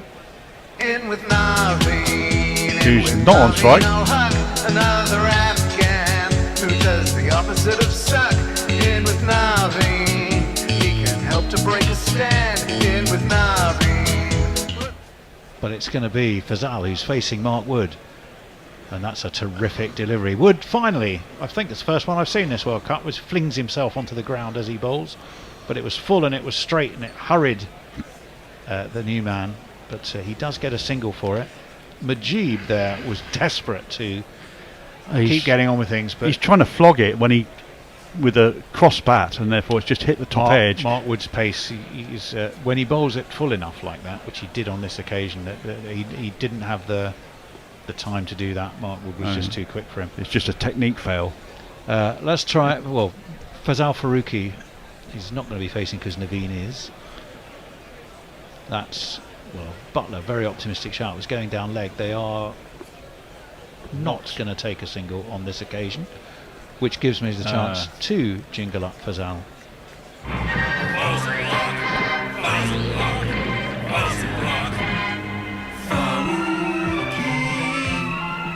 Well, he's taken 4 catches today, is Jay Root. Yeah, He's been and he could have had very 5 much in the game, hasn't he? Could have had 5 because there was that big flash from Gurbaz early on that he only just went past his outstretched hand, diving. 278 for 9. Mark Wood's going to be in 2. Naveen, you've got 2 new batsmen, 9 and 10 at the crease. Defended stoutly though by Naveen. Pushed long off. No. Is no run. His job's not to score runs. Go on. I should point out before we get to the end that Brown in Brisbane predicted a long time ago 280, so he's not going to be far off no matter what happens. He's not. Well, it's so much to thank the man for. A, accurate predictions. B, more particularly, today's care package, which was magnificent. Yep. I mean, it was rich in, well, I heard Dom calling them, I don't know, Chocky bread. Aussie chocolate pastries or something. Chocky bread. They look like pan au chocolats to me. I've never heard of In chocolate comes bread. Mark Wood, beats the outside edge of Naveen convincingly. Doesn't quite get the nick he might have looked for. But he was just too quick. There's a very thoughtful looking Sam Curran who's got a double teapot on. Won't be happy with his performance today at all. He'll probably be hoping he doesn't need to bat, but I've got a sneaky feeling this is going to be a bit of a challenge. I'm fairly for sure he England. will. I think he will. Unless Bairstow and Butler get an absolute head of steam on. Bairstow and Milan. Butler's been batting at 4, hasn't he? Rusi 5, coming in at 3, Brook at 4, then Butler. Butler has been moving himself up and down the order though, based on what he thinks the job to be done is. That's slashed, and it's slashed away past backward point for 4 runs. And a very frustrated Mark Wood. Well, there goes your prediction. Just another score. It's just another 4. Well, Mog's saying I hope they do make 300. There's a swank new 300 runs jingle. Oh, I will have that ready, Mog, for you, just in case. That's always assuming the Bears have managed to put it in the cart. Yes, but the point is, yes, I've got a nasty feeling. I don't think it's made the cart. That's the problem. I can see the 251, which I'm afraid we forgot to use. Mog also says to mark war, everyone is a mystery spinner. No, it'll be up for the next game, Mog. It hasn't made the jingle cart for this one, I fear.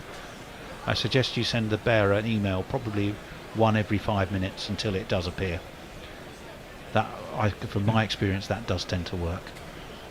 Well, 282. Don't 282 don't for 9. poke the bear. They're going to have to get 18 in this last over. I'm not sure these two look like they're likely to do that, in all honesty, because we are about to enter the final over of the innings. Naveen on 4, Fazal on 1, Topley has ball in hand, and it's a dot ball to start with because it was quick and it was full at the toes of Fazal, who could just push it back down the track. Yeah, too straight to deflect it anyway without taking too much risk. Toppers is there's that deep. You know what? I tell you who Messer's his little chuckle reminds me of. It's it's got a hint of Frank Bruno about it. Yeah. Harry. Topley again. Oh, it's bunted, but bunted straight to mid on, and will just get a single. Bring the That looked very onto strike. Looked very ungainly, but he got a lot of power into that. He did from the bottom hand, and he didn't have a lot of time to do it with because the ball was on him pretty quickly from Toppers there. He's still. Dear. What do you have in common with Phil Spector, Tony? A wall of sound, I would imagine. Yes, that's what Warren says. Do you know what? I have stood under in. Oh no, I'm more thinking Berry Gordy than Phil. Oh no, Phil Spector as well. I you tell you. Under the Hitsville plant in Detroit. That is correct. As this one is wide of off stump. It was an attempted ramp, and is that going to be given as a wide? I don't think it can be. No, it can't. No, because I think he hit it. No, I think he got something on it. It failed. It's a dot ball. That's the most important thing from the thing that gets me about that Hitsville thing is how narrow the studio is. It's really tiny. It is. Did you sit at Stevie Wonder's piano? No, I've never been there, but I've seen loads of pictures of it. I thought and the frontage is so tiny.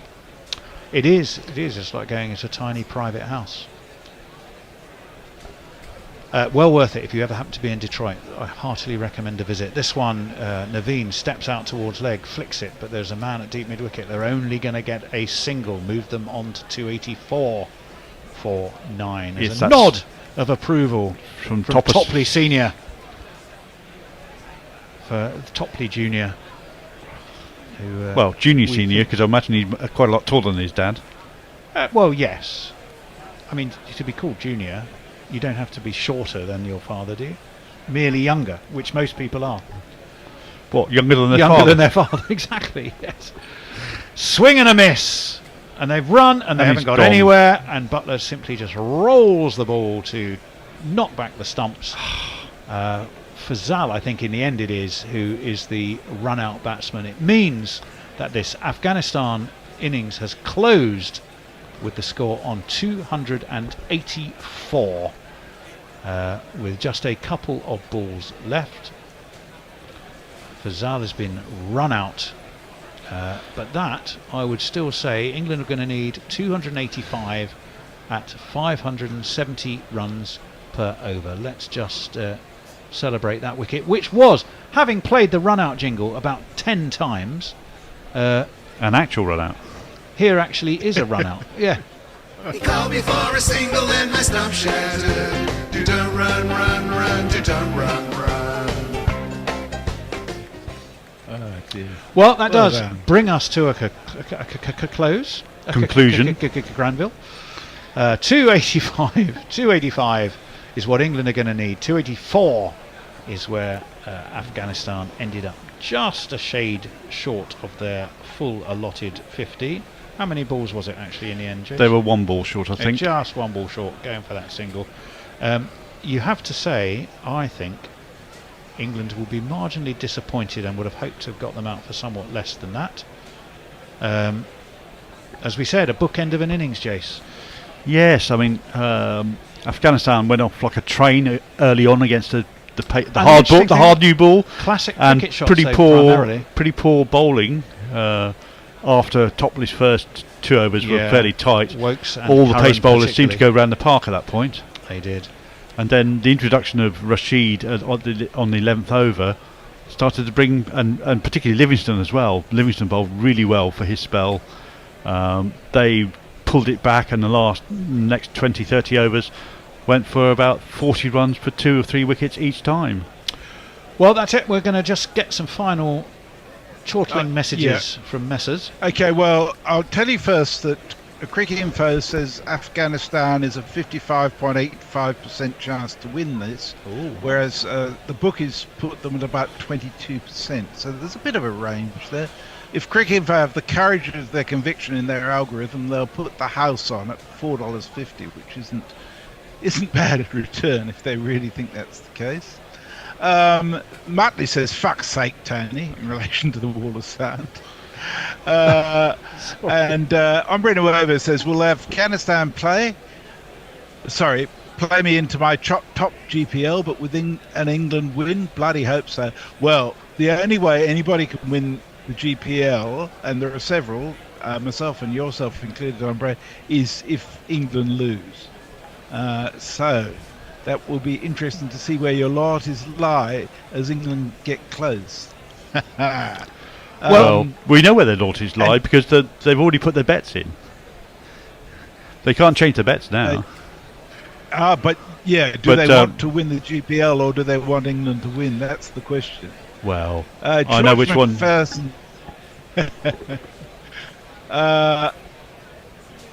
How about that?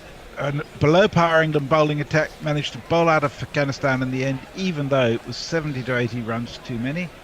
Sudahu says, right, time to do some work. The oil continues.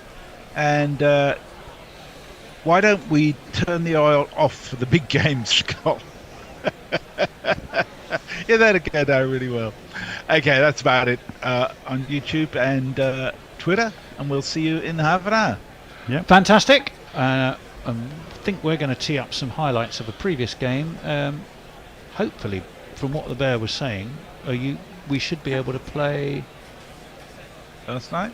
For some reason, no. I think he just said play this. So let us know if you're hearing it. It's going to be the Bangladesh and New Zealand game. Seem to be able to grip with his thumb. It's got the magic spray going onto it now. But okay. So the ball's actually it's the overthrow that's hit him. So he's been struck by the ball as it's... Actually, do you know what? I'm not going to play that. I think we should try instead Australia and South Africa, which is much more fun. for you. This podcast is part of the Sports Social Podcast Network. Guerrilla World Cup, the highlights. Guerrilla World Cup, the highlights. If you want to know all the news and more, this team right here gives you more than the score. All the action, the wickets and more. Guerrillas call it. Yes, hello everyone, and welcome to this White Line Wireless broadcast for the 10th match of the ODI 2023 World Cup between South Africa and Australia. We are in Lucknow. I'm not going to bother to pronounce or read out the name of the stadium, but it's a very long name. It's a very beautiful stadium here. I really, really like it. It's a great place for the Box of Dreams, and interesting to see what the pitch does, because not a lot of cricket has been played here, or at least since I think they've relayed the pitch. But we're about 5 minutes away from a start. Couple of changes to the team. South Africa bring in the spinner Shamsi for Kutsa, so they've got 2 spinners. And Australia, well, rather sensationally, have dropped Alex Carey after just one game. Has been out of form, but one game was enough. And Josh Inglis comes in, and the other change, which we all expected, was Green out for Stoinis, who has recovered from that injury. So we've got Messi. Welcome to you. Adit, welcome. Well, thank you. Good to be in the Box of Dreams. It looks a beautiful day. The forecast is for fine weather, not as hot as some days, and no rain today, I'm pleased to say. We're expecting a fantastic game here. Australia have won the toss, and they have elected to field first. So just changing things up from what they did in Chennai the other night, where they really didn't put enough runs on the board to put any pressure on India. So perhaps with the two spinners or spinner coming in for South Africa or Australia choosing to bowl, thinking maybe it'll be a little bit difficult to bat on. Yeah. And also with dew potentially being a factor, like everyone's talking about over here, South Africa two spinners may find it more difficult under lights, but the form they have been in, especially in that first game, making well over 400 against Sri Lanka, we're expecting no matter what the pitch is like, they're going to come out firing, because that's the way they play all the way down, with de Kock and Bavuma up the top, and all the way down Markram obviously with a ton of 49 balls the other night. We wouldn't be expecting them to just sort of knock around for 200. You'd expect them to come out and put a big score on. It really puts the pressure on the Australian top order, doesn't it? Facing a team that's smashed Sri Lanka for 425? 420 something, 3 centuries, which is pretty rare. But there have been big scores in this World Cup. We were lucky enough to call the game the other night between Sri Lanka and Pakistan, which we saw the highest ever run chase in a World Cup. Arguably the first good game of the World Cup. Well, we're only a weekend. We're only a weekend. And speaking of Mitchell Starc, it will be Starc with the first ball with those long green sleeves. Looks like he's got a South African top on underneath the yellow of Australia, as he's coming in now for the first ball of the game. Left arm over the wicket, nice bit of shape away, full of delivery, and it's just defended more or less out on the offside by de Kock, and there's no run. As Hazelwood's bowling a short ball, and de Kock's having a swing of that. Did that just take a bit of glove on the way through? It's gone over Inglis's head, so it must have flicked something, and it's gone for 4. So the first boundary of the innings coming in the 4th over. South Africa, well, they're not quite away, but convincingly. But they'll be happy they've found the boundary. As Stark's bowling that one down the leg side, and de Kock's whipped that into the crowd for 6. That's gone over backward square leg. Starc didn't get that one as directed where he wanted. He just straight onto the pads, and that's what Quinton de Kock does well. All timing, all elegance, and all class. And he moves to 13 with the first 6 of the match, and the score ticks along to 18 for none. So Hazelwood comes in to complete his 3rd over, and de Kock's making room again and scampers off a run. There's a run-out chance, and he's just missed the stumps. Ouch. That would have been an absolute photo finish. It was Steve Smith coming in from point. De Kock keen to keep the strike. That's the end of the over. It's 32 for none. Well, we'll wait to see the replay on that, but that could have been anything for the Australians. Cummins in to Bavuma, who mistimes this. It goes all the way in the air, and it goes somehow. I think it's just short of the boundary. He's going to have to look at the replay from this. Goes all the way behind the keeper. There's I can't even tell who that is who ran behind to try and catch it.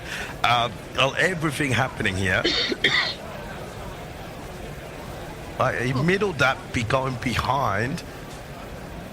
There's an attempted catch. Misjudged by about a foot. If there'd been a dive, there would have been a catch. But he might have stopped the fall. I think he stopped the fall. Adam Zampa. He didn't even lay a hand on it, I don't think. So, but his foot got to the ball as he's falling, and that stopped the momentum. And it's been given as 1 run. Stoinis is in again, and Bavuma's hoiking that one away on the onside, and has it got to the boundary? It's been caught, but the fielder has tumbled over the fence and thrown it back in, and it hasn't been taken on the rebound. Starc has got it. I think it's Kyle Abbott maybe on the field as a substitute fielder. It was looked awkward and ungainly. I'm not sure if it'll end up being called a 6, whether he released it in time, but the problem was he's thrown it about 10 metres away from Mitchell Starc, who was just next to him. As Bavuma goes a hoik onto the onside there, this time he will be out. Warner takes the catch. Maxwell goes a bit over the top with the celebration, because, well, that's probably bad news for Australia. It's over, it's over, it's over. Yes, it is over, the Temba Bavuma, but it's really put him out of his misery. He couldn't get his timing going. 35 from 55. He has played a good support role, and obviously a magnificent foundation, but now is the time to get the other guys in and start picking things up, because, well, 3rd time lucky for Australia, been dropped behind the wicket, dropped on the boundary, and now safely taken. Maxwell gets the wicket, and it's 1 for 108. It's always fun to see Mitch Marsh fall over. Everyone was laughing. As last ball of the over, that's much better timed, and that is another 6 by Hazelwood. By the cock off Hazelwood. So that's 12, 14, 17 off the over, taking South Africa to 126 for 1. And Vanderdussen is charging down. He's heaving that one over the top, but he can't beat long on, and it's caught on the boundary. Vanderdussen gone for 26. Abbott still on the field as the substitute fielder has taken the catch. Zampa gets reward for his hard toil out there. South Africa now 2 wickets down for 158. As that one's hit back, tap back to the pitch, and Cummins has dropped it. He's tumbled over. It looked almost a bit too simple for him. I'm not sure if he overcomplicated that. It was a low full toss. Markram was just like he didn't pick it up and hung the bat out there, and it just popped up to Cummins. It really was at this level, I would say a regulation return catch. And at the same time, the 4th chance down for the Aussies. 5th ball of the over this time, and attempted to reverse whatever that was, but bowled. Bowled or hit onto the back of his own stumps. Matt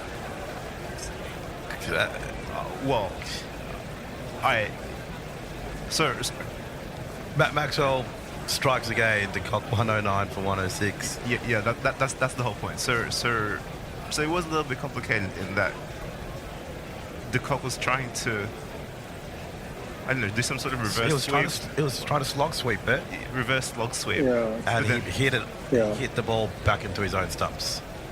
Stuck into Markram.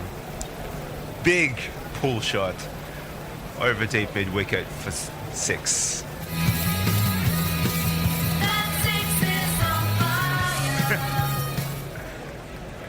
Cummins is back on. He's got 4 overs to bowl, so he's either going to bowl less than 10 or bowl the last 4 overs. His first ball is cut backward of point. It was a bit of a weird fielding position because he seemed to have 2 players on the circle behind square, but Markram's picked one of them out absolutely perfectly. Out for 56 off 43 balls, and the score for 263. This one's edged, is it? Well, maybe he's just missed it. Hazelwood was short of a length. It's gone through to the keeper. I thought he's taken a catch. It's out. He has taken a catch. They weren't very enthused by it, but they've taken a catch. It's hard to tell with Josh English because he has the same expression where he just has this giddy laugh. He's like a happy puppy, isn't he? It's like he can't believe he's there. He's like he's a kid in a candy shop. He's just... Hazelwood looked confused. Like, I'm not sure what just happened. It was a short, slower ball outside of Sam Klaser, who hasn't timed one yet. Edged up and taken over his head, English, and catch. Hazelwood's gone, given the, ooh, that was close, which it was because he was caught. 5 for 67. Cummins is in again, and Miller's top edging that one straight up into the air. It's gone out on the onside. Fielder's under it, and he's dropped it. Ooh. It's stuck out there with the long green sleeves. He made good ground, came into it, went low down, and grasped it. He's having another laugh too. There's no worries out there for the Australians. It's all smiles and laughter. They're not too worried that this is a World Cup game and the opposition's almost up to 300. Jansen's back on strike. Short ball. And he's edging that over Inglis's head for another 4 runs. It was a short ball, as has been the plan to Jansen, but he's got a top edge on it. It's gone over the keeper's head for 4 runs. That's a 300 up. 303 for 5. Jansen suddenly is 25 off 20. I think he was about 9 off 17 at one stage.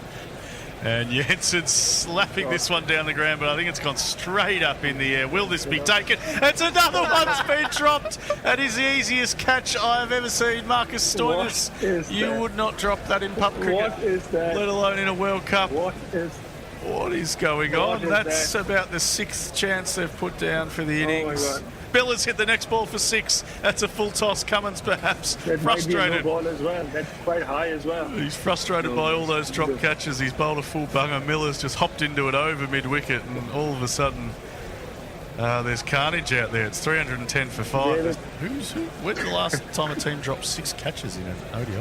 Mitchell Stark bowling to Yates, and he's popped that one up in the air. Surely this is a catch. And yes, that one's taken. David Warner has taken the catch, and he's not really celebrating. He looks very glum.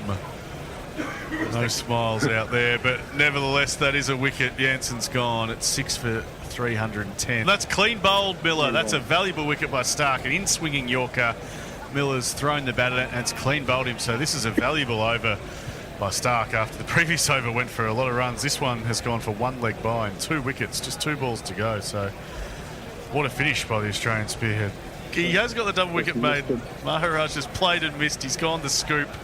That is an unbelievable final over. Just the 1 leg by from it, 2 wickets. Well, that could prove vital if this game gets down to the last over. But when it's all said and done, South Africa, I think, will be pretty pleased to score 7 for 311. It could have been more at one stage, but certainly on a ground people don't know too much about, and Australia did win the toss and choose to bowl, and the pitch was not really quite coming onto the bat and showing some signs of variable bounce. To finish with 311 on the board is a very good effort by South Africa. Temba Bavuma was the first man out for 35, but by that stage there was more than 100 on the board, and after that Rassie van der Dussen 26, de Kock 109, Markram 56 off 44. He was the one that really threatened to get going and was out just at the wrong time. Cummins got him, Klaasen 29 from 27, Jansen 26 from 22, Miller 17 from 13. So the story of the card, and Mubada Maharaj not out, 7 for 311. Story was no one besides de Kock really went on with it and put the foot down to elevate that 311 to 350, which is what it could have been, and that was all down to some great bowling from the Australians at the end. Mitchell Starc finishes with 2 for 53 from his 9, Hazelwood 1 for 60. They did get him away at the end, but Glenn Maxwell, pick of the bowlers, 10 overs, 1 made and 2 for 34, somehow kept it tight. Cummins came back well at the end after going for a few at the start, 1 for 71 off 9. Zampa went for a few late and never really looked too threatening besides in his first couple of overs where he did pick up an edge, which was put down a tough chance by Inglis. He went for 1 for 70. Mitch Marsh just pulled the 1 over for 6, and Stoinis 2 overs for 11. That gave Cummins a bit of play to work with his seamers at the end. But as we go into the break, it is South Africa with 7 for 311, so the Australians will require 312 to win, which should be a fantastic run chase. It's going to be Lungi Ungidi opening the bowling for South Africa. 50 matches, 79 wickets, average 27, so no shortage of experience here. A mild surprise, you would have thought they might have opened with Rabada? Yes. Well, he's coming in now. Big-shouldered man, goes slightly wide of the crease, and Warner straight away tries to pull it, doesn't get all of it. It balloons up to where nobody is, just short on the onside. Wicketkeeper comes around and fields. So, as that is right in the middle and hit straight into the air by Marsh, and that is caught by Temba Bavuma.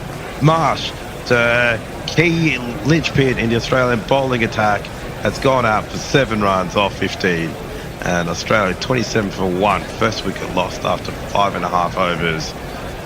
That's over the wicket, and this time that is caught. The bowling plan has worked. Warner tries to smash the through covers and again just hits the fielder back at cover, and that is caught, and Warner is out. So Smith is on 0, Labuschagne will be coming out to bat, and Australia 27 for 2 after 7 overs and in all sorts of trouble. Rabada, it's into the pads of Smith. He's not really quite following his lines. He's going to appeal, but I don't know which set of stumps he thought it was hitting. No run though. Didn't look right. So Al Hodge asks a good question. Would an Australian loss put them in a must-win mode for the rest of the tournament, or do they have one more loss to play with? The answer to that is maybe. The last World Cup, which had also the same number of teams, 2 teams qualified for the last 4 with 3 losses, but Pakistan didn't, and they also had 3 losses, so it was net run rate. Yeah, people always go on and on and on about how unlucky New Zealand were in the last half hour of the last World Cup. Well, they were phenomenally lucky to be in the bloody final in the first place. Pakistan really should have been. Interrupt to note, they have reviewed this, despite the fact that hitting on leg stump was going down, was given not out and was quite high. I'd be amazed if that's doing anything except could just about be clipping the very, the corner apex, if that's the correct word, of top of leg stump and the bail, but hitting outside leg, isn't it? Almost certainly going to miss. It is Well, Oh my God, I don't managed believe it. to I actually do not believe take that. it in on Well, I mean, Smith is leg, gobsmacked and so am and it's I. hitting right in the middle of leg stump, according to That's impossible. the review. No Smith wonder. is shocked. I think the umpire's shocked. Well, Joe Wilson, because it's Joe Wilson, of course, we're all used to him reversing his decision. But on this occasion, every sympathy with Joe Wilson, who is also flummoxed, and Smith is taking an age to walk off, and I'm not surprised. It just didn't look right. Did not look right at all. But Australia is 3 for 50. They might have. Wow. Here's Rabada back in the attack, and he's bowled him! An absolute ripper from Rabada. It's pitched on off stump, seamed away, gone straight past the bat of Inglis, who was trying to defend down the wicket. That's one you expect in the first few overs, but he's got enough movement there to rip out this Australian player. The average will not improve. 4 for 56. That's just a beautiful. It's absolutely beautiful. Yeah. Didn't quite hit top of off, but top of off and middle, and too good for the lad. Pitch middle. If you thought Steve Smith was surprised at being given out by the look on Inglis's face was he like equally surprised, but I don't know what that was. He's rather as Richie Bennett said all those years ago. It's gone past Gaddings. Doesn't know what's happened to him. Still doesn't know what's happened to him. I'm not sure this does either. That was well, that's one of the world's best bowlers. Bowling an absolute jaffa. So South Africa doing everything right, and Australia failing to defend against them. Now, is it Maharaj going to continue? Yes, it is. As he's in, and that's down leg, and that is caught.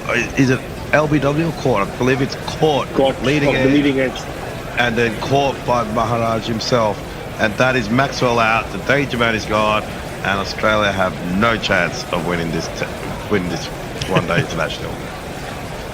Bat to bottom edge to pad, put the ball up in the air, and then comfortably taken by Maharaj. No issue. And Maxwell's almost crying. As Rabada in, and that's down leg side. There's an appeal for a catch. That there may have been some bat on it. Will South Africa review? They've had some great luck with reviews so far. It looks like they're going to. De Kock gave this kind of like little shrug, like you may as well. Like they're Australia's rubbish. Who cares? You can waste it. Stoinis attempt to hit this down leg side. He thinks he's missed everything. It was caught by De Kock, and De Kock thinks he heard something, and that there's some bat or glove on this. Surely that can't be hitting his bat or glove. Or is Stoinis walking away? What is he doing? As we look at the replay, comes through leg side. He dropped one hand off the bat. He might get away with this because it might have clipped the glove that he took off the bat.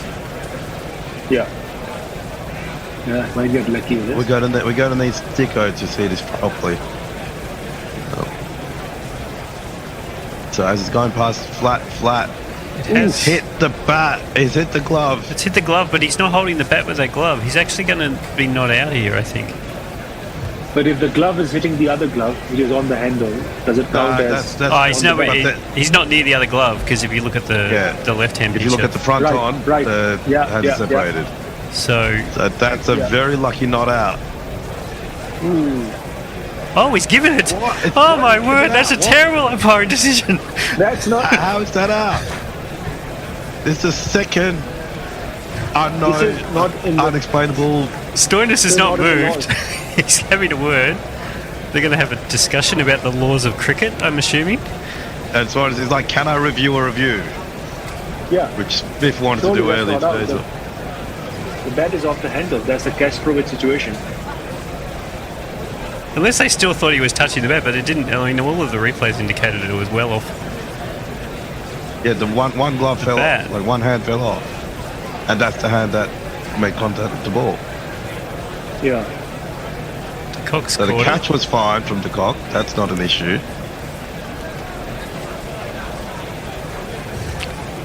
Who's the third umpire? Surely they must know the laws. Well, you think that. The umpires are still conferring. Stoinis is walking off. I think he's realised there's nothing else he can do. Australia 70 for 6 now after 17.2 overs. And you have to say that this particular delivery should not have been a wicket. Well, the third umpire's got it in for Australia. And not that I think that's the reason they're losing. They're actually losing before they've tried to intervene onto this. Stark has attempted to both duck and hook at the same time to this ball from Jansen, and he's successfully done both because it's raced away to the fine leg fence for 4.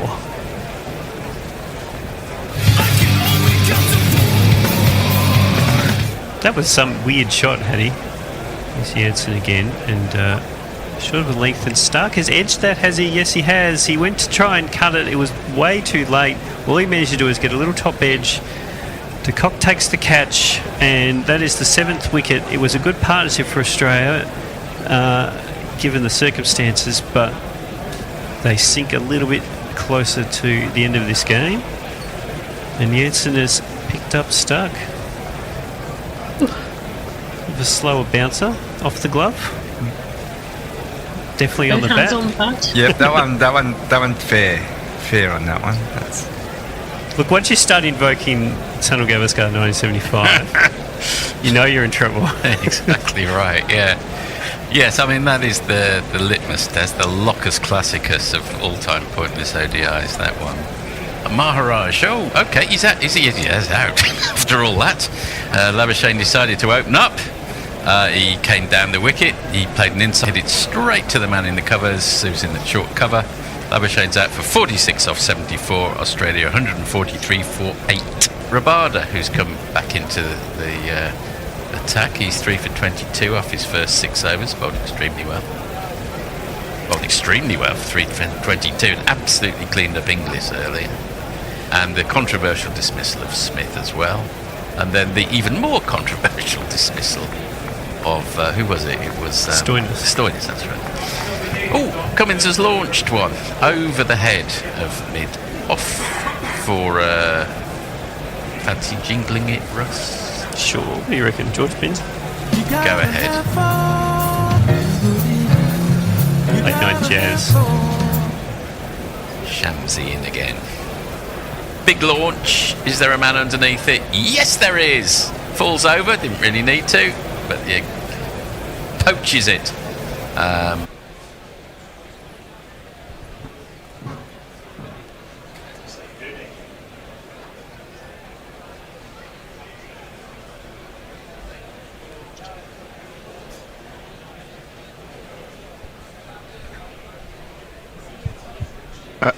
In the absence of anyone else talking, I'll say we're back.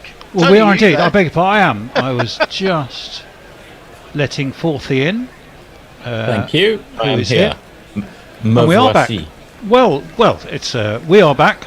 The players are taking the field in the Arun Jaitley Stadium with its collapsing car park of a stand, which apparently is partly named after Gultam Gambhir, but it seemed to have 3 different names. Mujib's going to open the bowling. The voice you heard first up was, of course, Nigel Henderson. Hello, Hendo. Good morning, good afternoon, good dawn, good dusk, wherever you are in the world. Yes, well, it's afternoon where I am, just about. Pretty good effort again with the bat from Afghanistan, of what I saw of it, I thought. Second or third highest World Cup score for them. Yeah, well, they did pretty well with the bat against India, didn't they? But India made it look very much under par. It remains to be seen whether England could do the same. Yeah, how did you rate Forthy, England's bowling? I thought they were sloppy on the whole. I couldn't see why they persevered quite so much towards the end with the fast and fast medium men, with the exception of Mark Wood. Curran and Wokes shouldn't really have been bowling at the end at all. Joe Root was underbowled, if anything. I thought it was a rather sloppy performance all round from England, to be absolutely honest. There were overthrows, there were misfields, there were no balls, but let's hope they can make it up. Mujib is into the attack. Bairstow is immediately onto the back foot to push him away into the onside, but they won't run on this occasion, which gives us a chance to jingle up. Well, firstly, Johnny B. I am the big shot.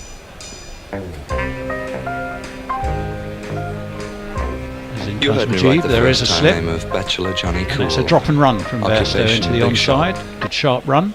England's reply, chasing 200 85, which I think is possibly more than we might have expected, is at least up and running. Yeah, it was an innings of 3 phases, really, wasn't it? 115 for none. Afghanistan were absolutely motoring. Then they were pulled right back by England, and they didn't look like they were going to end up with 230, 240 at one stage. And then they came. There was quite a nice rescue right at the end, which got them up to 285. It did indeed. Mujib just for 1 run so far from him. Milan yet to face. There is a slip as well for the left-hander as Mujib comes around the wicket. And there again is a sharp single. They will have to hurry. The throw comes in from Hashmat, who was sharp about his work. But there is no run. Oh, sorry, they took a single. Beg your pardon. Of course they took a single. 2 without loss. 1 each for Milan and Bairstow.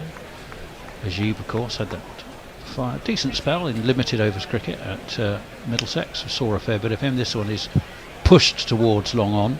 Again, it's a stroll rather than a sprint to add 1 more to the score. There will be concerns in the England camp about Curran and particularly Wokes, and I think Atkinson will certainly come into consideration for the next match. Indeed he will. 3 without loss so far. That was just nudged away into the offside. No run. Decent spinners Afghanistan have got. Well, of course, with Rashid and Mujib and Nabi, I guess, as that one is guided down towards third man. There is a man at short third. It's a dot ball. It means just 3 from a tidy first over from Mujib. England in the reply, 3 without loss. Which of us is on? I don't know which of us is on socials. Is it me? Don't tell it me. It's me. I think it's you. I think it may be you, Hendo. Okay, I'm going to have to find. I'm going to have to find Twitter on my phone to.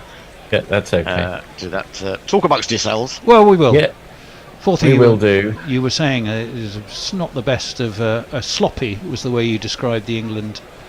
Well, I would. They didn't look like they were quite on it, to be honest. I thought, on the other hand, silver linings, I thought Livingston had probably his best ever bowling spell. I think the first time he's bowled through his 10 overs in his England ODI Well, he was career. getting the ball to turn with both his leg break and his off break, wasn't he? Which he was. And he ended up with 1 for 33. Should have had 2 for 33 because Butler fumbled a stumping. But Rashid bowled okay, and as I say, I think I felt Root was a bit underbowled. He got a wicket. Fazal Farooqi is going to be the other opening bowler for Afghanistan.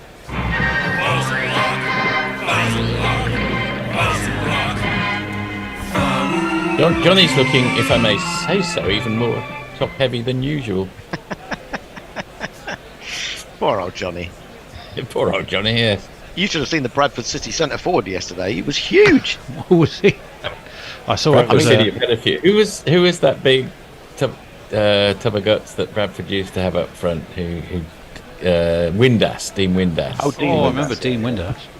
He was played as well, didn't he? Josh. That swings, and there's a big shout, and it's been given. Yeah.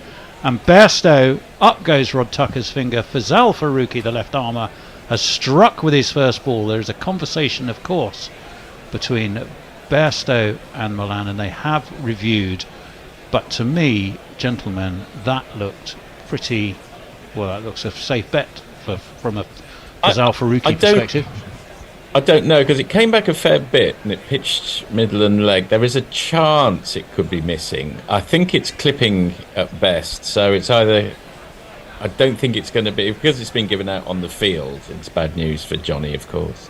He might. It swings. He had. Yeah, he was in front of his leg stump. We'll see. The original decision was out. There's definitely no edge showing on ultra edge. The ball thumps the pad. It looks to me in line. It pitches in line. The impact's certainly in line. Well, the wickets are umpire's call, and Johnny Bairstow is the first England batsman to go. And we did say this wasn't necessarily going to be straightforward. No. So it seems. I thought he was a bit unlucky, and I didn't think that was I mean, obviously he's out.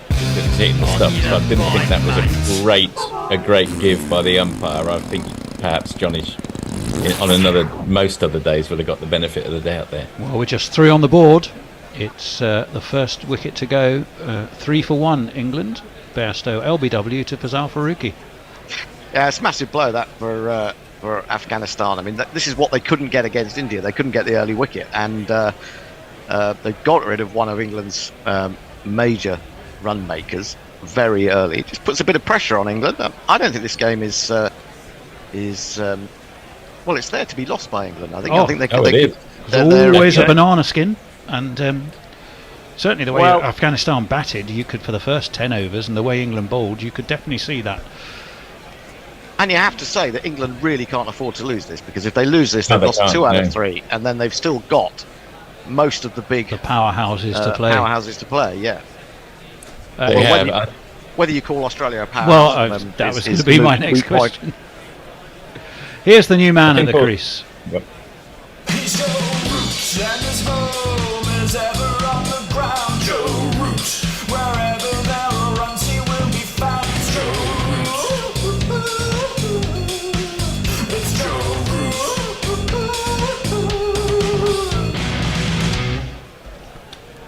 Well, Joe Root had a good series so far in this World Cup. He needs another good game. He did well in the field, didn't he? 4 catches. That catch on the boundary was an absolute screamer, wasn't it? It certainly was. Arguably catch of the tournament so far.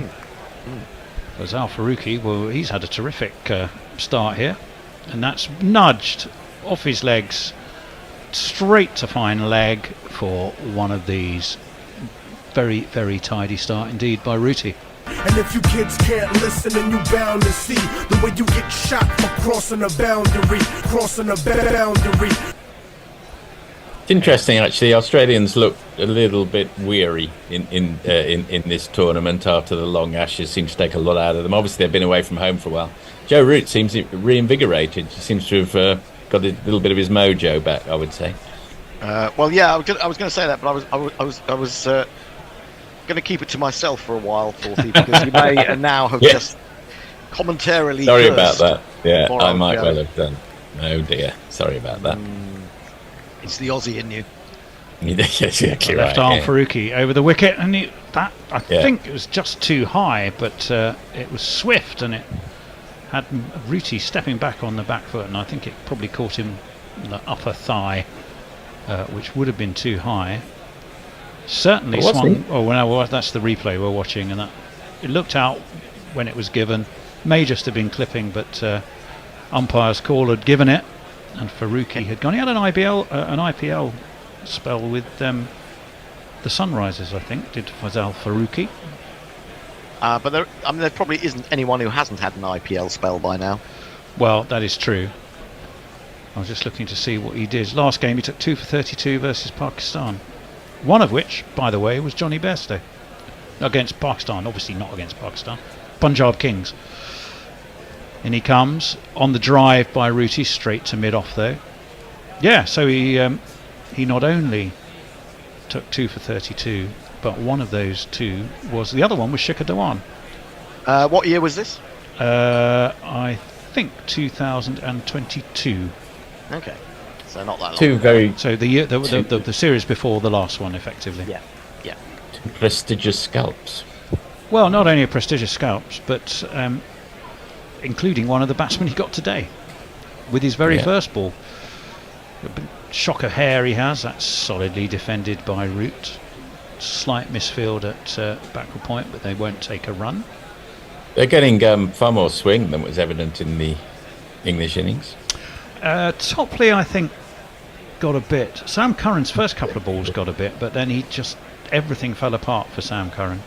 What was interesting, I thought, about one of the stats we dug out was that nobody in that Afghan top 6 has a strike rate in ODIs over 90. Most, higher 70s or 80s. That's nearly trapped Root in front again. That's height that would have saved him.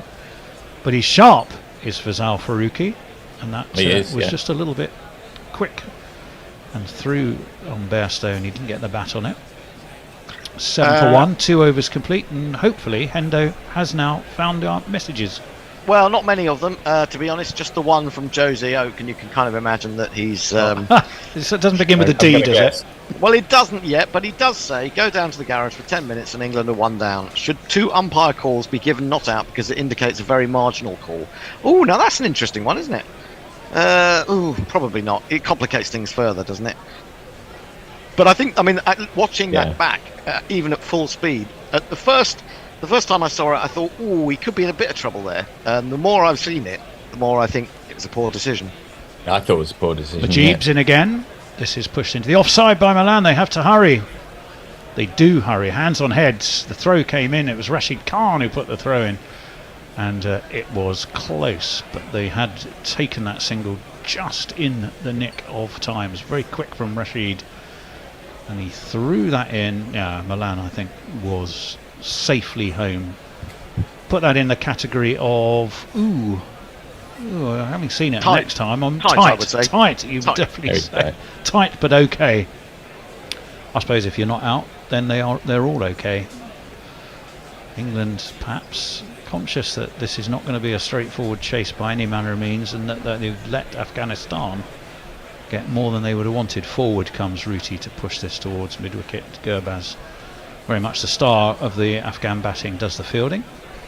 Milan landed his bat in the crease in a slightly curious way. He sort of launched his bat into the crease rather than sliding it on along the ground in textbook manner. Forward to this, angles it away into the offside. If I could make a quick production request to the green room, Jason, if you could help me on one thing, it would be very, very helpful. As this one is guided past cover but fielded at extra cover and just a single. Hashmat, the man who fields on that occasion. Hashmat to me always sounds like Haskem. I always think of the sort of the warning on, like he should have that sort of little yellow and black sign. Yeah, into the Hashmat suits. Into the Hashmat suits. This one's pushed back to him by Milan. No run. Gets through his overs, of course, does Majib. I think this is the third time I've seen Afghanistan. I think I've seen them a couple of times in Mooney Pond, so they're beginning to feel like old friends. Some of them. We're going to be seeing them again on Wednesday, as this one is guided away to short third, and just 2 off the over. England 9 for 1, 285, a fairly stiff target. Hendo. Yeah, nothing much on Twitter at the moment. Just to say, that, of course, this is a different type of game for England, because they absolutely massacred Afghanistan, didn't they, in 2019? Wasn't that when Owen Morgan hit 17 sixes? Yeah, that's right. I've lost the famous blue box thingy from here somehow, and I don't know how to get it back onto that screen. Well, yesterday, yesterday was the first day that we used this rather clever software that enables you to clip the various things as they happen, which of course very impressive helps. We'll just wait for Fazal. Worked nicely off his hip by Ruti in that very Ruti way, down to the fine leg, takes a single. Anyway, the bear had been explaining it to me, and in a very bear-like way. It's fucking simple. And all he kept saying was push this here on this blue box, which because I kept doing. What he hadn't explained was at the bottom of the blue box are 2 separate buttons, and it's the right button within the blue box that I was supposed to be pushing. So I'd happily spent the whole morning just pushing this blue box, thinking I've been doing exactly what I was supposed to do. But clearly I hadn't.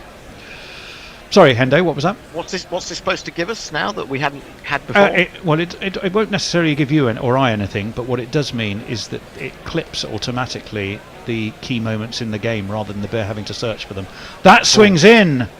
Milan is squared up. I don't think there's any bat on that. It's gone for 4. I think that has to be. Maybe there was. There has to be bat on that, because otherwise he was slap bang in front, wasn't he? Absolutely. Yeah, I don't think it could possibly have gone that velocity without some bat involved. Well, and that's gone for one of these. I was waiting for a huge appeal then. Yeah. He would have been more plum than a plum thing if he was with the pen. And in fact, he'd angled the bat, and it was a very edgy shot in the end. And the way he'd angled the bat, it looked for all the world to me as though he'd been slapped on the pad. Yeah, he was aiming for mid wicket. But it's 14. It was a tremendous ball, really. I'm liking the cut of the jib of Fazal Farooqi. I didn't bowl like this against India, I can tell you that. No, he did not. Well, or against Bangladesh. That's lofted up and over backward point by Milan this time. Maybe that was more the way he bowled about against India.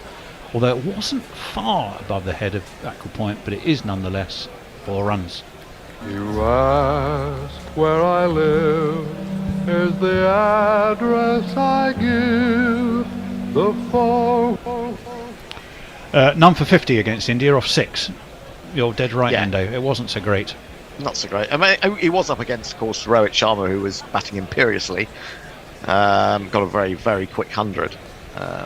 1 for 19 is what he got against Bangladesh. Litton Das, though, the wicket, which is a good wicket to get. Ooh. That is in front, surely. No, says Rod Tucker. According to Rod Tucker. They're going to review that 100%. Surely they're going to review that. If there's no edge to that, he's stone dead again. Well, it could be height, and it hasn't been given. So no, they have reviewed it. They took their time. I didn't think it was. I thought it was low. So I mean, I'll be very surprised if this is not out. It's certainly adjacent. It's very adjacent. Adjacent. I've got adjacent next to me. Go for it with 1 second to go. It doesn't matter too much. I'll just do it there. Don't worry. Oh, you got it on that one though. Oh, you just need to pull it across then. This is what the world needs to hear. Yeah. Meanwhile, well, we're watching it. Let's really focus on this. It's at the bottom of the thigh pad. It does, and it has higher to be. than I thought. Height may save him. Given not out, remember, it catches the very well, top of he's the a pad. long way back on the crease, though. I mean, it's going to be touch and go. It's either hitting full on. Pitch is on just the bail outside or off. tipping Impact the in line, just missing on height, right above middle stump. There we are. So Hendo and my eyes, combined age between the 4 eyes of probably about 150. No, not quite. Yeah, to be fair though, Tony, when you consider how, I mean, much as I enjoyed it for its hilarity, the dismissal of Steve Smith the other night, which was on the highlights we were listening to during the break. You can't rely on anything. I mean, that was extraordinary. Yeah. How that was. I was so dismissive of the fact that they were referring it at all. I could not believe what I was seeing when they gave it out. No, it was very, very. Well, the bottom line is though, is that Milan has survived, and Fazal Farooqi had a dot ball, and he's about to bowl the 5th ball, and his swing and a miss and goes between bat and pad, and Milan has a rather dubious look at the pitch, as though that was entirely the pitch's fault. I'm not sure it was. He just seemed to slightly play the wrong line and leave a gap. It was an ugly looking shot. He doesn't look quite right yet, David Milan. Of course, he notoriously starts slowly and then moves through the gears. Yeah, and he doesn't look good when he's defending as an attacking batsman, although he's not a bludgeoner in the sense of Butler or Bairstow. I mean, he looks glorious when he gets going, but he always looks a little bit uncomfortable, doesn't he, when he's not found the middle of the bat. Yeah, very slow starter. Fazal's at the top of his mark, just about to start his quite smooth running, gathers pace as he goes, and this one is steered backward a point, fielded on the slide, and they will just take a single. There is a ring of 4 around the left-hander's bat, but it's the end of the over, and we can go back to some more messages, Hendo. Good point. Yes, I've got to get back to those. I'm just trying to keep an eye on the teams as well. Let me. Just while you're doing that, Hendo, it'd be interesting to see when the dew, if and when the dew arrives, whether it makes a difference. The notorious dew. I'm not an expert in Delhi dew, but it's due to skid on, hopefully. And the outfield is already playing pretty fast. Yeah, it's fast outfield. I mean, I did wonder whether there was any sort of weather around, because I thought we saw a shot of a bunch of ground staff sort of hanging around on the edge of the boundary as if something might be on its way, and I'm wondering whether that's what's enabled Farouk to get the ball to move so prodigiously so far. Anyway, to some tweets. Sorry, Leah says, "Always a pleasure to see Pesto stuff it up." I'll break off for a moment. Round comes Majid, round the wicket, defended by Milan, back towards him. There's no run. Mark Zip says, "Yes, please find and get used to using the blue box." Okay, well, I'm not there, so I can't. That's my excuse. You don't have to yet. You will. At some point. Oh, you will. Yeah, it will be. It's a clear, bare instruction. Okay. It's a less successful follow-up to Behind the Blue Door by is it Shakin' Stevens or Alvin Stardust, one or the other? Pushed into the onside. 20 for 1 England. Just a single that time. Brings Root back onto strike. In comes Majid. Root steps studiously back onto the back foot. Push forwards. And there's no run. Afghanistan got 1 chance in 3 of winning this, according to some crazy wind-viz style. Oh, I think that's a bit unkind on them, as that one is flicked down towards long on by Root, and he gets a single. I don't know. That feels about right. I for once, I tend to agree with that. It's probably about 1 chance in 3 for Afghanistan, but that's not bad.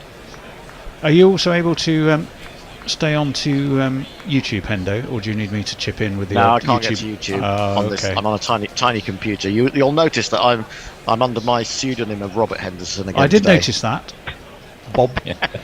I nearly said hello, Bob. Majid, that's short, and it's it was the Harrow cut or the I can't remember Vatican slice. Yes, and it does get a single, but boy, it was lucky. And Majid looks on and knows that he knows that he was a bit unlucky there. Do you think he was unlucky, or do you think we were just saved from really bad cricket? I thought it was a terrible ball, and I thought it was a terrible shot in response. In comes Majid again. It was just bad cricket all round. Back foot defence by Root, who's very noticeably playing Majid off the back foot most of the time. We talked about Majid a little bit, haven't we? He's not quite the mystery spinner that he of old. No. People seem to have got used to him a little bit. More tweets. Message says, "Umpire's call can evoke interesting perspectives." On Saturday, cricket writer, that's Anindo, said, "That's ridiculous." The Bear responds, "That's the rules. You win some, you lose some." Sunday, Hendo and Forthy, "That's a poor decision." Messi, "That's the rules. You win some, you lose some." You do. It's true. I mean, I saw an absolutely nailed-on penalty for Wimbledon yesterday when we were 1-0 down. It was right in front of me, and we didn't get it. But then I thought, hang on, we've had 5 penalties this year already, which is incredibly good, and maybe a couple of them weren't, nailed on. So, swings and roundabouts. What goes around comes around, and all of that kind of stuff. Fazal Faruqi is going to continue as we're seeing some beautiful shots of nighttime Delhi. With monuments lit up. We saw a lot of the Red Fort earlier, that famously, as we said, used to be white in its heyday, for it started to erode and discolour. Fazal is in, past the outside edge. That to me kept a little bit low, but there was a bit of swing as well, and it took it past Milan's outside edge. There was no run. Josie wants to make the point that the decision was made by Rod Tucker, not Blind Joel. No, it wasn't. It was Rod indeed. He's an Aussie, isn't he? He wants us to Rod Tucker. Indeed, he is. I do notice coming up. Actually, I think it's next Wednesday for Afghanistan again against New Zealand. The umpire pairing is a brace of Wilsons. We're going to have Paul Wilson and Joel Wilson. All right. Oh. Well, write in if you can remember the last time that as this one.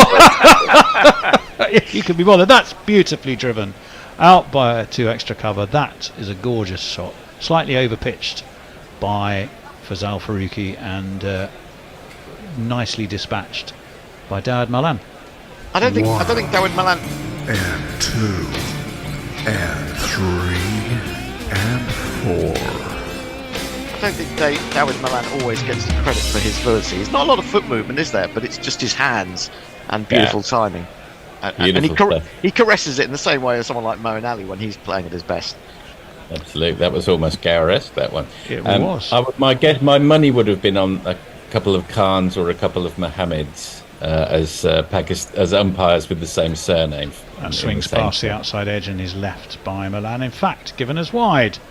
by Rod Tucker, which England will happily take because it's one more to their score.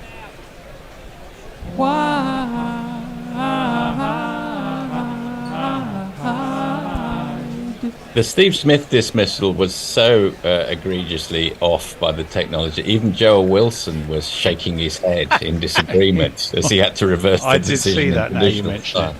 At first I thought it's another Joel Wilson reverse decision, but then I realised it was possibly harsh as that one swings away again in his left. Didn't he take his hand off the bat and then was hit on the glove? Is that the one I'm thinking of? And then, because of course if your hand's not on the bat, the glove's no longer part of the bat. From one angle it looks out. But from the other angle, his hand is absolutely nowhere near the other hand. So, and wasn't that Kettleborough that gave that decision? It was Richard. Yes, it was Kettleborough. Yeah, but can you imagine poor old Joel, for once in his life, gets one right, only to be told he got it wrong. I mean, you know, them is the breaks. That Wilson's one again, law.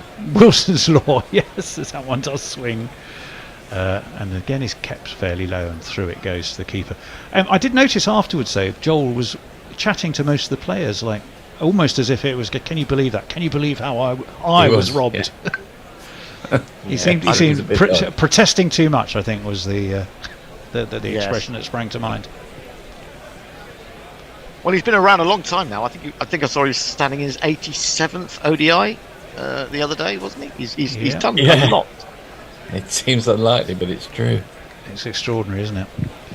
That one's pushed back to Milan, fairly full from Frizal.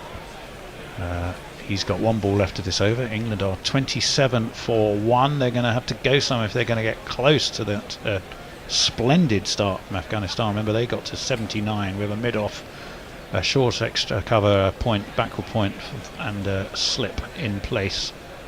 So there's quite a ring there on the offside. Other Wilsons who've played cricket, I think Don Wilson was Yorkshire. Of course, yes, Don Wilson, left-arm spinner, yes. Well, Gary Wilson, thank you very much, as if I could ever forget him. As this one is flicked off his thighs. No, unfortunately I did remember him and I forgot. Niall O'Brien, that was what happened. They take a single. 29 for 1 will bring Joe Root back on to strike. Well, it would have done, except that was the end of the over. Oh, indeed it won't. Let me get through some more tweets. Farong, our man in Bangkok via wherever he is at the moment, Thailand, I think, says, new podcast perhaps Tuesday 2 p.m. It's Tech Talk with Tony, which is not easy to say, I have to say. Dave Wood says... very hard to listen to, let alone say. Very hard to listen to. Just lots of clanging and swearing and, sighing, I imagine, would be... Well, there's a niche for everything out there. There surely is. So the blue box is the guerrilla version, says Dave Wood, of a flight recorder. Is it equally indestructible? Not that I'm setting a challenge at all. Well, I can imagine if I get in there and something's not working, I might put my foot through it. So that's, Majib's about to continue, and something distracted Joe Root, who stepped away. So he'd kept the strike down the track. He comes to Majib. It's interesting. He's as Majib has varied his length, Joe Root has been quite conspicuous in his footwork, either quite a way back or quite a way forward. That time a couple of skips forward, but there was no run. The slip is there for Majib. That's a back foot push but to backward point. Well, Bear did his classic thing today. He kindly came in, which was lovely. He set everything up, and as ever he'd implanted a couple of gremlins into the system, as this one is pulled straight to the man on the 45. There's no run. So tune in, and the website went down within about half an hour of him having walked out. We're all going, why? How did that happen? And it never happens when he's here. That's funny, that, isn't it? It is extraordinary. He does, I'm sure, plant gremlins in the system to trap the unwary commentator he's left behind. Either that or the technology is afraid of him. Well, that could be that. That one is swung away around the corner. I think that's going to go all the way. It does. It beats the man on the 45. There isn't a man at long leg. And it's going to be 4 runs. 1, 2, 3, 4. Let me just give a quick shout out to Russ in Mooney Ponds, who hosts the White Line Wireless Stroke Guerrilla Cricket arm of the operation. Brilliant with the technology. Oh no! Well, he's going. Yes, Hendo was there, and I'm afraid another wicket has fallen, and Root has been bowled by Mujib quite comprehensively. It's 33 for 2. Root has gone for 11 off 17. Mujib has his man. It just really went on with the arm, didn't it? Just scuttled through and beat Root. Yeah, I was just going to say, after that previous ball that went for 4, although he hit it for 4, it kept incredibly low, and he did well to get his back down on it and get away. And I thought to myself, Root could be in trouble. If you were talking about how he wants to go back to everything that Mujib is bowling, and I thought if it skids on, and we're talking about it can skid on once there's a little bit of dew, he could be in trouble. And he was absolutely cleaned up by that one. There was no way he should have been playing back to that. Well, afraid he's gone.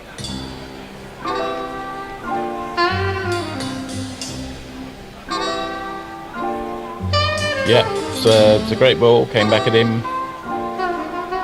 Kept a bit low, undoubtedly. That's why I think he needed to get forward a bit more. I think he was just... I mean, he does like to play off the back foot. Means after 6.5 overs, England are 33 for 2, and that 285 looks more and more challenging. This is, I mean, England are in serious trouble here, I have to say. They haven't got a massively long batting lineup, and they've got good batsmen, but from 7 on, Wokes at 7 is a position a bit too high for me, one too high. Especially if he bats like he bowled today. Well, his bowling's been, well, I wouldn't say it's terrible, but it's just not been suited to the conditions, really. Messi Jez has news on rain. Maybe that's what England need, although they're probably not ahead on DLS at the moment. He says the rain radar is showing a little rain to the west of Delhi. On its current trajectory, it looks as if it's likely to pass a little north of the ground. Farong talks about penalties in the English football, or English Premier League. Since my Cherries, that's Bournemouth, returned to the league 45 matches ago, they have still not had one penalty. More rum. Well, it's because they never get in the penalty area. That's it. Touches in the box. It's all about that. No Ben Stokes today. They reckon he was fit, but they weren't going to risk him, probably because they thought there'd be tougher games, but this is proving tough enough. Here is the man who's been replacing him, Harry Brook.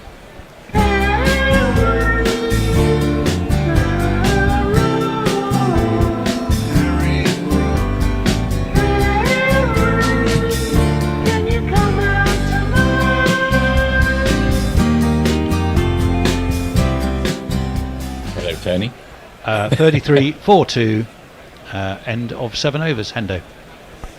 Yeah, that's, as I say, massively disappointing and worrying for England. It inspires Muckley von Erich, rather than saying morning and sausages, or afternoon and sausages, he says, we are doomed. Well, they are. And, yeah. Can I give some YouTube messages if I get a chance? Yes, absolutely. Let me see. Tony needs his piss bucket emptied. Jason to help out, said Brian in Brisbane. That's nice. Well, I did call for some help there. But none of that a nice tip and run century for Root would be welcome here, said Stephen Kelt. Well, that's not going to happen. Suter Who, Milan has already had his low score for the series. Brian in Brisbane, the collapse is on. Jeff Perkins, Bear just can't make the systems Bishop proof. Well, that's true enough.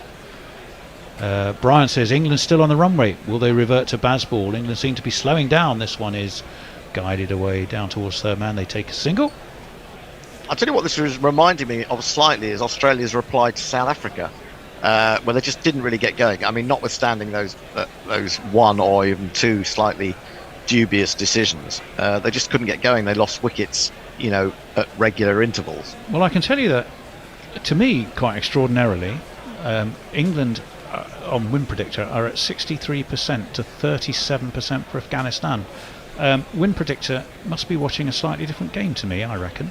Well, they also got to remember that Rashid Khan has yet to bowl. He didn't come on till the 14th over against India, and there was quite a bit of criticism about that. There was. And quite rightly, I think. Quite rightly, because by that point, India were, well ahead of the rate and hadn't lost a wicket. Have you seen much of Afghanistan this tournament? I've seen a bit. I think I'm a little less fearful than you fellows. I think England should still do it. Here comes Fazal around the wicket.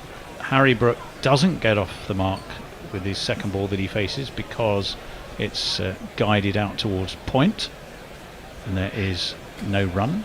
Well, it's just, as I say, it just reminds me of the Australian replies slightly, in the sense that everyone got going a little bit, but not really. And someone has got to, nail down batting for the next 30 overs or so. And if you were given the choice, I would have preferred to have both Root and Bairstow at the crease than these two. Oh, yeah. Really.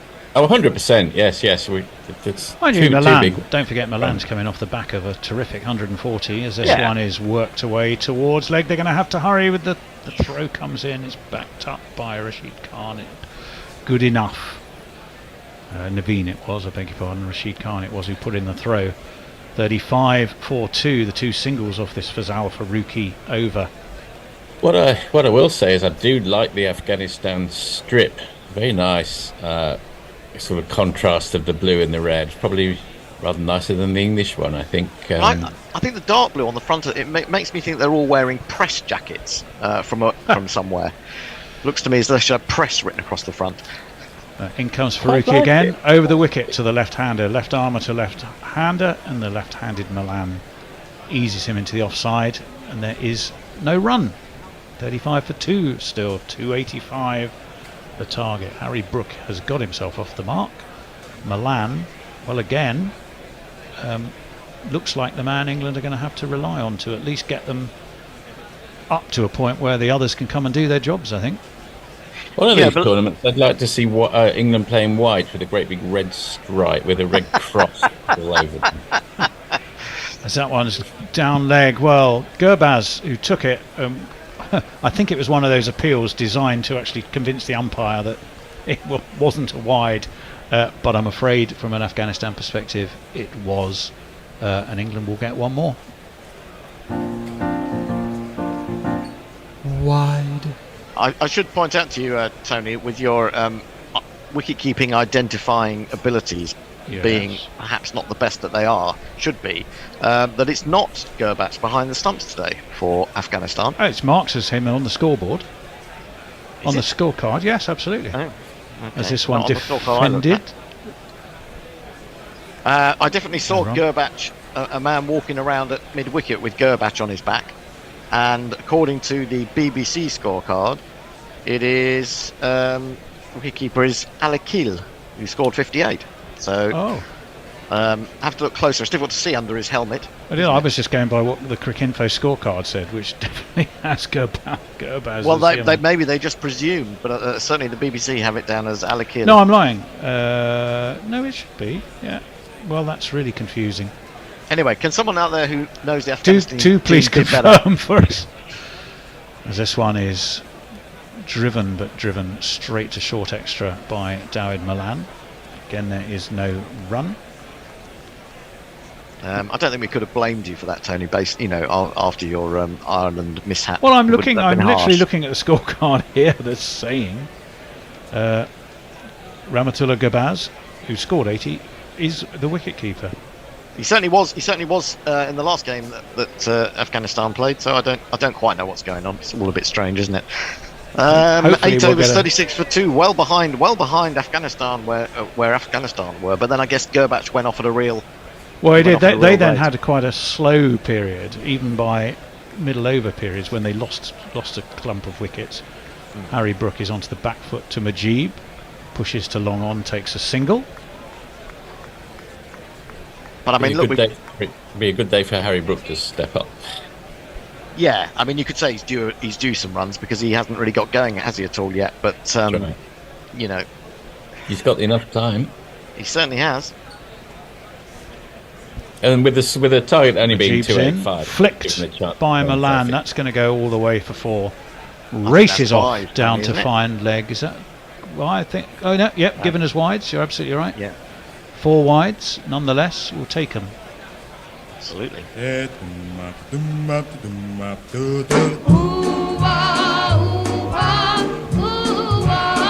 thought he flicked that with his bat, though. I think that would have been. I know he's bowling around the wicket. That would have been a tremendous leg break to a right-handed batsman. It certainly would. 42 for 2. Majib comes around the wicket. Defensively, pushed into the offside, misfielded, and Milan will get a single, which perhaps he shouldn't have got from an Afghanistan perspective. Yeah, just looking at that, those shots from Root before he got out. Yeah, he just misjudged the length. I think he should have been forward to that. Did shoot, yeah, and it shot through It on him. shot but a bit. it the one looked before worse because he Yeah. hadn't got himself into the right position. And interestingly enough, Harry Brook does exactly the same thing and has to really drop the bat on that in a hurry. It was a very similar ball to the one that got Root. Yeah, and I think the back of the hander, wasn't it? And it is the slider or the shooter, whichever way you want to call it. Yeah. And I think the thing is that Harry Brook has taken a lot of sort of advice from Root about the way he plays spin. That one slightly higher up the bat and is defended into the onside, but they're able to take a single. 2 balls left of the over. But then again, 4 playing off spin it so far. can be different in different conditions, and you know, he may not have played in conditions exactly like this with dew. We think it's coming down. Comes Mujib, stroked away towards cover. No run on this occasion for Milan, who's on 21 off 26. And after that 140 up in Dharamsala, they really need a repeat performance, do England. But this one does bisect cover and extra cover, but Rashid Khan is after it like a wicket and will be able to haul it back and restrict them to 2. It means that after 9, England are labouring somewhat at 46 for 2. Hendo. That is absolutely correct. Just go back to some tweets. There were quite a few coming through just a moment ago. Farong says, another wicket and squeaky bum time perhaps. I'm squeaking already, I have to say. Hombre Nuevo says, balls. There I was laughing in Australia. Duh. Is there anything in the Bears' notes about this? I don't know. Bear doesn't have notes. Bear, do notes. No, they're up all round the studio, Hendo. You wait. Really? Yeah. The Bear has been writing things. He can't write. Well, driven entirely out of self-interest. They're the things that will well. make his editing of the highlights packages easier. Well, I am amazed that he's still doing it. Has Mark Zipp been doing some of them as well? I thought I saw a tweet about that. He's volunteered to. I don't know if he and Bear have yet got their act together for it to happen. I think it would be lovely if Mark did, and the help is hugely gratefully received. Absolutely. Fazal Farouqi's in. He has that slip in place. It's driven by Harry Brook, but driven straight to mid-off. And there is lovely no shot run. for no run. Yeah, absolutely. Sorry, just going to make it through these tweets. What barbarian pisses into a bucket? Everyone knows you piss into soda bottles you can reseal, says Leah. Muttley says, you missed the love and the sausages and woofs earlier, but just for you, Guerrilla Hendo. Woof, love, sausages. Thank you. Feel a lot better now. It's all go on YouTube as well, I can tell you. I'll read you a couple of those. I think batting will get easier, said Chief Wardo, in 10 overs or so. Well, we're going to find out very soon. Harry Brooks on 3, Milan on 23. And with 40, England wins, says Don Diego. Just tuned in, says Kieran Roseblade. Just tuned in. Wish I hadn't. England are truly the most frustrating country to support.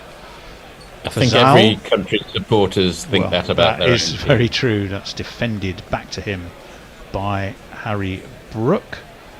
I think my worry about England is that yes, they've got capable batsmen down the order. I mean, you look to sort of Wokes and Curran 7 and 8, but they haven't had to do that much in ODI cricket or even World Cup cricket. They haven't had that. We just saw a picture of George Dobell in the and next to him was Mel. Mel Farrell. So yes, two old friends. Oh, that's a horrible ball, and Harry Brook turns it off his hip, and it races away to the square leg boundary for one of these.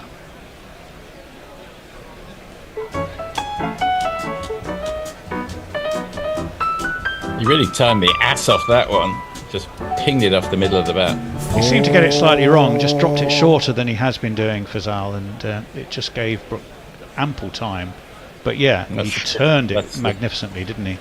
Yeah, it's gorgeous timing. 50's up. It means the 50 is up for England. The score is 50 for 2, and we're halfway through the 10th over. Time for a change at the end of this over, is it not? I'm not sure who's on. I'm on, but I'm not sure who else is on. It is. I will tell you, Hendo, who's going to come in and keep you company. This one's driven back towards Fazal. Jason is. Right. Who's now realised that autumn is upon us, and he came resplendent in a quite sort of. What are they on your shirt, Jace? They're what, finches? Phoenixes, not finches. Certainly not Aaron Finches. Yeah. But he's now covered them all up with a jumper anyway. You'd be a bit weighed down if they were all Aaron Finches. Can you imagine being, like one of those big knobbly knitted jumpers, only they'd be little Aaron Finches. You get some beautiful finches in Australia, of course. The Gouldian finch and the zebra finch I can recommend. This one is on the drive, but driven straight to short extra by Harry Brook. He stays on 7 because it's a dot ball. Fazal will have one more ball of this over. Common or garden sparrow is a finch, of course. Sometimes gets forgotten. It is. Twiddly I've diddly dee. forgotten that, Porthy, I have to tell you. What, that the finch was a sparrow? I was just thinking I didn't realise that finches were sparrows. There you go. Welcome to Ornithology with... Ornithology Corner. I'm quite happy to do a podcast. Dick Twitcher, the ornithologist, all the way from Melbourne. As this one is driven. Oh, it's beaten the man at cover. That might go all the way, It looked like a misfield. Is that Rashid Khan again who's going to have to thunder after it? Yes, he is. He does it successfully, though. And it means England are restricted to 2. And at the end of the power play, England, compared to Afghanistan, 79 without loss, England are labouring somewhat at 52 for 2, and we will affect the shuffleroo. Right, well, it's me. And it's, who else is joining me and Jason? I'm not sure who it is for the time being. I'll give you another tweet before we go. Fourthly needs to learn to fear Afghanistan, says Pirate Badshah. For me as an Ireland fan, I have nightmares involving Afghanistan's spin attack on a regular basis. And Dave Wood says, I can only assume that the Bears notes are full of Anglo-Saxon prose, and I think that's equally true. We're joined, it looks like, by Hattie. Hello, Hattie. Hi. How are you doing? I'm very well, thanks. How are you? I'm not too bad, although I am a little bit worried about England here. Yes, it's a struggle. It's not the ease with which India strode to victory over Afghanistan. There are a couple of early wickets, and 2 of the men that you would least like to see back in the pavilion if you are an England fan. Majib has the ball in his hand. The Sky is saying Naby's coming on to bowl, but I don't think he is. I think they've got that wrong. Yeah, they've changed it back now. Yeah, what a spell he's bowled. 5 overs, 1 for 22. Well, the difference in their bowling styles is very obvious. Indeed it is, yeah. No. I was thinking about Naby the other day, and his off-breaks bowl remind me a little bit of John Embury. This one is played off the back foot by... He's not as tall as John Embury, of course. Played by Milan to backward point. They will get through for a single. And there's a bunch of England fans in front of the camera now, cheering into the lens. One of them looks like a very young Stuart Broad. I thought that as well. We want a wicket, says another banner. Not so much a banner, but a piece of paper that's just been written on. I guess a bit like what the Bears been doing around the studio. So I do like these homemade signs. Anyway, Harry Brook settles down. Got to get on the front foot, Harry. Although not to that one because it's quite short, and he can go back and punch it up to Rashid Khan at long on. They take another single. England move to 54 for 2 into the 11th over. Which of you guys is on socials? Is it you, Jason? C'est moi. It is you, and you're on jingles as well. You were and clipping and all the other things in the studio. Fuller ball, much fuller from Majib, and Milan just comes forward, leans on that. You may see my young glamorous assistant in the background doing domestic chores. And there he goes. I thought you were talking about the cat for a moment there. No, that assistant is asleep on the other sofa. Wonderful. Afghanistan were 84 for no wicket after 10 and a half overs. Milan goes back and he plays that with a good straight bat. He's hit that very well, in fact, down to long on. It's Ramat this time doing the fielding. I think they've only taken the 1. And they have 55 for 2. England need a sort of little period of 2 or 3 fours in a row just to get them motoring, I think, a little bit. Majib in again. Brook goes back, giving himself room, plants it away through extra cover. There is a man patrolling on the boundary, so it's just another 1 to him. 56 for 2. Azmat was the man. Azmat and Hazmat, as they become that. Ahmatullah and Hazmatullah. Hashmatullah. Mujib in again, bowls, very full on the legs of Milan, who eases it up to long on, and so that's the end of the over. 5 singles from it. Mujib 6 overs, 1 for 27. England after 11 are 57 for 2. Jason. The cricket cat Slouch, responding to Leah, says, and then there's this one time after an Ashes series when England allegedly peed on the pitch or playing square at the Oval in 2013. That was after a very boozy drinking session in the changing room at the end of the Ashes series. That's the more civilised way to do it, or I suppose it depends on whether you think it's a civilised thing to do at all. Well, didn't they piss in number 10's garden as well after the 2005 Ashes? I think. I'm fairly sure Flintoff did. Apparently. Yeah. Flintoff looked absolutely wasted before he went in there, and I can't think that the champagne and whatever else he was fed there helped. I'm trying to think who was Prime Minister at that point. Was it Tony Blair still? No, David Cameron. No. What, in 2005? 2005. You're on the cusp between Blair and Brown. Yeah. Brown. Okay. I just remember Cameron being about, but I don't know why. Maybe he's deputy. I don't know. Well, as leader of the opposition, he probably was there as well, just trying to get a gig. Yeah, I wouldn't be surprised. If only we knew what was to come. I think we're going to get. My daughter says. I think we're going to get a first change of the afternoon. The England innings. Naveen Ul Haq is coming into the action. Right arm over rather than left arm. Has he got a jingle? He does. In with Naveen Ul Haq, another Afghan who does the opposite of suck. In with Naveen, he can help to break a stand. In with Naveen, put the ball into his hand. Another great 70s disco classic. Yeah. I'm just trying to remember which one of the ones I enjoyed in the first innings. He's going to come round. Is he right? What he's going to produce? He's going to produce right arm filth, but it's got an edge from Milan. He just waved a bat at that one. It was not so much a shot as an apology, but it ran off the top edge and down. Very fine indeed to third man for one of these. Now my innings going great guns. I hit the ball 4 runs. I hit the ball and it went for 4 runs. I might be doing him a bit of a disservice. Maybe he'd lined that one up and played it perfectly. It might have been a deliberate edge looking at the replay, but as I said, it's important for England to get a few boundaries and get this innings up and running. Really, 61 for 2. I didn't like that shot at all. I didn't like it first time around, and I say second time around I'm thinking maybe I was a little There's bit more control than you unkind. thought, I think. Yeah. It just possibly. looked a bit kind of. It looked very casual, didn't it? Very casual. Very there is a casual. slip. He's very wide. Down the leg side, and this has either come off hip or he's just got a little bit of the face of the bat on it, and the 4s are coming. This one down to fine leg, and as I say, I think he must have just got something on that. Yep.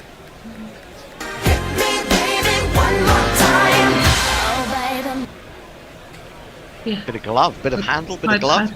Yeah. I'm trying to remember who reminds me he's run up of, because he's got that sort of stuttering in the gallop into the stumps. It reminds me of somebody. It will come to me in a minute, but Is it a slightly more energised Neil Foster? No, I don't think so. No, not seeing Neil Foster in there. I thought there was a bit of Neil Foster in there. I mean, it's not an exact match. The delivery, yes, very possibly, but not the run-up. Not the run-up, no. Paul Jarvis, maybe? Oh, Paul Jarvis, that's not a bad call. Dabbed backward a point by Milan, and that's straight to fielder, so there is no run. Now we're going to be looking at who's this? Johnny Bairstow's technique compared 2019 against 2023. Yeah, he had much more of a press in 2019, didn't he? His front leg is much more angled. He's much more upright in 2023. I look at those and I think there's not that much difference, but a tiny difference can make a difference, actually. Yeah, absolutely. With technique. There was leg buys, actually, that previous boundary.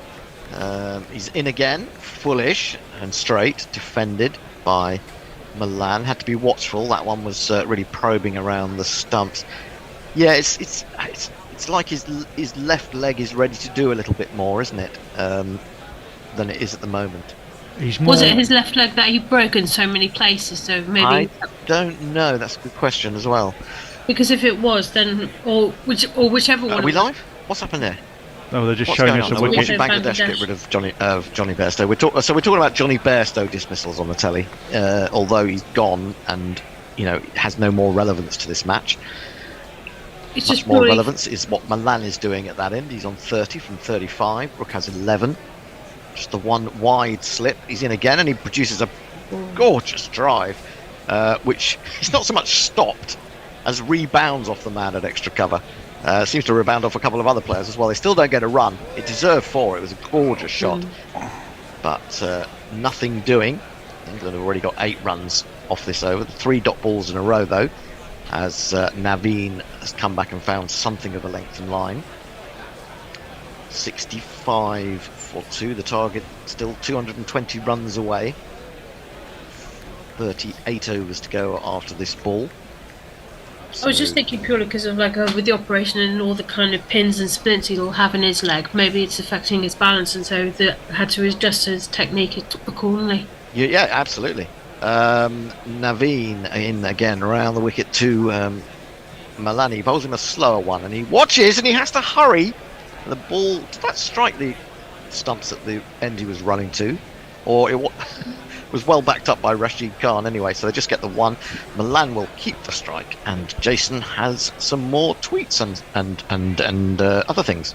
Well, eventually when these machines stop playing silly buggers on me, let's just see. Sutahu says Rashid Khan was running like he'd shot himself, chasing the ball, I think. And Bones Jones says, he seems like a bloke you'd like to have a beer with, Mr. Don Diego de Silly Pants. Quite possibly. And on Twitter, Nout on Twitter. Okay, so it's all gone a little bit quiet. Maybe everyone's a little bit nervous from an England perspective. Yeah. It is mainly England fans joining us, but there's no reason why it should just be England fans. I was just going to make the point very quickly that the Afghani seamers seem to be getting more movement out the ball than the England seamers did at any stage, and that's maybe due to the fact that they're bowling in the sort of the twilight period where the lights are taking over, and in daylight tests you tend to get that hour or so where it tends to dart around a little bit. Yes, you could be right. They definitely have got more movement than what I saw from England.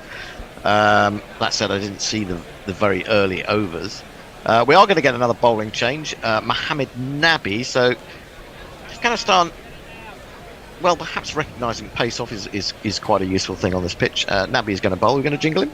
Yep, he's got a long jingle, so I might fade it. Gods made Muhammad Nabi, and they saw that he was good. He came to play with bats and ball with a style like silk and wood. When losers say shit house, well, you know that it's a lie. The gods made Muhammad Nabi, and he's never gonna die. Here he is into Milan. Milan goes back. Gentle, slightly round arm delivery from round the wicket. He pushes out deep cover and takes a single. So it looks like the Afghanistan captain is keeping one end rotating with spinners, the other with the pace bowlers. So I think this is quite interesting and quite creative captaincy from him. Yeah, I'm trying to work out, has he got 6 bowlers or has he got just the 5 frontline bowlers to use? Well, he's keeping Rashid Khan back a while, isn't he? Well, he is, and that's another point, because he didn't come until the 14th over. We said this earlier, didn't we? Oh, that's a lovely ball. I think there's a catch behind there off Brook. The wicketkeeper has gone up. Nabi straight off the pad, I think. Interesting. They only have one review. Keeper seemed very keen. It was one of those turn between bat and pad. May have taken a bit of glove on its way. In the end, I think they're going to say no, probably just clip the top of the pad. But that was worrying turn for England as well. Yeah, it's a great ball. I think my first idea was it was straight off the pad, and I don't think I'm wrong. No, you're absolutely right. Looking at the replay. Nabi was keen initially. I'm not sure whether Nabi may have been going up for LBW actually. He's in again. This one just angled slightly onto leg stump, which allows Brook to go back and steer it behind square for a single. But Brook missed it by a long way, didn't he? I mean, it didn't turn that much, but it turned enough. Although looking at that other angle we've just been shown, that you could see the movement. If the ball starts to do this, England could be in all sorts of trouble. Nabi again round the wicket to Milan. Milan reaching for that a little bit. He's gone. He's caught. He reached for it too much, and he's caught at short extra cover. And England have lost their third wicket. England fans have faces in hands, and they are 68 for 3 against Afghanistan. They have now lost Dawid Malan, 140 in his last game. It's just, well, he did get the foot to that one, but he spooned it to Ibrahim at short extra cover, and Mohammed Nabi has struck again, 68 for 3. You silly little boy, what on earth were you playing at? No! Yeah, well, there was a little bit of turn and he was reaching too far for it. I'm not sure why he was doing that. It was if he wasn't going to drive it, I mean, why was he playing like that? He might have waited for the ball a little bit longer. It was neither one thing nor the other. He didn't punch it over the top, and he didn't push it along the floor, because he was stretching, as you say, a little bit for the shot. Now I think there's a massive pressure on Joss Butler coming into bat now. There's no Moeen Ali in this team, and number 7 is Chris Wokes, who won't. I mean, he has done well in ODIs when he's batted. I can remember one match at the Oval, he batted really well with Adil Rashid. But none of these guys get an innings. I mean, you know, if you think that the frontline batsmen aren't getting a lot of 50 over cricket, think about those that rarely get in, especially with the strength that traditionally, or in the last, 10 years, England have had, not as many as 10 years, but last 7 or 8 years. Match England have in 2014, wasn't it, where he got 95 and turned a loss into a tie, along with Liam Plunkett? Is that the game you were thinking of? Oh, there was Liam Plunkett. I thought Adil Rashid got a few runs in that game as well. He did, but right down the order, he got a very quick 15 or so. Yeah. Well, Joss Butler really needs to play a captain's innings. We'll jingle him up and see if he can do it. Pryor ain't no loss, 'cause we found someone Sutler. Okay, he can't spell Joss, but he also can't spell Butler. Joss Butler, just because he is Joss Butler. 1 S and 2 T's, Joss Butler. He wants a single from his first ball as he turns it into the onside, but Afghanistan are smelling an upset here, and they're on their toes. Lovely bit of dip, actually, as you see the replay of that ball from Nabi. I think it just stopped on him as well, a little bit, the ball. Could have been. He's in again to Butler, and Butler pushes this up through mid-on. There is Gerbach, so I don't think he is keeping wicket. Unless no, that has been confirmed. That has been confirmed, okay, that he's not keeping wicket. Yeah. That's the end of the over. A successful one for Nabi. Straight into the attack, gets a wicket. England are 69 for 3. Tony Bishop says, it seems Kukifo have now caught up with the wicket-keeping change. It is Ikram Al-Kil behind the stumps, as he alluded.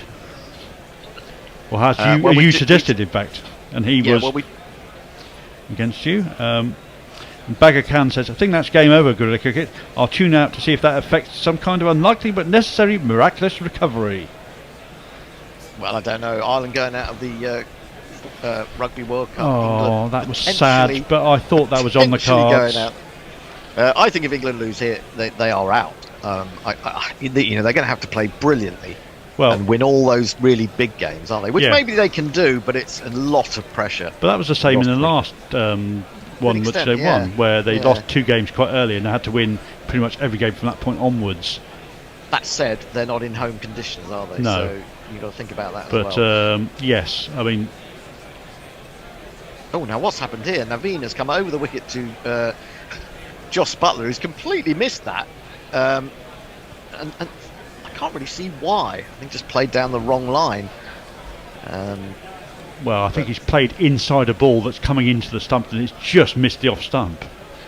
Yes, now I remember when commentating on the Afghanistan-India game, talking about how Naveen, his general delivery is produced from wide of the crease.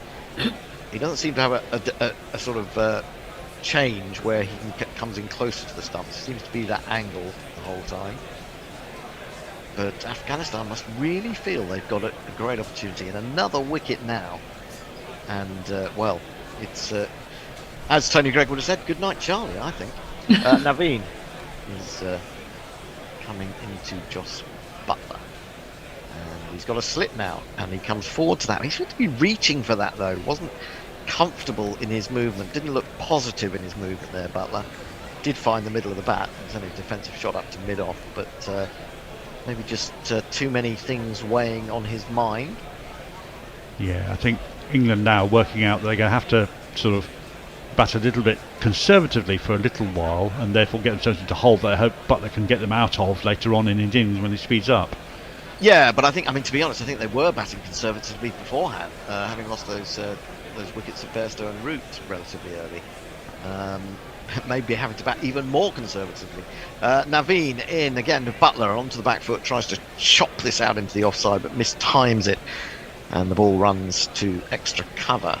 There is no run. England stuck on 69 for 3. At this stage, Afghanistan, would you believe, were 102 for no wicket. 102 for no wicket. Gurbaz is still going like... And we still haven't seen anything of Rashid Khan. He may be coming. I don't suppose he's going to come on in the 14th over unless they're just going to give Nabi one successful over. But we shall see. They're saving him for a little bit later, maybe. I suspect that he'll come in on when the left armour. Sorry, not left armour. No, he's gone. He's gone. Got Naveen instead of him. Well, Nabi, I presume. The right-hander. Sorry, I forget his name. Will bowl his spell of 4 or 5 overs, and then Rashid will replace him. Oh, has he gone and edged that? No, but he's played a wafty, horrible shot outside the off stump with absolutely no foot movement. And Naveen, who doesn't look a terribly dangerous bowler, certainly didn't against India the other night, I didn't think. He's making Joss Butler look very ordinary at the moment. And England just can't lose another wicket. They need these two to get them to 150 or so. They just don't have the batting today, I'm afraid. They didn't look like they had the bowling either, to be fair. No, that's Wokesy had a bad day again, didn't he, I'm afraid? Yeah, it's surprising. And Sam Curran. Sam Curran had a really poor day for him. Yeah. Well, I think England did gradually work out that it was, for them, it was a pitch for the slower bowlers.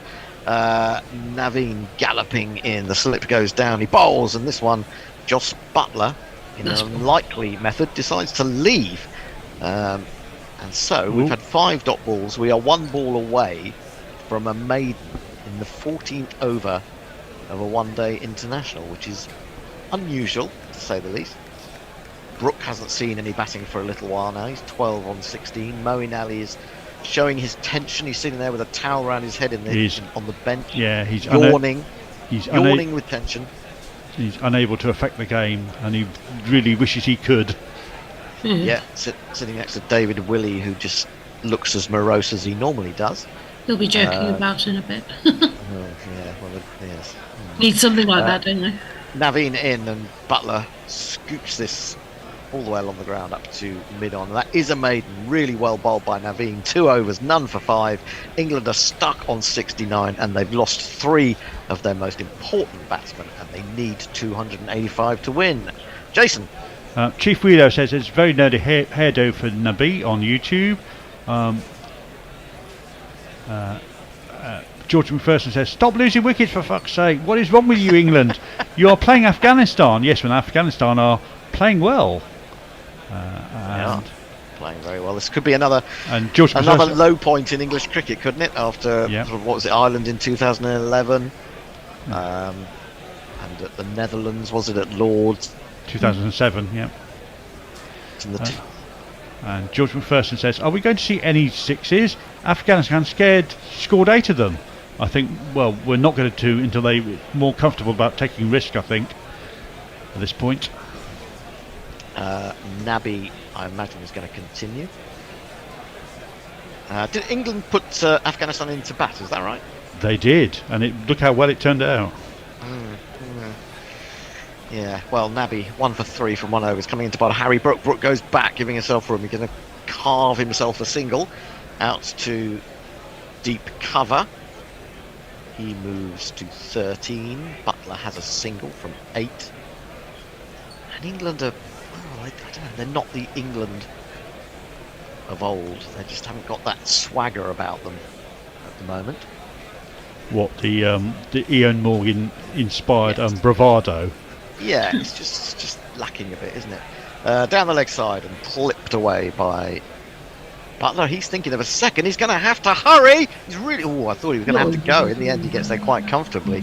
Rashid Khan is an incredibly good fielder, and he seems to be. I think there are more than one Rashid Khan on the field because he's absolutely everywhere. Well, I think, if I'm not wrong, Ramat Shah looks quite a lot like Mohammed Nabi, so that could be not Mohammed, Rashid Khan. So there might be a bit of a fakey, looky-likey doppelganger effect.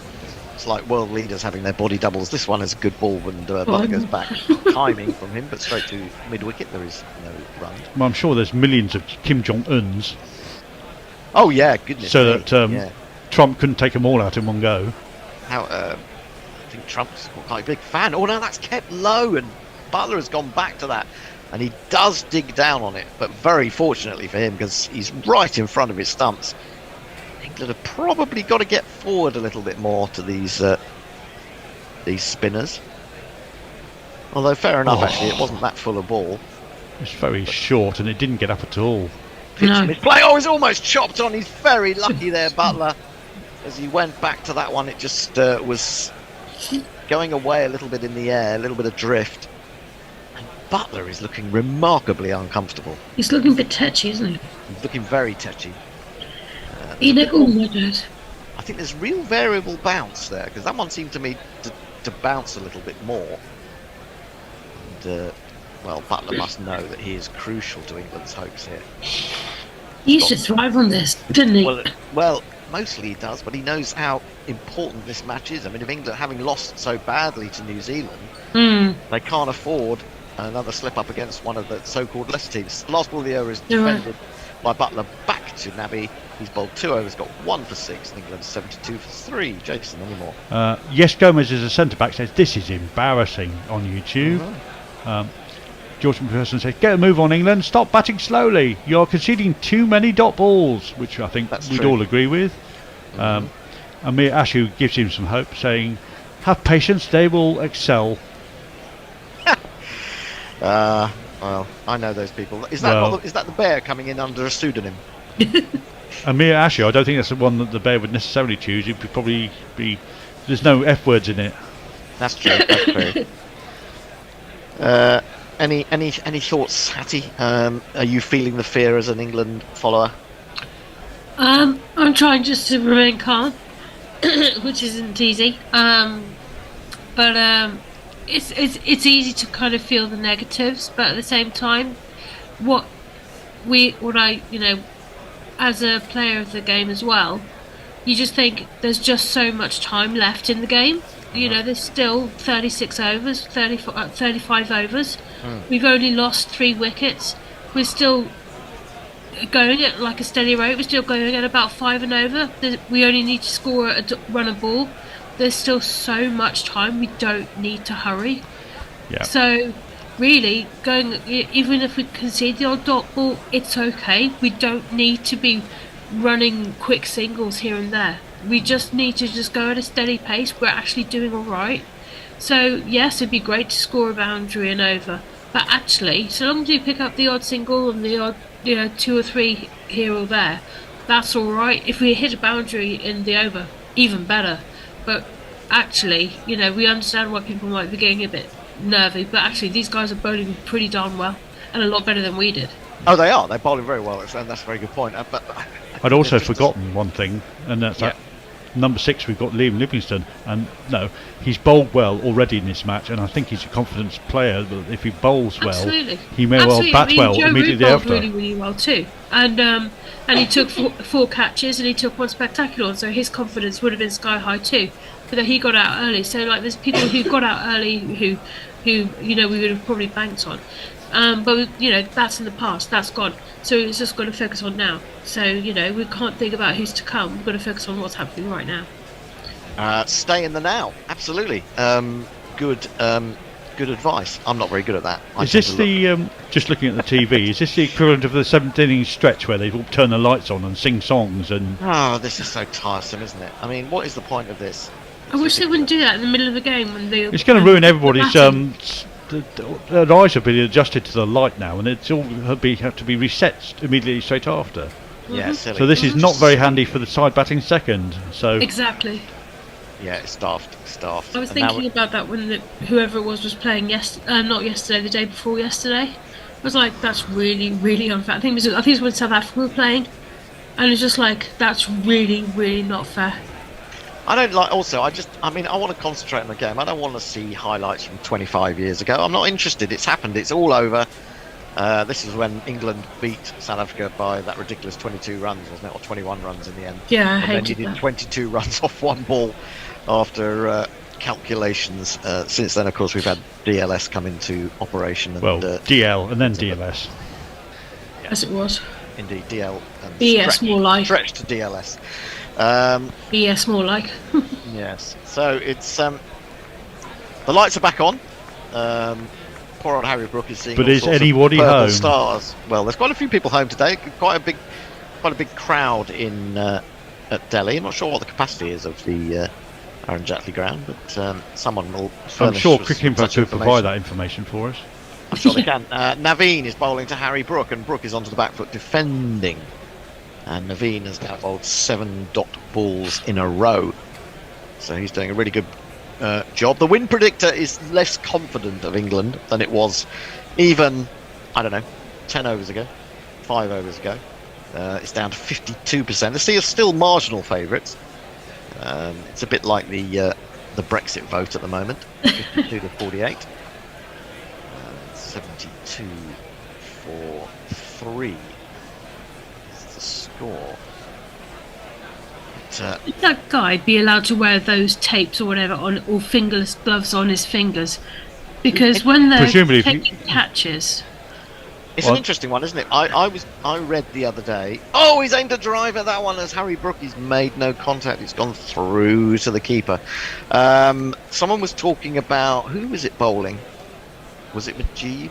I'm not sure who it was. Someone who was bowling with a lot of tape across all his fingers, and someone was, and but they did ask the umpire first if that was okay, and he said yes. Can give you permission if the umpire gives you permission, and that seems a very strange way of doing things. I mean, either you can wear tape or you can't. I mean, he's got them everywhere. You're absolutely right.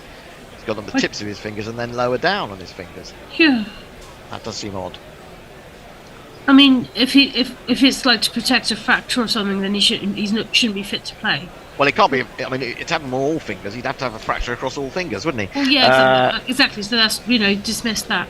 Yeah, driven a little bit aerially through gully by Brook down to third man. They take a single, first run off Naveen for a little while. 73 for 3 England, 15 overs, and Hattie is absolutely right. England are still around about 5 and over, and they need about 5 and 5.3 and over when they started, something like that. Well, yeah, exactly. But that's my point about the guy with the taped fingers. It's like if he's fielding it like deep backward square or on the fine leg boundary or something, or cow corner, and the ball gets swung into the air and top edge or whatever, and he comes running around and has to scoop the ball off the floor to make it the catch carry into his fingers. It's not really fair on anybody else who hasn't got taped fingers to protect their hands. It's a strange one. I don't really understand it.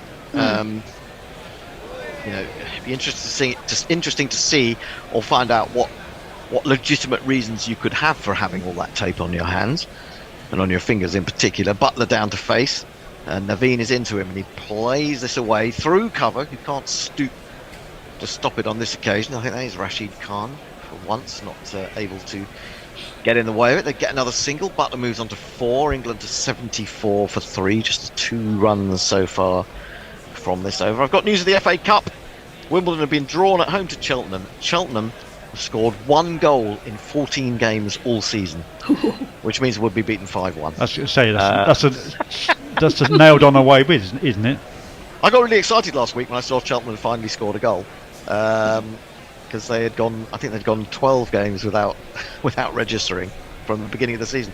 How depressing must that be for their Supporters edged by Harry Brook, edged to good effect. It wasn't a particularly controlled shot, but it's gone wide of the man at slip. It's gone to the left of the man at third man, and it's 4 runs. It's Nissan She. It's Nissan She. And you can looking at the England fans amongst the crowd, you can sense the tension actually. There's an extra sort of a glee at getting a 4 after quite a delay between boundaries. However it came. They do need to get to 150, these two, I think, for England to be in it. I think I'd go more than that. I think I need to go to at least 175. Well, that's another 100, and they've already added a few. Final ball of Naveen's over, 16th of the innings. He's galloping in. The slipper's gone wider, and he bowls to Harry Brook, who comes right outside his crease and right across his stumps and times a defensive push, nothing more than that. Absolutely gloriously. And somehow that has gone straight past the bowler and all the way to the boundary edge. The shot that you'd say would be a genius shot that only Butler could play, but then really that's only a shot that Brook can play now. That was, I mean, he'd come a yard down, he'd got well outside off stump. Brilliant. I mean, he'd exposed all 3 stumps, to be fair, and then just defended. He just blocked it, didn't he? It was nothing more than that. Brilliant. Yep. Harris on YouTube has finally mentioned the bowler I thought that Naveen reminded me of, and it is of course Jasprit Bumrah with his skipping run into the wickets. Well, talking of genius, as Hattie was just then, how well is Bumrah bowling at the moment? Absolutely brilliant. Yep. He just seems to be able to do anything he wants to do with the ball. Yep. Yorkers, gets the ball to go away, gets the ball to come in, slower balls. I saw him in the Asia Cup bowling against, I think it was Pakistan, funnily enough, and he was hooping around for him, which is not something you always apply to Sri Lankan conditions. Rashid Khan is coming into the attack, 16 overs bowled, so a little bit later than he was against India, and immediately Butler goes on to the back foot and chops this away, and that will do him the world of good, because it's beaten Fazal, who's been running around from square cover, 4-4, and England move on to 86 for 3.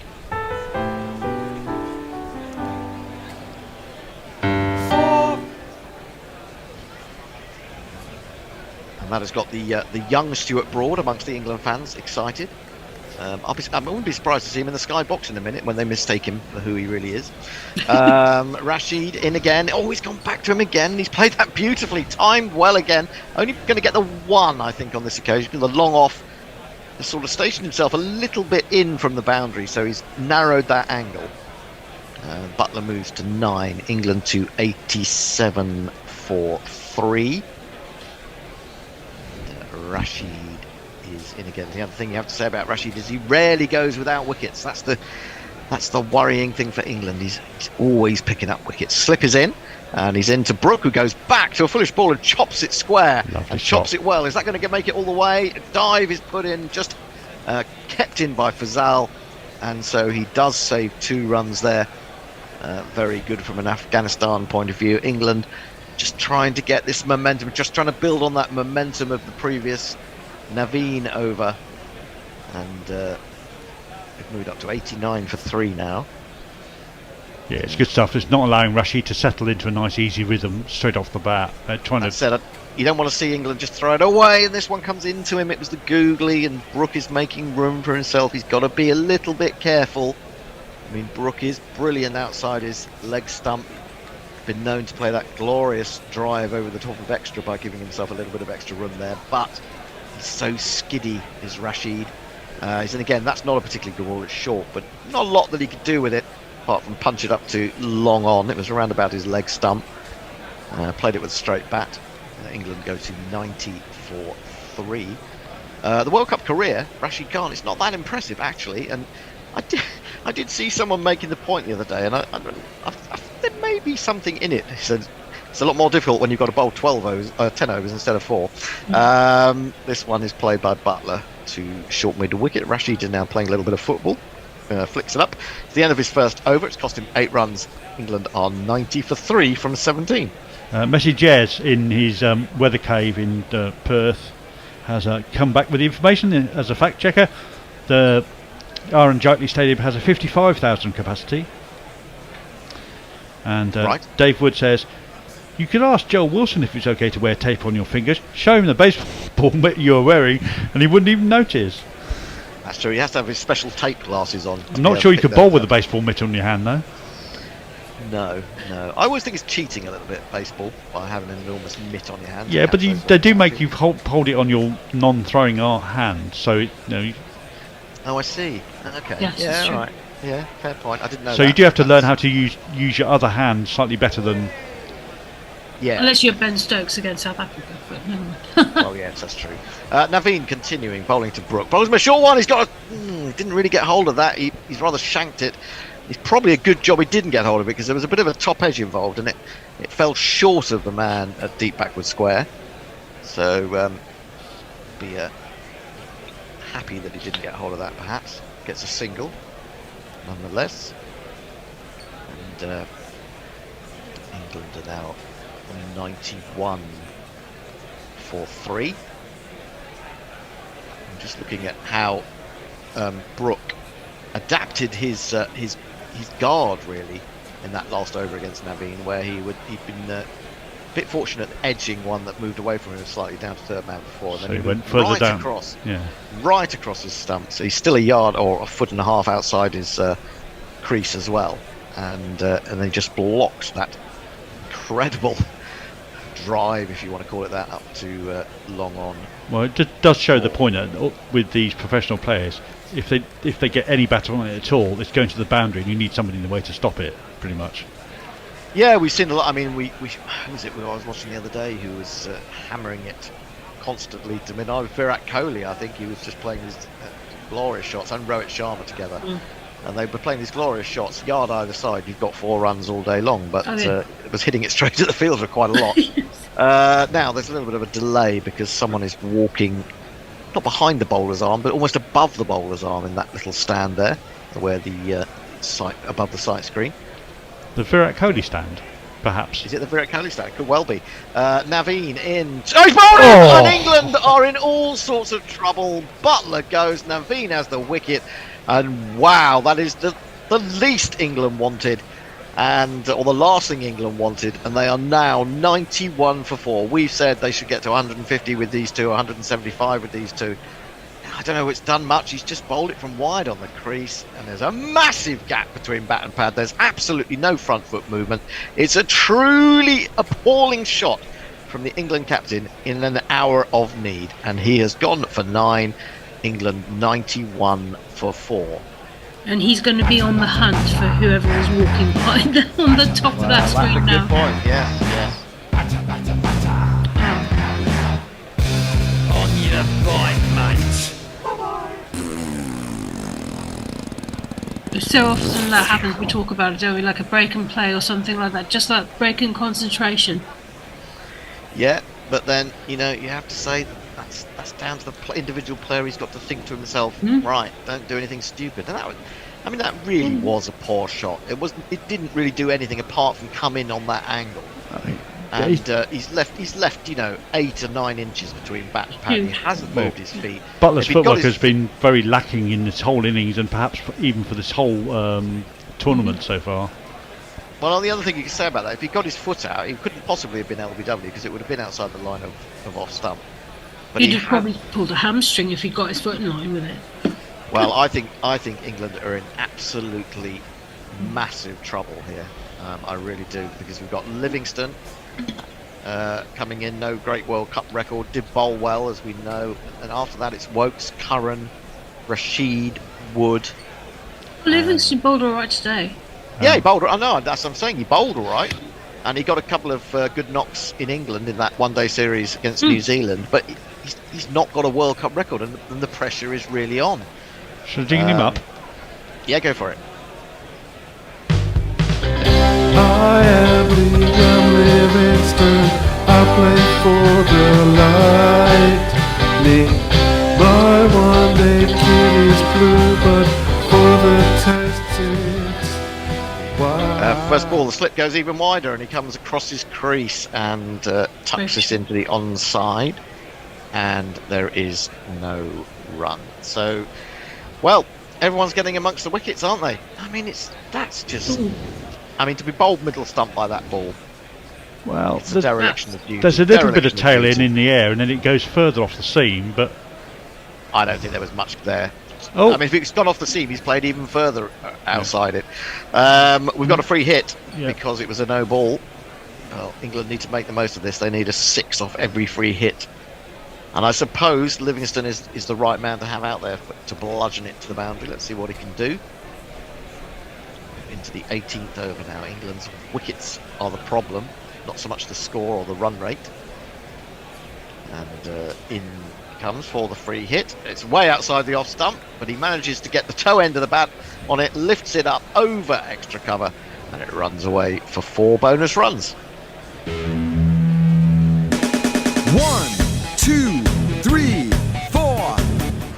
And it also gets Liam Livingstone off the mark. So he moves to 4. England batsmen are just, I don't know, are they all waiting for someone else to play the major role here? Well, that's a perfect starter for Liam Livingstone. Nice little gimme ball on off stump. Yeah, he was a bit lucky because I think he got it quite low on the bat. I think if you'd taken that 20 years ago and with an old style bat, that would have just, well, it would have just hurt your hand, wouldn't it, as a batsman? Afghanistan were 120 for 1 at this stage. England are 96 for 4. The slipper's gone as Naveen is in and glides off an outside edge all the way along the ground to Mujib at third man. They take a single.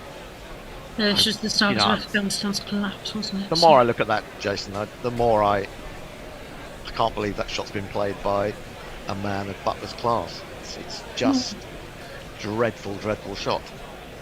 It's like a shot of a man who's got too much on his mind, isn't it, really? Yep. And he's probably thinking to himself that he's got to stay there and tenses up a little bit. And that prevents the movement that he would like from his body, from his limbs. Anyway, here is Naveen into Harry Brook, and Brook drives. That's a gorgeous drive. That is Harry Brook all over.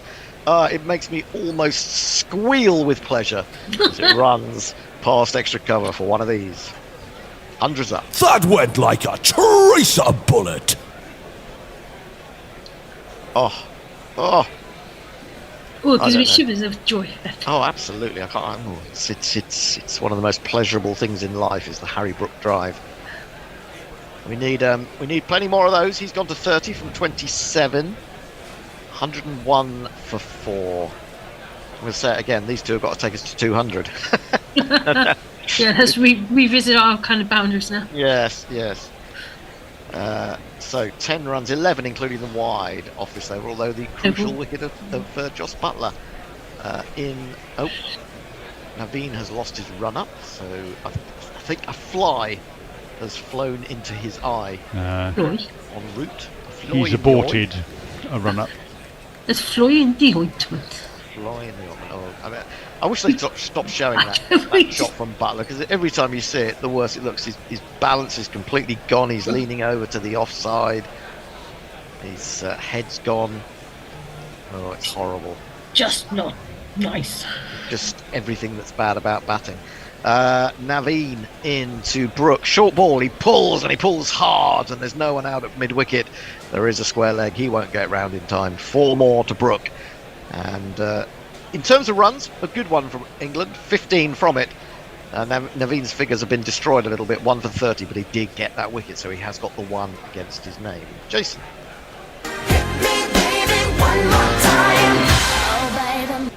Leo responding to the England pissing on the oval pitch. Apparently there's nothing allegedly about England pissing on the field.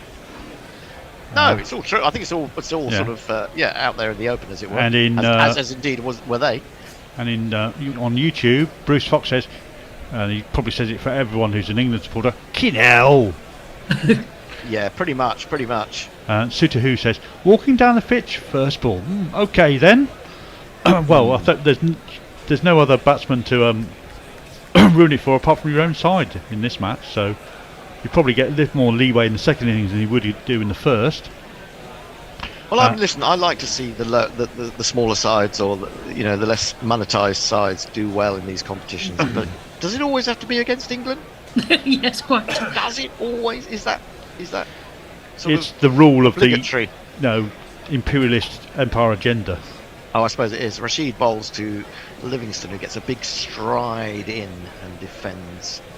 It's always been. I mean, without wanting to sound, I don't know what the word is, but without wanting to be crass or anything like this, but because it's not my opinion, but it just because it's coming out of my mouth. You can have your opinion in a minute as Rashid goes down in supplication and brings his hands together in prayer because he can't understand that googly didn't get through the defences. It got a big inside edge onto the back pad from Livingston. Just enough bat on it to save his bacon there, because that was crashing into the pad in front of off stump, I think. Yeah, it's a good ball. He's in again. Onto the back foot goes Livingston. Might have got himself a single there, but it's Ibrahim moving across mid wicket to do the fielding, so nothing doing. 105 for 4. Nervy stuff this for England. Rashid in again, and he's forward, and he should get a single this time quite easily through mid-off. There is a man defending the long-off boundary. Livingston moves on to 6. 106 for 4. If you just we lost Jolly on, and since then Root has gone bowled by Mujib. Joss Butler just bowled. Too many bowls, if you ask me. Milan gave a little easy catch to short extra cover. Brook goes back, forces up to long on, takes the single. 107 for 4. 2 runs from this Rashid over. He's got 1 ball remaining, and they look like they're quite a lot of India fans who are backing Afghanistan in the Virat Kohli stand. And why shouldn't they? So I'm looking distinctly like Kohli in the stands as well.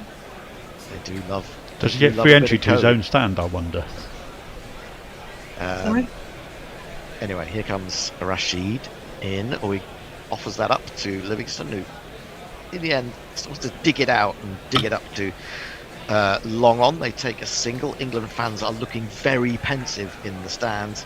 That is the end of Rashid's second over. Went for 3. He's gone 2 overs, none for 11. England are 108 for 4 off 19. Farong says, if/when England fail to progress to the knockout phase, they can only blame themselves. Angry Bunny sitting on his bum when Mr. Versatility is nowhere to be seen. Can bat, bowl, keep a field. Red ball cricket. The Lions score at 5+ runs per over because of his presence. I'm not sure who the Mr. Versatility is in that matter. I presume he's talking about Stokes, isn't he? I imagine so. And Leah says, well, I like this Afghan banana peel performance. Yeah, it's good, isn't it? It's good. It's good. Yeah. England need 177 from 31. That seems like a long way off to me, but as Hattie was saying, there's a lot of cricket to be played. Well, we hope there is, from an England perspective. Naveen in again. Oh, now Livingston has tried to pull that. He's toe-ended it somehow down to third man to Mujib, and they take 109 for 4. As I can see Tony scrambling into position. Looks like a man who's just come in from a party.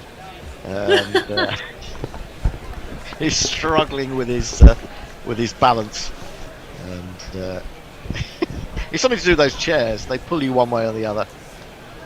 And he looks very suntanned, though, I have to say. They have a stable base, but very wonky sort of hinge.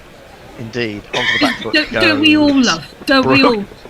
Oh, that's beautifully played by Brook. That was placement all over. He knew there wasn't a man at deep backward point, and he just guided it away through, used his timing, and England pick up 4 absolutely vital runs.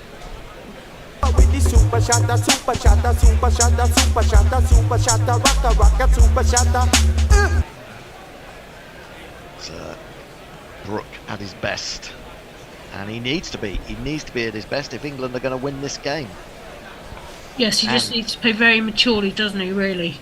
I think he is a pretty mature player. He's in again, and this time he just turns it off his hip and picks up a single. He moves to 40 from 31. Oh, we've got to change the bowling. I didn't notice it. It's Azmat is into the attack, and he's gone for 6 from his first 3 balls. Do you want to jingle up Azmat? I can. We... Oh my side, please believe me. We think you're a lucky charm. He's in again. Balls. Just a hint of nibble off the pitch there as Livingston defends on the front foot. Hit the ball with the bat, then bowl it over. Is it finished? Is that the end of the jingle? It is, yeah. It is a long one, which is why I faded it for you. Brook 40, Livingston 8, England 114 for 4. It's on a knife edge, this game. And he's always driven in the air slightly. That was a really lackadaisical shot from Livingston, but it's gone off a thick outside edge down to third man.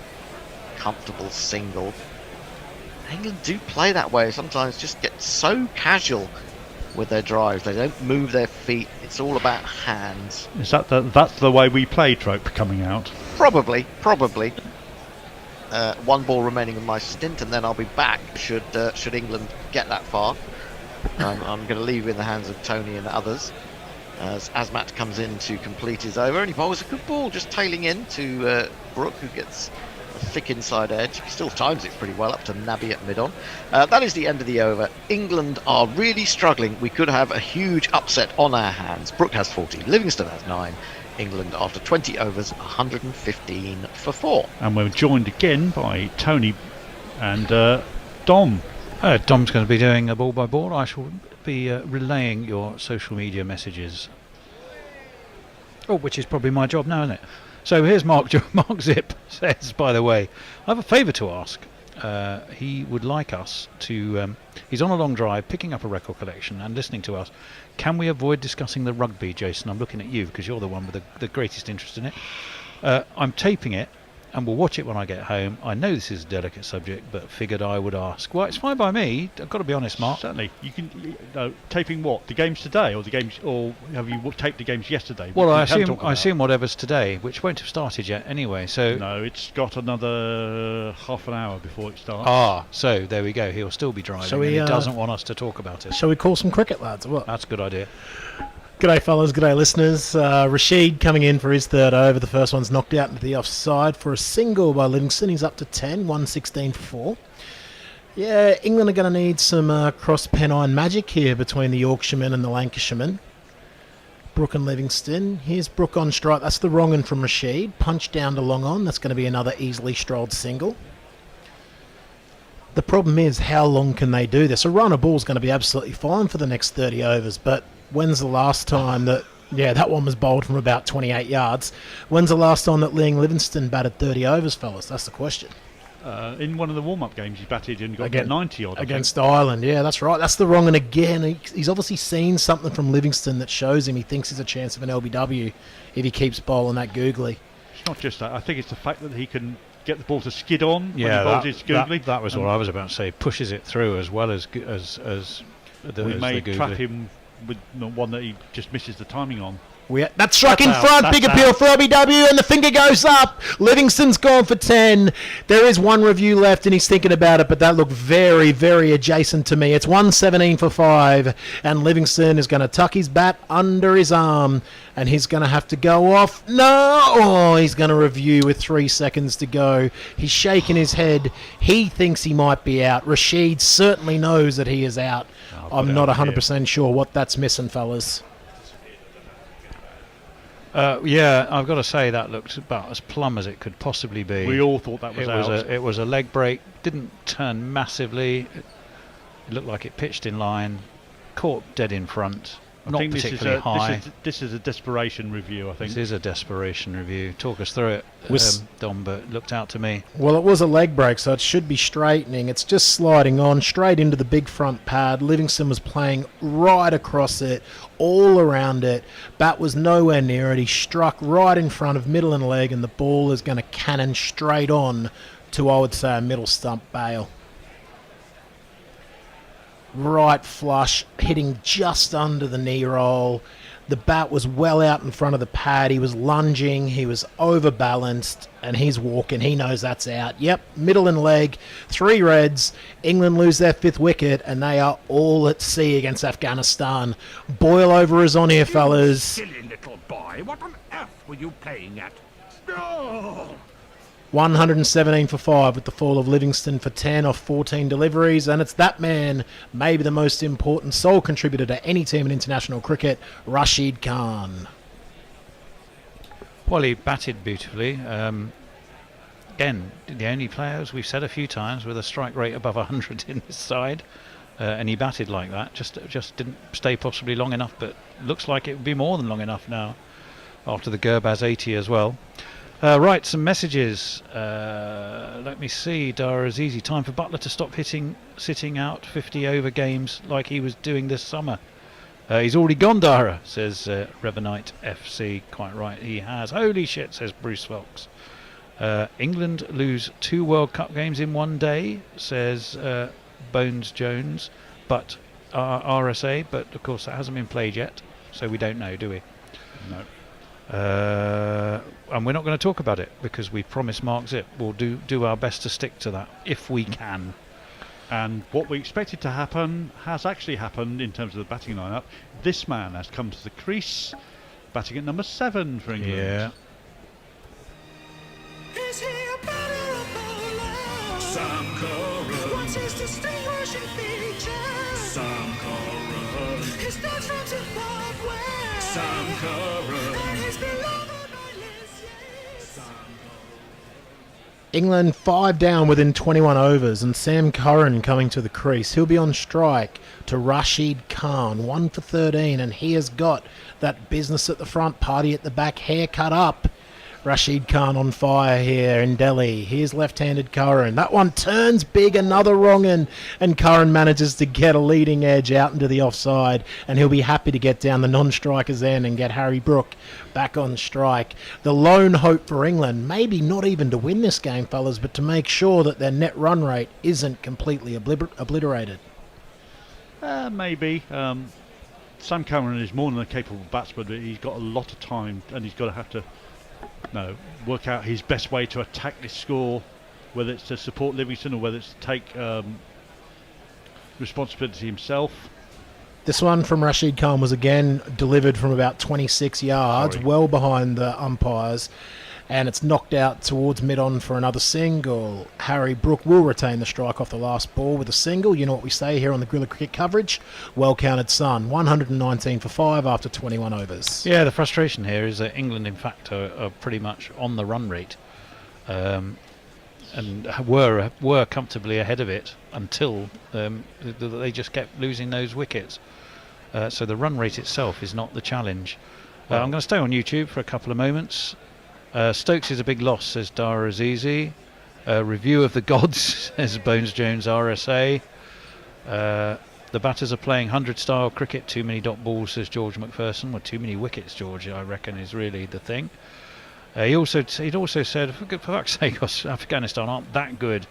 Where is the Bazball batting? Stop batting slow against a team that have struggled in World Cup matches. As Matt to continue on a 4th stump line, Harry Brook back deep in his crease, defends out towards point for no run. 119 for 5 is the score here. One thing is for sure, dear listener, Guerrilla Cricket will take you all the way to the end here today, no matter what happens to this England side. At the moment, starting to look like we're going to need even divine intervention to get anywhere close to the 285 that Afghanistan amassed earlier on today after being invited to bat by Captain Butler. Yeah, I think Joss, well, I'll hold the thought. Struck on the thigh guard this time, Harry Brook. Ball just dribbles out into the leg side for no run. I think Joss missed a trick. He's misread the conditions, I think. I think he's misread the fact that he's going to scud on a bit for the spinners. It's going to make their 2 pace bowlers of Afghanistan a bit zippier and a bit more active during the changeover of the light period, where the ball has definitely moved around a bit more. I think had he had his choice again, I think he'd chosen to chase, because England are generally better when they're chasing.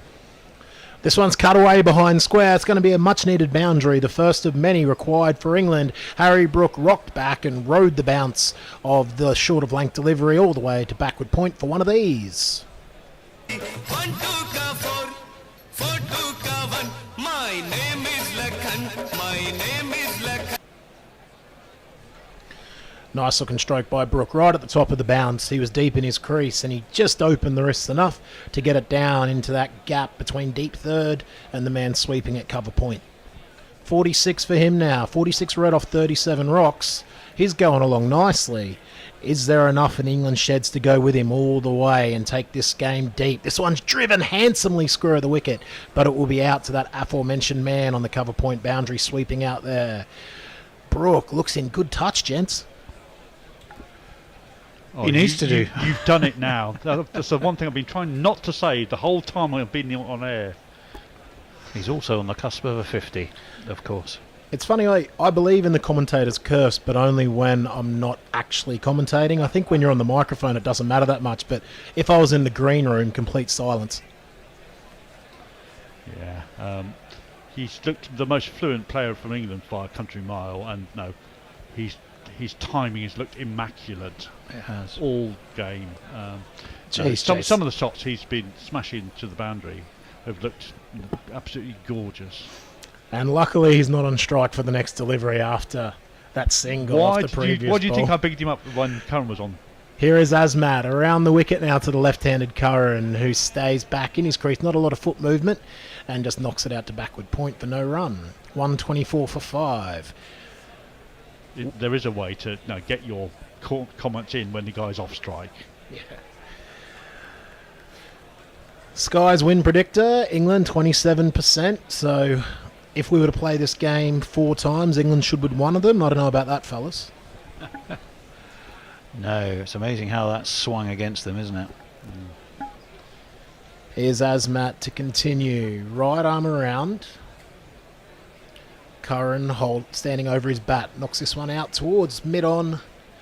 And the fielder gets around to his left-hand side, picks it up cleanly, but it can't stop the single off the last ball of the over. You know what we say here? Well counted, son. Farong says, "Oh Lord, help England. Here's Mr. Versatility." And he's sent us a picture of Duckett, who we thought we saw, didn't we? Sitting, I didn't realise he was there, but it looks to me like I thought I caught a glimpse of him, unless I got it wrong. So maybe there he was a is out Diddy the player way. in the Yeah, I think so. because there's like a nice little row of people who went dun dun dun dun dun. Yeah, I'm pretty sure it was Duckett. Pirate Badshaw says, to use a football commentary cliche, you fear for them. You certainly do at the moment, because it's looking pretty ugly. Certainly from an English, looking lovely if you're Afghanistani. And, To they use played very another well. well-used cliche, England needs some bounce-back ability. George McPherson says, England should be taking this game away from Afghanistan. Well, a bit late for that, but they should be. First delivery of the new over from Rashid. His fourth is short down leg side. Curran tries to whip it away, but unable to make contact. It cannons into his thigh guard for no run. 125 for 5. Well, I reckon that's what saved it from being a wide, is he got a tiny little flick on it as it went down the leg side. Here's Rashid again. Better delivery this time. It's the googly once more, pitching on about middle and off and turning away. Curran tries a back foot drive. No real timing down to mid-off. So this is only Rashid's 5th over, I think, fellas. So we're going to see a lot more of him yet. This one's fuller in length and just turned around the corner from Curran towards mid-wicket. No run once more. Only Rashid's 4th over, in fact. Yeah, he was delayed until about the 16th over, so he was definitely holding himself back to try and influence the later time when England need to go at it. There's that leg stump line again, and a similar result to the first one of the over, where it just trickles off the pad down towards short fine leg and no run. 4 dots on the bounce. And Curran can afford to take a few of these and get himself eyes in and his feet moving properly before he takes any real risks. That one's shorter and wide and cut away. There is a man sweeping at backward point. That's Gurbaz out there. Not got the wicket-keeping gloves today, although he does have his fingers taped up like he is wicket-keeping. He just takes a single there, does Curran, gets down the non-striker's end, and Harry Brook will have one delivery of Rashid's 4th over to navigate. you reckon he's been carded to keep and then has put all the gear on and someone's told him, no mate, not today? It's either that, as Harry Brooks stands over his bat, he's crouched down waiting for Rashid. This one's outside off stump and just pushed gently out towards cover for no run. I think it's either that, either he was ready to go and wicket keep, or maybe he's even superstitious and he has to have his fingers taped in that way before he goes onto the field. Professional cricketers as well as amateur commentators are a bit funny with superstitions. Anyway, very quickly, let's have some socials. Yes, Usman Khan says Afghanistan is looking like the next biggest threat in Asian cricket. Well, they're certainly doing well today. Chief Wardo says, is Willie alive? Should someone poke him? Yeah, he looked a little fed up and miserable. Probably a bit like us. He can see the direction this game is rapidly heading in. But while there's Brooke, there's hope. Warren says, back from walking the pups. England wanted to get this done before the rugby. If they lose, this is going to be hard to qualify. Yeah, it is. Especially given that they will have played Bangladesh and Afghanistan, and they have perhaps arguably tougher games to come. Certainly the next one against South Africa.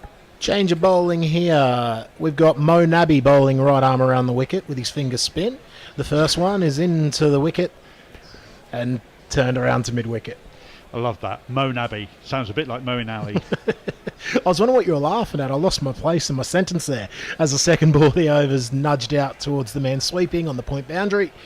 And that's going to be a single for Curran. Brings the right-handed Brook on strike. 47 off 39 for him. And England, 127 for 5 in pursuit of 285 unlikely runs for victory. Well, again, I say again, the run rate is not the challenge. They're going at 5.6. They need 5.7. Give me marginally behind it. It's just those wickets have been. Joss Butler's dismissal whilst it was a good ball. I mean, the fact is, it was just full and straight, and he just seemed to look for a drive, and the bat and pad was so far apart from one another. It's the very sort of Joss-like footwork where he's just rooted to the crease. Short and off stump length is the next delivery from Nabi, turning into Brook, who once again rides the bounce and flays it down towards long on for an easily taken single. 128 for 5. Let's put it this way, fellas. What avenue do you see here for England winning this game? So it's got to be what? Brook 120 not out. Good supporting 40 from Curran. Where would they need to be at 35 overs, for example? Here is Curran defending full face of that bat, showing the maker's name, and it's come right off the meat. Beautiful defensive stroke. 23. So let's say another 12 overs. Need to be about 180, I reckon. 170, 180. At 6. Without having lost a wicket. Yeah. Nabi right arm around that one, grips a little bit and bounces, and a misfield in the covers allows Curran once more to take a single off the last delivery of the over. This is the 24th, and after... Sorry, I've gone off one early there, fellas. Sorry, one to come still. 129 for 5 off 23.5. Yeah. I'll tell you what, speaking of disconsolate, Liam Livingstone looks like someone's just kicked his dog in the dressing room. He is gutted. This last delivery of the over on the second time around from me is defended off the back foot by Brook for no run. 3 off the over. England 129 for 5. Well, I think the thing with Livingstone is arguably, although Rashid Khan took the 3 wickets and Livingstone the 1, he was about 1 for 30 off. He bowled his 10, yeah. 1 for 33 1 off for 10. 33 off 10. Probably the best he's bowled, certainly the most contained he's bowled, and he'll feel he helped and he should have the second one because he was part of Butler fluffed an absolutely easy stumping. Yeah, so I think he probably feels like his good day out is rapidly turning into a bad day out. Well, I think the phrase is going back into the sheds and having a look around and saying, any danger, fellas. What can I kick? Yeah. Any danger. Usman Khan points out that why England has some serious problems against leg spin bowling always. Yeah, well, they do. They don't. One of the main reasons being they don't tend to face a lot of it, although they do, of course, as they play in various international franchises. But statistically, you are right. Statistically, since the 2019 World Cup, England have the lowest batting average against leg spin in the top 10 teams of this World Cup. The first delivery of the Rashid Khan over is turned to short fine leg by Sam Curran, and that's going to be a single. 130 for 5. Oh, we have an encroacher on the pitch. Some some sort of radio-controlled thing. June buggy or something. Is it delivering drinks or something? Is it delivering a message to Harry Brook? Nice delivery by Khan. It's flighted up. Brook can only prod forward and give it the full face of the grey Nick. Back to Khan in his follow-through, no run. Only making a slight point there that he's bowling a bit short of a length. Rashid again. That one cannons into the pad. It might have done too much on this occasion, turning down past the leg stump. Only a half-hearted appeal, and Khan knows it himself. No DRS on this occasion. Both teams still with one review remaining. 130 for 5 remains a score. Yeah, I mean, they've got the one review remaining. The Livingston review was utterly pointless and desperate to me. I mean, he was just so plumb. A little bit of a knock on there from the man at mid-wicket means that Brook can scamper through for his 49th run off his 44th delivery. England 131 for 5. Still another, 154 runs required. And Rashid Khan is trying to spin one of his webs here. Over 6 runs and over required here now. This one's turning back into the left-handed Curran, who drives it off the back foot only as far as cover for no run. We are seeing the replay on the LBW half shout. Definitely turning past leg stump here. Yeah. You can see from the wicket keeper in those situations, fellas. SB runs again for Curran down leg side, and that man once again at short fine manages to do the job around the corner. Another tidy over for Khan, only 3 runs off it, 1 for 19 off his 5. England 132 for 5. Anything on the socials? Well, George and Bones Jones are having a lively conversation about the impact of the 100. George's point of view being that he said the 100's turned our cricketers into a bunch of inconsistent players. Well, I think, yeah, I mean, the more you condense the format to, you can play with alacrity, really. Well, the less they learn how to build an innings. Yeah, they don't learn how to build an innings in quite the same way. It's probably not so much the 100 format itself, it's the lack of 50 over cricket for all of these players, isn't it? Well, yeah, because none of them have played any of it at all. For 4 years, pretty much. Nabby's first delivery is nudged between the gap between the point and cover fielder, and that's going to be another single out to the sweeper, Naveen, who... Given that in the domestic game, the 50 over format has been made into a developmental but it's true in a lot of countries, though, in which they don't get to play. It's been the lesser of the formats bar for in many countries. Harry Brook will get 50 down to long on with a nice straight bat off the back foot all the way along the carpet. That's his half ton.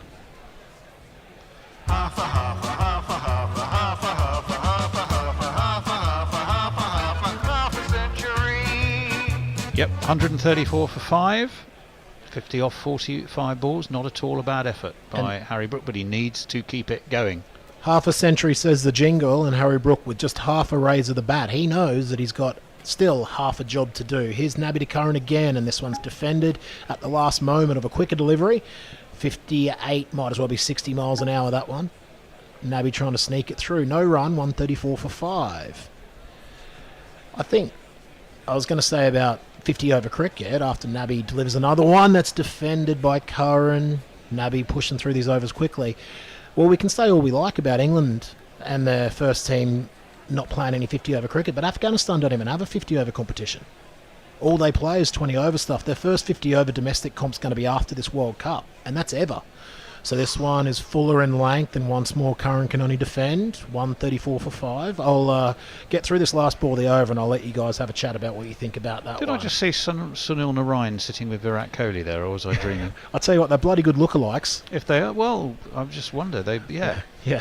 Here's Nabby again. This one's off the back foot then from Curran. Same result, straight to cover, no run. So a very tidy over. After 26, England, lookalikes in the crowd or not, a 134 for 5. I'm not sure if Narayan normally wears the KKR jersey out in public.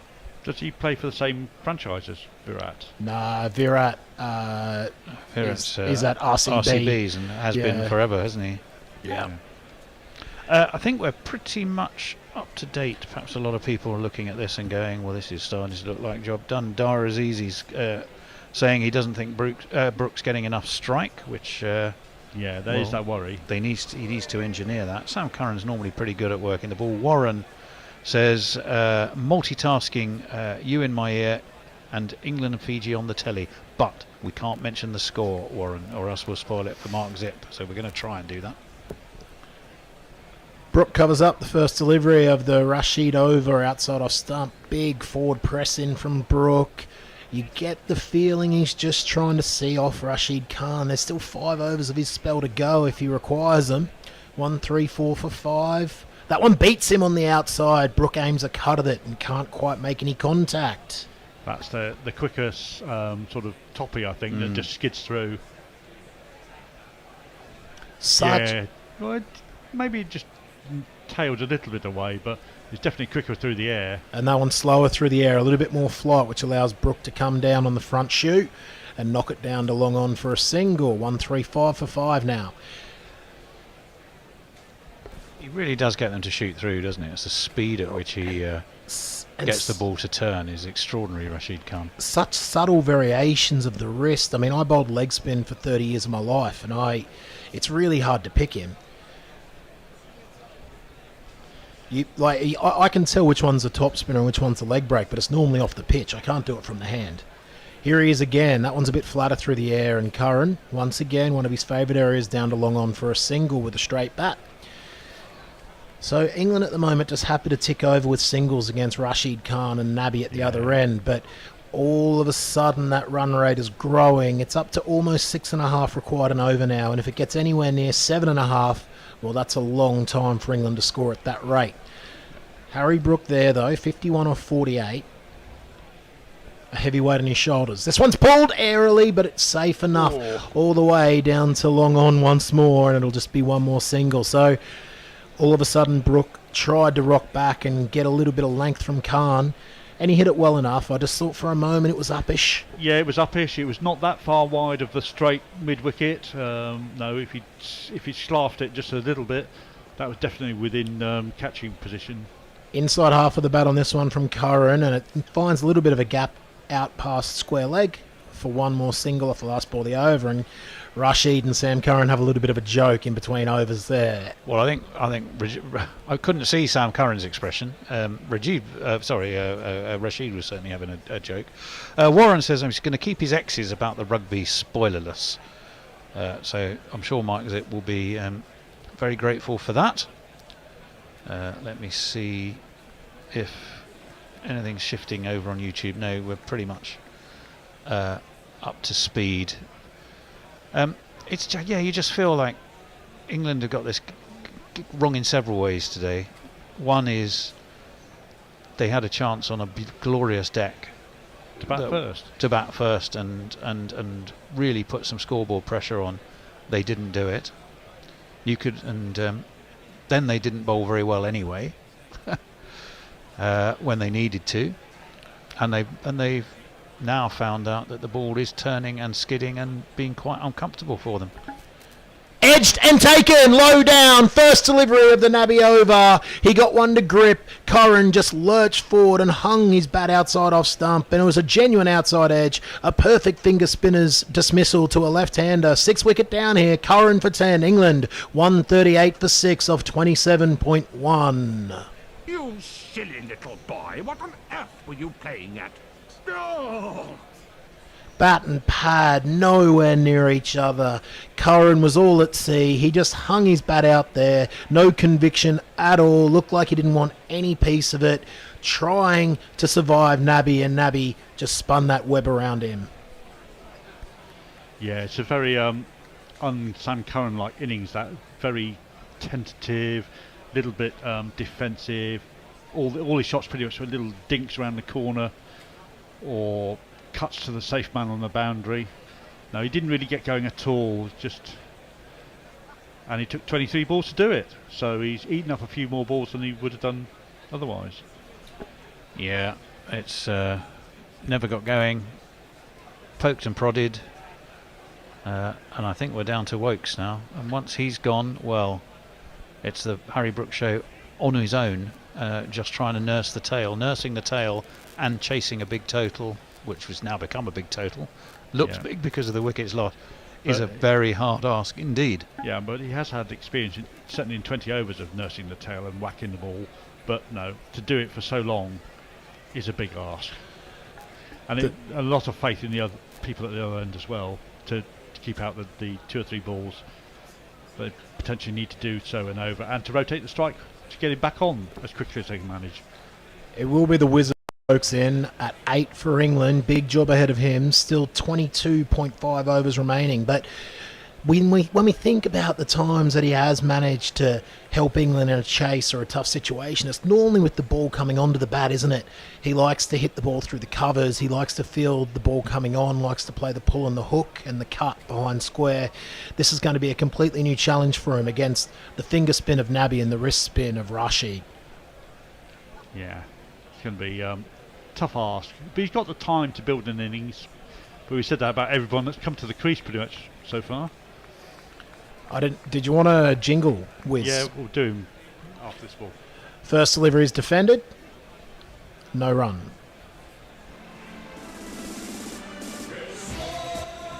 He's on Instagram, and he's a Twitter fan.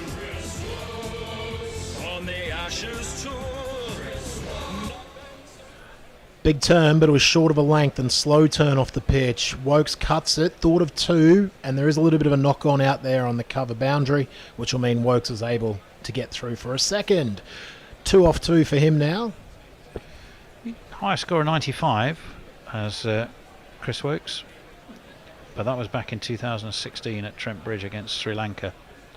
So not really, well, you don't know that he's necessarily the man for the job. Nothing in this World Cup has suggested he will be, as yet. 145 more required for England. This one is full in length and turned towards square leg by Wokes. Close the face on it, safely enough, but no run. 140 for 6. 2 deliveries remaining in this successful Nabi over. Yeah. All of a sudden he's got 2 for 13 or 4.4. Yeah, the worrying thing is England are halfway there at almost 30 overs, which is pretty much on target, but they've lost more than half the wickets. Absolutely. Next one's defended from outside off stump. No run to backward point. And we're into the law of diminishing returns now. So, yeah, Brook is the key. Thankfully, he's done all right so far. Well, he has. It's just so much to ask of him on his own. Afghanistan happy to give Chris Wokes a single off the last delivery of this over. He's standing up tall and punching out to the cover point boundary where the sweeper will do the job. 1 off the last ball. Wokes up to 3. England in pursuit of 285 for victory. 141 for 6 off 28. And well counted Afghanistan this time. Son.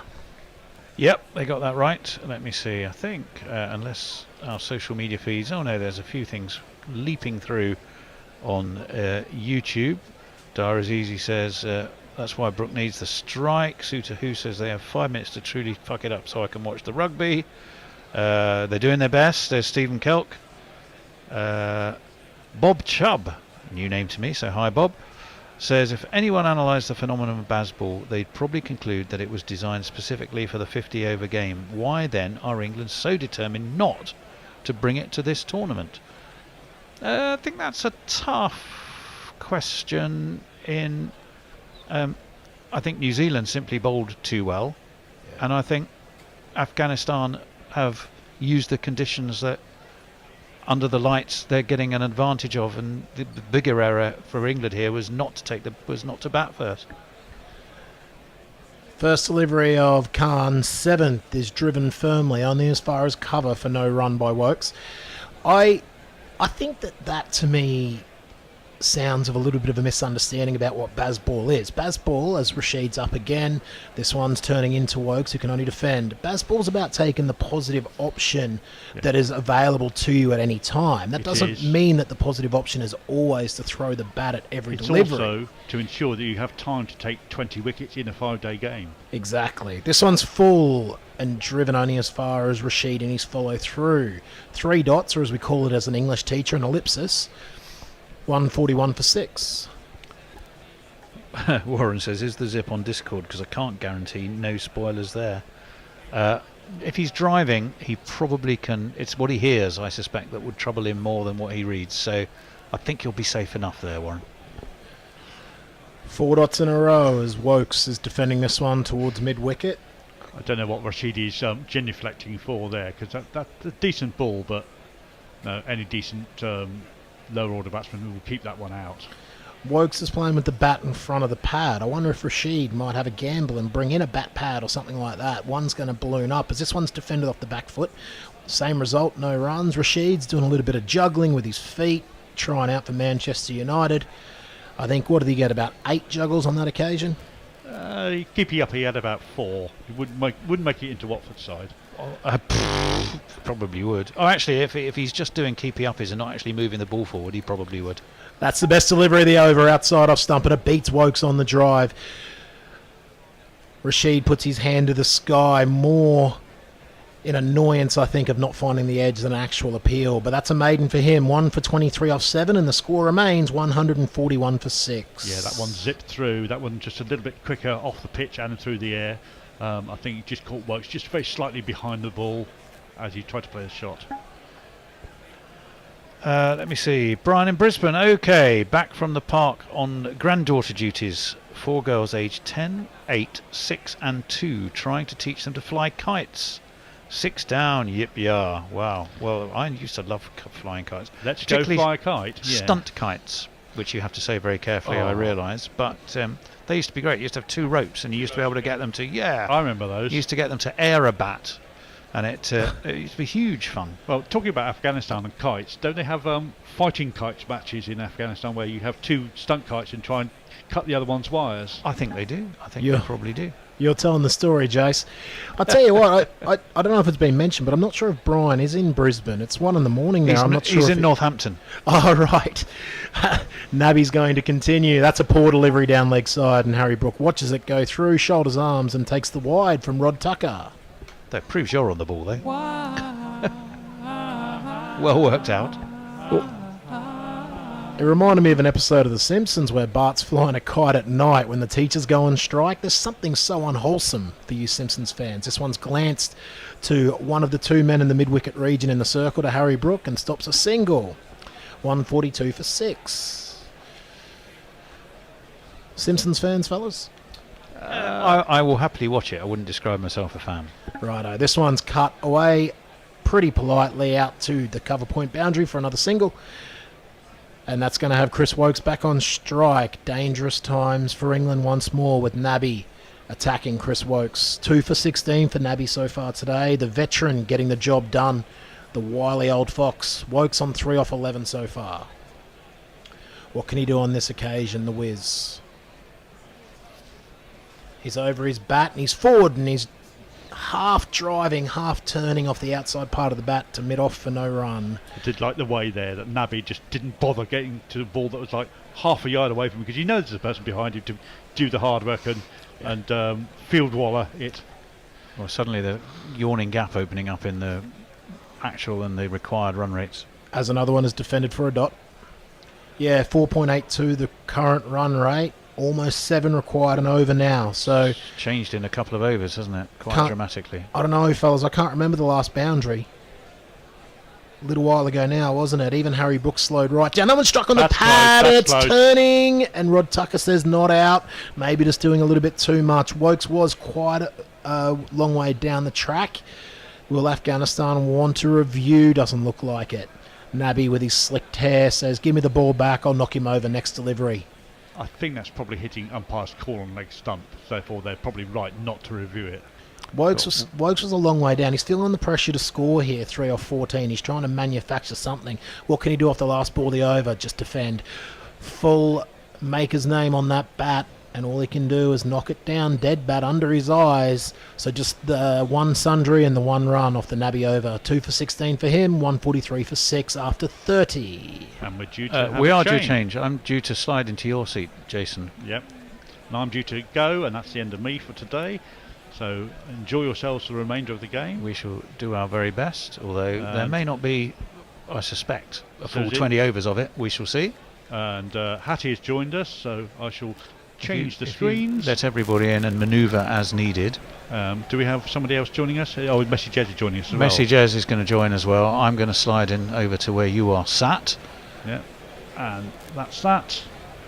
And this is one of the most entertaining parts of watching guerrilla cricket when you're on YouTube, just seeing the shenanigans that go on in the studio at the time of the changeover.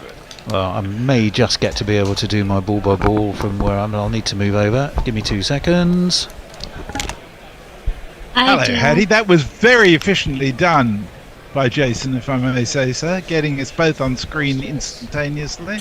Absolutely. It's what it's all about.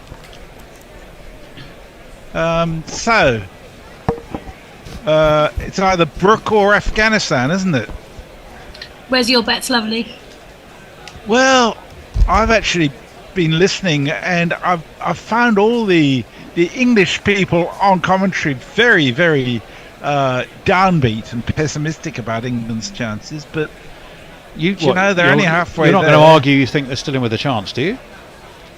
Well, Brooks there, they've got a chance. Majib anyway is in.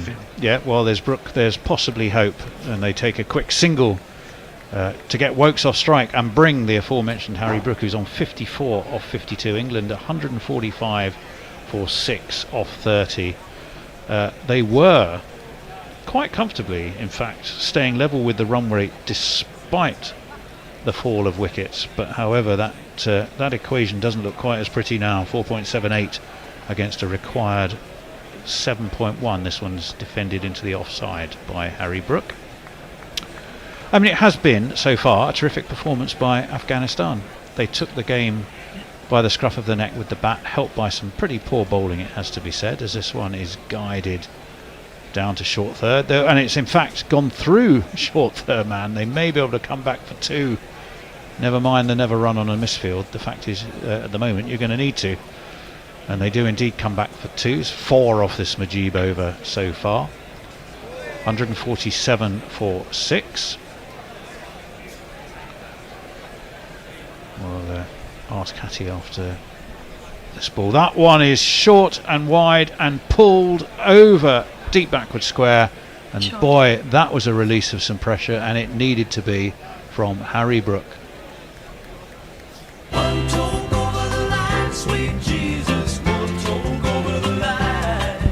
That was a fabulous shot by Harry Brooke. It was a poor ball comparatively by Majib. 69 metres worth, over backward square it went, and away for 6 runs. This one is defended into the onside towards Ramat, who is at long on, and there's no run. Messers. Well, I think that Don Diego, the City Pants, is shitting himself about this. He just says poo and a little more poo running down the leg. So I'm assuming that's what it's about. I don't know if this has been read out. Is Mark Zip on Discord? Because I can't guarantee no spoilers about the rugby there. I doubt if he's on Discord, but I'm sure Mark will be staying clear of social media if he doesn't want to know the rugby results anyhow. And Leah says the Simpsons turned to utter shit around 20 years ago. Yeah, they have been going on for a very long time. They really said what they needed to say a very long time ago. Yeah, it's still quite enjoyable, I would say. Hattie, are you downbeat, downcast and generally dejected? No, not really. I'm disappointed. It's like, I mean, you treat it like a child, don't you? You don't get angry with them, you're just disappointed, which is probably worse. Do you know what I mean? It's just frustrated. You just get frustrated with them, and you just think, why have you done this? But I think they'd rather you shouted at them, actually, Hattie. It's much worse to have a parent disappointed than angry. Well, yeah, but but then it makes me upset then. So I just don't like it. It's like he spanked him and just like, no, I just don't, no. So just don't do it. Don't do it at all. So avoid it at all costs. But no, I mean, if my last couple of seasons of playing has taught me anything, it's just like it's not over until it's over. And even if it's a loss, what do you learn from it? Well, you learn that probably if you've got a belting backing track, belting. I must be thinking music. A belting batting track. You probably it's worth taking advantage of it and piling the runs on to at least give yourself a chance of applying some scoreboard pressure. Well, absolutely, and I mean, you know me. I mean, a huge advocate of Mark Wood, but certainly playing him these many games in a row is not good for him. He's not been match fit for a long time. And in these conditions in Asia, it's again not good for him. Although to be fair, he bowled well today, did Woody? I thought he did okay. Yeah, he didn't do badly, but still, I'm just frustrated. And Johnny Bairstow, honestly, he's the English Shane Watson. The crap review, seriously, again, why? Old habits die hard, and it's just, honestly, man, what are you doing? Yeah, Woody, go on. There wasn't much surprise in it, but the only thing I would say to you, Had, is how do you get Woody match fit without playing matches? That's the thing. Well, yeah, but I mean, it's just for obviously exactly, but he's just I mean for a long time now, even in like test matches, they've not bowled him for more than 2 matches in a row, and so. But then obviously why pick Gus Atkinson if you're not going to play him? So who would he have come in for Topley, or why bring Willie if you're not going to play him for Topley, for instance? So well, if they were going to make a change today, the mooted one would have been Stokes for Brook, and which doesn't necessarily look like it would have been a good move. Well, no. And possibly Atkinson for Wood. 63. Is he now going to get dropped for Stokes for the next game? You could argue, well, no. So with Livingston having done bowled well, so you just think, so would it be Curran instead who gives the left arm all-rounder option? So it's just really tough. There's going to be some tough calls in the next game for sure. There are, especially as I believe the next game is South Africa, isn't it? And they are the current form team. Particularly in the batting department. England here need 131 more to win from 114 balls. It would be, well, a walk in the park were they 2 or 3, even perhaps 4 wickets down. But the fact that there are as many wickets down as they are makes it considerably less so. They are 6 wickets down for 154. Mohammed Nabi I would say has the one ball thing in to hand. you though. Our good friend Dom said during the first innings that he could see Wokes being 27 not out as England win the match. That's still a possibility. It is. It really is. It really, really is. And I mean, Chris is no mug with the bat. I mean, we've seen it in all formats of the game, whatever format he can play. Top scorer 95 in ODIs. Although, as we said, it was a while ago, and it was at Trent Bridge, which is possibly one of the more batsman-friendly grounds around. And the person who's done nothing useful in 3 matches is Curran. He really hasn't. Yeah, I mean, fairly expensive. He's made bugger all runs, and England back their I just team. don't think it's cut out for ODIs. That might be true. He's certainly got some severe treatment today. First 2 overs going for 26, and I think ultimately 3 for about 40 odd, wasn't it? It was pretty ugly. It wasn't nice to watch. It wasn't. What did he go for? None for 46 or 4 overs. Yeah, 46 or 4. Yeah, I wasn't far off. Anyway, it's not over until the large lady has started singing, and she's not quite singing yet. Naveen back into the attack to Harry Brook, who steers him out towards point, and they take a single that will bring Chris Wokes onto strike. You're not farming the strike, at least with Chris Wokes, but after Wokes goes, who do England have? It would be, you've got Rashid, Topley, on Wood, so you've got 3. I mean, Woody can bat a bit, but you wouldn't want him anywhere near until perhaps England were in with a sniff with 4 or 5 overs left. You might think, well, perhaps he can haul us over. He'd probably come in before Topley, wouldn't he? 6, and that would be it. Those are your last 3. Yes, so he would. you really don't have a lot left in the hutch. That's England's big problem here. Naveen, he's got a hop and a skip type run in. And it's wide of off stump and not timed by Wokes. I think he was looking to cut that square and he bottom edged it out towards mid-off. Still got no run. 285, 155 for 6 is where England are. They looked to, during the Afghanistan innings, Hattie, to have really pulled it back. The change to spin, early wickets for Rashid, an excellent spell from Livingston. Root chipped in with a wicket. Wood was too hot to handle. Topley carried on bowling well despite his injury, and you just thought they'd pulled it back. As this one is stroked beautifully away between cover and extra cover. You can chase that all you like, Rashid Khan. You're not going to get there. And it is 4 more for England.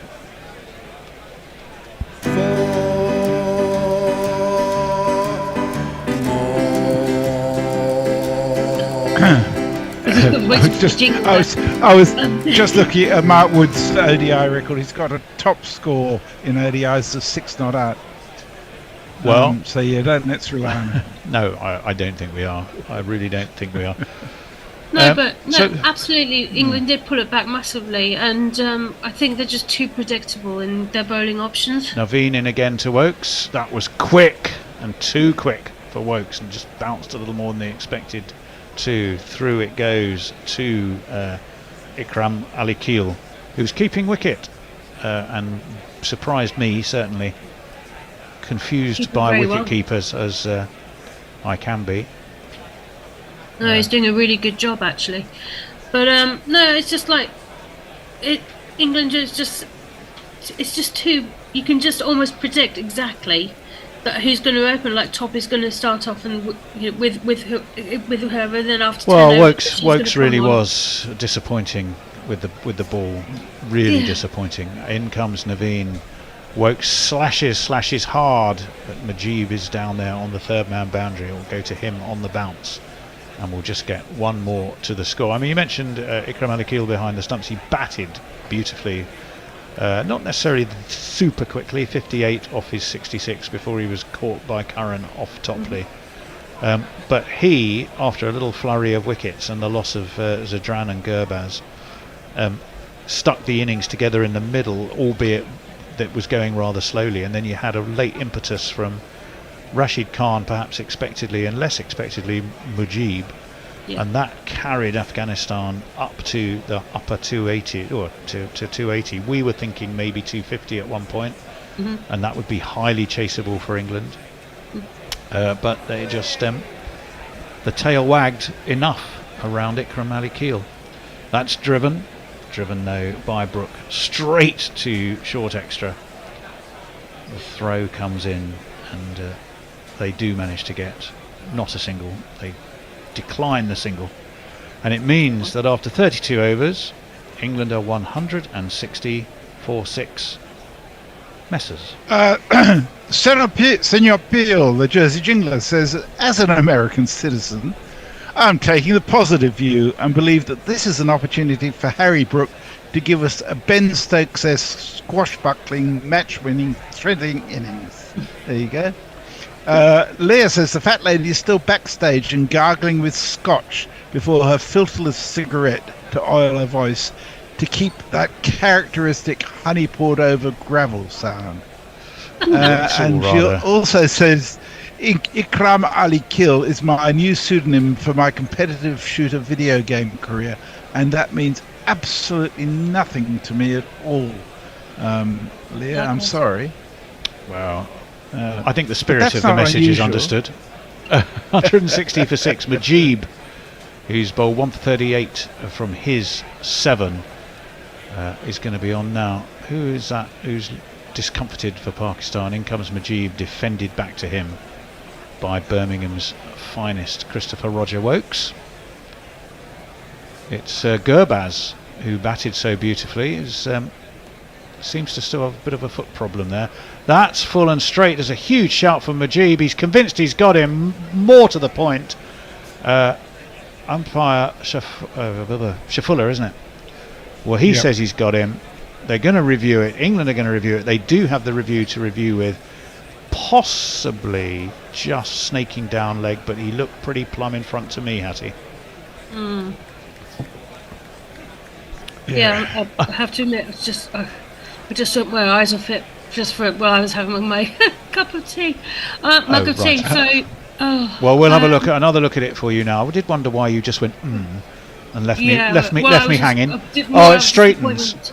I think might just be sliding down. I think it's straightened enough to clip. Would be my opinion, having seen it again, and it did straighten. The impact. It might just in line. I think the impact's just in line. It does. Yeah, the impact's in line, all right. I don't know if it's. Looks like it's moving on with the arm a bit. And he's got a good stride down. Impact in line. It is missing. So we can all take. We can all take a deep breath and carry on. Say well done, Hattie. Chris Wokes, well done, Hattie, for focusing on her tea rather than the delivery. Well done, umpire Shafadullah. Goodbye to Jason, who's got his woolly hat on and is heading out the door. They actually did that review very quickly for once. I don't believe it. They did. There's a very thoughtful looking and optimistic looking Jonathan Trott there. He said, remember, his mission, what he wanted for the team here was to bring some joy, bring some happiness, bring something lighter into the lives of folks back home. Onto the back foot goes Wokes. Brooke keen for a single, sent back firmly by Wokes, even though I don't necessarily think it was Wokes' call, because it was in front of the stumps and pushed into the offside, and he did send Brooke back. Defended once more out towards cover, no run. I would imagine that run rate now is creeping ever more against England. Not too bad, it's 7.28. Beats the edge of Wokes' bat with one that hurries through outside of the off stump. Sorry, Messers, can you give us that one again? 7.28. 7.28, and England are going at what? Just probably about 4.9 to 5? Yes, 4.8.7. That's pretty good. Yes. Beats Wokes, not only beats him, bowls him. Absolutely through the gate as he looked to whip it away to leg. There can be no doubt about this. Afghanistan players, as a man, run to Mujib. They are all over him. I think they realise that is the breaking of the England dam. It's 160 for 7. Wokes has been bowled off stump, pinned back by Mujib, who wheels away in triumph. And for England, well, the fat lady now is definitely singing. It's 160 for 7. Wokes has gone for 9 off 26. You flipping muppet! You have to think that Senor Peel's ask is the only way that England can go now. Brooks has really got to go on the attack, hasn't he? Well, I think, yeah. If you, I mean, remember the way Bangladesh played against England up in Dharamsala?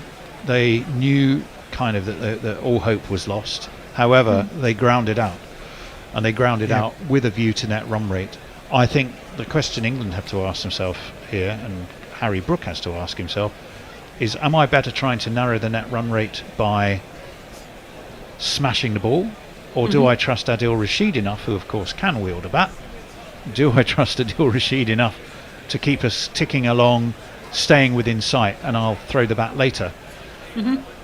I guess we'll know very shortly, and it may well depend on how Rashid is going. Brooks seems very, very relaxed. He's got his helmet off. He's come to meet Rashid. They're having a little natter. Yorkshireman to I don't have much confidence in Rashid being able to keep the spinners out for long enough to score if he's if he's not going to really go on the attack. I think it's a risk well worth taking from England's point of view. Well, he's the new man for England. We'll give him a jingle in just a moment. Here he is. Let's wait for the first delivery of what will be Naveen's first over. We'll jingle him up after that because Harry Brook on 64 is going to be the man on strike. 33 overs have been completed. We're about to start the 34th.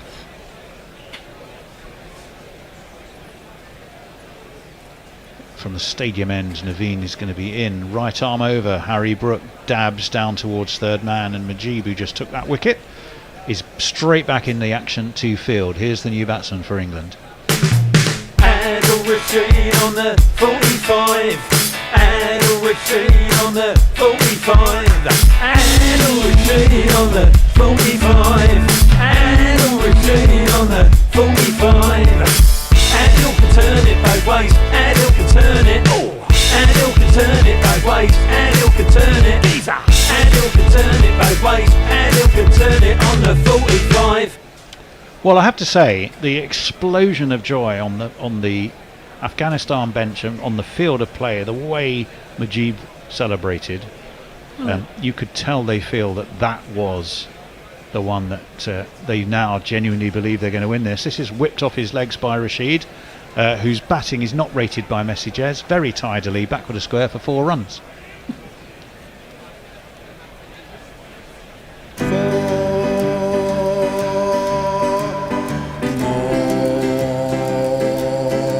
If he carries on at this strike rate, we'll be alright.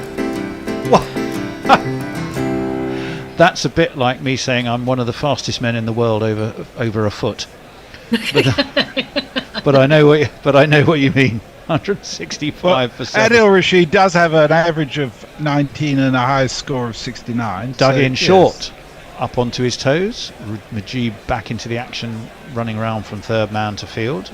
They take a single. So Rashid has 5 off 2, emphasising Hattie's point that he's rocketing along very tidily, and if he keeps it up, there's never anything to worry about for England at all. That it will be Brook back onto strike. However, is that Brook doing some shoelace tying work? Some lace work. Some lace, a lovely little bit of lace work. Maybe a doily, perhaps a doily, or a table centrepiece. Absolutely. Absolutely. 166 for 7. 6 off this Naveen over. Sorry, darling. I always find it interesting whenever somebody comes out with drinks or a discussion for the batsman, whenever a wicket falls, for whoever they choose. It's not necessarily the 12th man; it might be the 13th or 14th man. And with it being Ali, at that point, is somebody who's so chilled, so relaxed, likes a joke. It just reduces the tension considerably, doesn't it? And just go out and attack, man. Just what you're doing. And do you know what I mean? It just diffuses the whole situation. To Brook, a bit uppish, worked off his hip, backward a square, past umpire Shafadullah, down to deep backward square. They take another single. 7 from this Naveen over. One more boundary, and then. Well, I guess at what point does the cruel false hope come into play? I guess England have to be to 220 or 230 with these two still there. And I think if they do get to that, then it'll be largely the work of Harry Brook. Don't underestimate Rashid, though, as you have been saying it. Average of 19. Probably a lot of not outs in that, my guess would be, though, as this one is defended to gully by Rashid, and there's no run. There's 21 not outs in 61 innings, yes. Yeah. I didn't have that stat in front of me. It was a fair assumption, though, wasn't it, really? Oh, there's a chap there who looks like a young Ben Elton. He's looking like a very worried young Ben Elton. Of the glasses. Well, I mean, everybody looks like somebody somewhere, and they're, for various reasons. I mean, how many times have people stopped me in the street and said, "You're Brad Pitt, aren't you?" 167 for 7. I can answer that one. If you really the answer is no. The answer is no times at all. This one again dabbed by Rashid backward a point. They'll take a single. 168 for 7. How many times, conversely, has Brad Pitt been stopped? And people have said to him, "Aren't you Tony Bishop?" Yeah. Brian says England have the capability to get this done, but also the capability to stuff it up. Maybe England is more thinking about South Africa than about concentrating on getting this game done. Cricket on Espanol is with us. Says Netherlands and Afghanistan are the kind of games you want to use to bring your net run rate up and break ties to get to the semis, but this is a game that England can't afford to lose. Cheers from Buenos Aires, as always. Well, welcome. Lovely to hear from you. Thank you for joining us and for chatting to us too, which is one of the things we most love about what we do here, is talking to people as we bring you the action. And the action here is Rashid whipping this quite ristily out towards mid-on and taking a single. Oh, we're seeing some nonsense about a fantasy game. I thought it might be an interesting stat. But alas, it is not. These are contributions. Well, there are a lot of fantasy leagues running, aren't there? Certainly are. It's Majib who's in. No, am I watching a replay? If I'm not watching a replay, this is over. It's curtains for England because Harry Brook has been caught behind. Brook has gone. He edges Majib straight into the gloves of Ikram Ali Keel. He's having a fabulous day at work. Majib is on cloud 9. England are 169 for 8. Abandon ship. All hope is now lost for England. Majib has taken the one hope that was left. Harry Brook caught behind by Ikram Ali Keel, and well, we better celebrate his departure, I guess.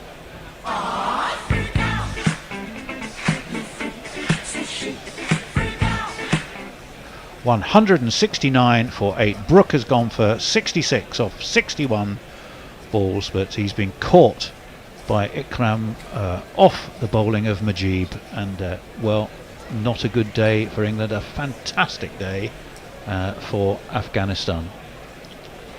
It's another ball that looked like it kept a bit low as well, didn't it? I mean, when the bowling has been from that end, I mean, there's one that from that when Joe Root got out, when it was obviously close to the bat, when he got bowled, when Milan got out and he could hit it to cover. It just seemed just to keep just kind of halfway up the knee roll.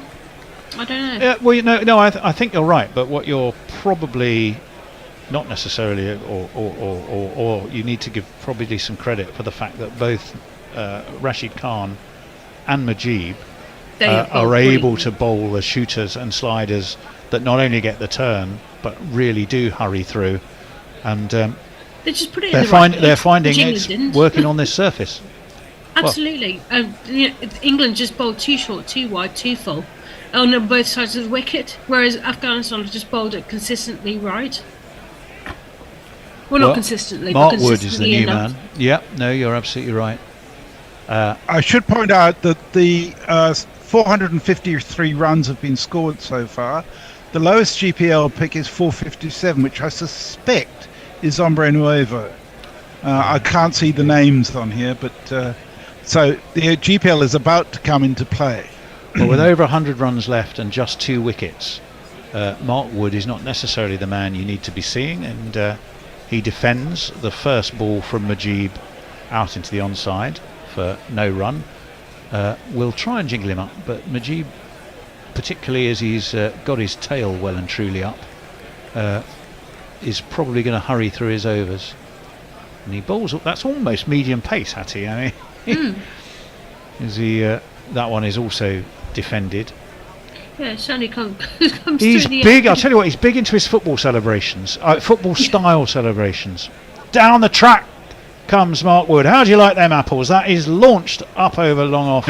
One bounce, 4 runs. It may be too little, too late, but I think Woody's going to entertain us at least in the effort. How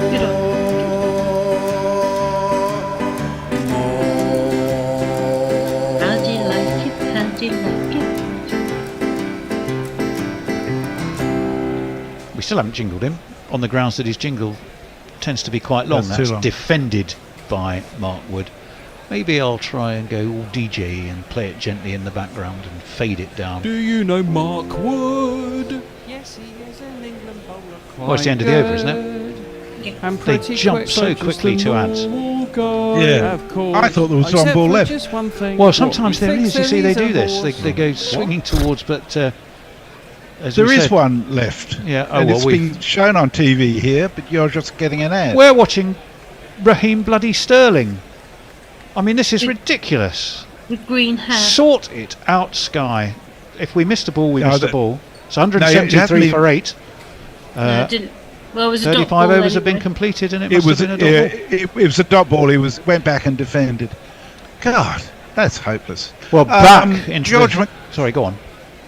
Stephen Kelk says Netherlands will be sharpening their orange shock knives for England and Australia, I suspect. George McPherson says England are going to fall short with this abysmal performance against a lower-ranked Afghanistan side. Rashid back Jeff into the Perkins attack. says that Lofted over mid-wicket. 1, 2, 3 bounces. There's some punching in the air of the England fans in the crowd. You might have grabbed some happiness while you can. 4 runs. 1, 2, 3, 4. It's a good shot. It's an excellent shot by Rashid. He really muscled that, didn't he? Were you drinking a tea again, Hattie? No, I'm just agreeing with you, lovely. Oh, this one's defended towards point by man. Rashid. No, man. They take another single.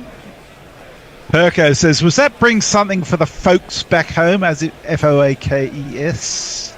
Well, the clamour for folks is less great from a white ball perspective, that is for sure. Yeah. We're seeing a utterly chirpy, thrilled and delighted Jonathan Trott. Half a shout from Rashid for LBW, but don't think he's going to get that at all. Mark Wood pushed it into the onside, may have even got some bat on it, doesn't really matter, it would never have been out. 107 needed from 87 balls, but just 2 wickets left and no real recognised batsman. Is that edged? Ikram Ali Keel thinks he's got another one, but not from the perspective of the umpire, who is fairly sure that he didn't. Rod Tucker, isn't it, the umpire? Yeah. Yeah, I thought it was. Beat the outside edge of Wood. Again, it was that one that he just pushes through really quickly. What's he got this time? A leg break, and it does really, again, just beats Wood for speed. Turns a little, doesn't get up enormously. What, 3/4 of the way up, outside of off stump? But just too quick. If there's anything short, Wood's just going to smack him out. In comes Rashid. Wood comes to meet him, launches him. That's away up over mid-wicket as well for 4 runs. Woody is not going to die wondering here, nor indeed should he. Giuliani had his reasons for selecting his landscape seasons. There were 4. So there's a lot of angst on YouTube, but Rich Turner's gone the whole hog. He says, time for the armchair selectors to get to work. I'm sending Bairstow, Works and Curran home for Rue Dawson and A other of the B team bowlers. They're awful. For who? Oh, Rue, James Rue, is that who we're saying? Yeah. Yes. I heard Yes. Rue Dawson, and I thought, who's Rue Dawson? Is he some sort of... I don't know. But then I suddenly thought of James Rue. Somerset, right? He's been making runs for Somerset. Yes, he has indeed. It's 182 for 8. We're looking at that gorgeous arch, beautifully lit, that looks a bit like the Arc de Triomphe, but isn't. I remember going to a wonderful, I'll hold the thought, as we wait for Majib, who's back into the attack. Down comes Rashid of the Adil variety to push him towards mid-on and take a single. I once went to a fantastic Sonne Lumiere in the Red Fort in Delhi. Magnificently lit, absolutely wonderfully spectacular evening. I have very happy memories of. In fact, I enjoyed Delhi. And not too hot? No. 183 for 8. Obviously, I took the opportunity to go to Agra and see the Taj Mahal, as I was in that part of the world. This one keeps low again, pushed through by Majib this time. Hurries Wood, but he plays it in front of his off stump defensively. And sorry, I missed that. Did you say you took Viagra to the Taj Mahal? Hang on 1 second. What is this? Went down to backward point. You didn't say that. I went to Agra, not Viagra. Oh, dear. Woody's been bowled. No, he's not. Oh. So replay. We're watching an early dismissal. Forget I said that. That won't make the highlights reel. Largely because I'm not going to capture it. This time it is Majid. And it's played by Rashid into the onside. He's going to have to run pretty quickly. They do. And it might be 4 overthrows here. Do you know it is? Yes, it is. It's 4 buzzers for England. It's all the fun of the fair as it is kicking off out there. 1, 2, Only buckle the my scores are shoe. closer. 3, 4, shut the door. Do we have a buzzers one? We do somewhere. It's just a question of where. The Benny Hill theme will do. Yeah. What we do have is one of these. Oh, it's very quiet. I was going to say, have you got one for that expression? I think that sounded up, didn't it, really? It's all very quiet. 3 for 50 for Majid. He can't quite believe what happened there. No need to get careless now, Afghanistan. You've done so well. That really was a bit of a shambles. Wood pushes into the onside. They take a single. I suspect as 3 Afghan fielders converge, probably chastised by the giving away of 5. They're more about their work now. It's 190 for 8. He's going well, Rashid. Did someone say what was his highest score? 19. Oh no, or was it? No, his average 9. His highest score is in the 60s. Yeah, that's what I thought. He defends this. Wood's highest score is 16, I think. Okay, well, he's going to possibly beat his average. He's 1 short of his average. I will actually look at whenever he got that 60 in a second. Sorry, Wood's highest score is 40. Yeah, 69 is his top score. Nice. Adil Rashid. It's at the end of another over. Wow, it that is was quick. It's 190 for 8. Leah says shooter video games are the new cool thing all the hip kids play, like Honor of Courage Duty or something like that. Dave Wood says this World Cup defence isn't going as planned. It's because it's not a defence. We don't talk defence, do we, Dave?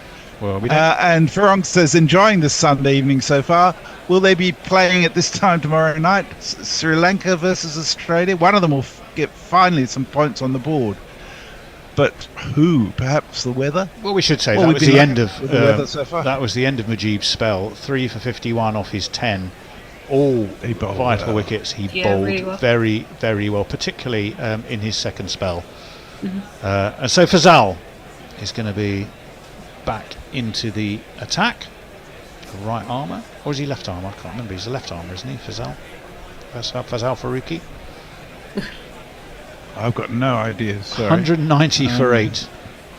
Yeah, he's coming left arm around off a comparatively short run, I think, and Wood defends him into the offside. There's no run.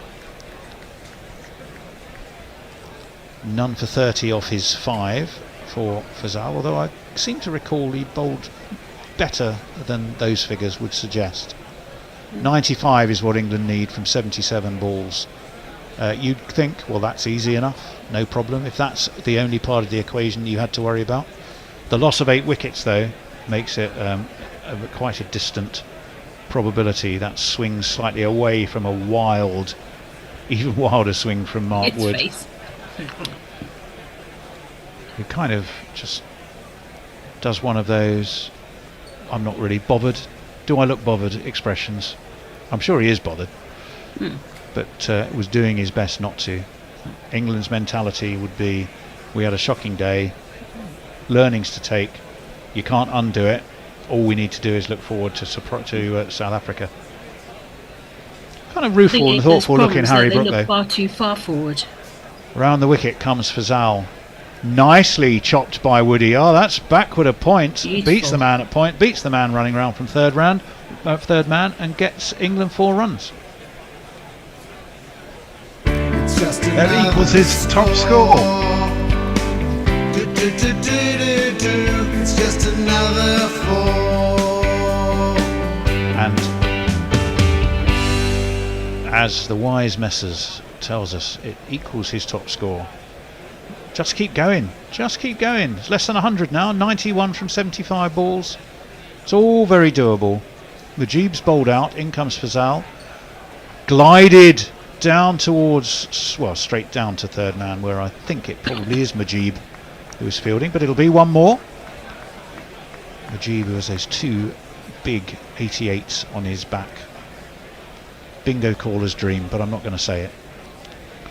195. 195 for 8. Two sideways infinities, is that what they call it? Of course it is.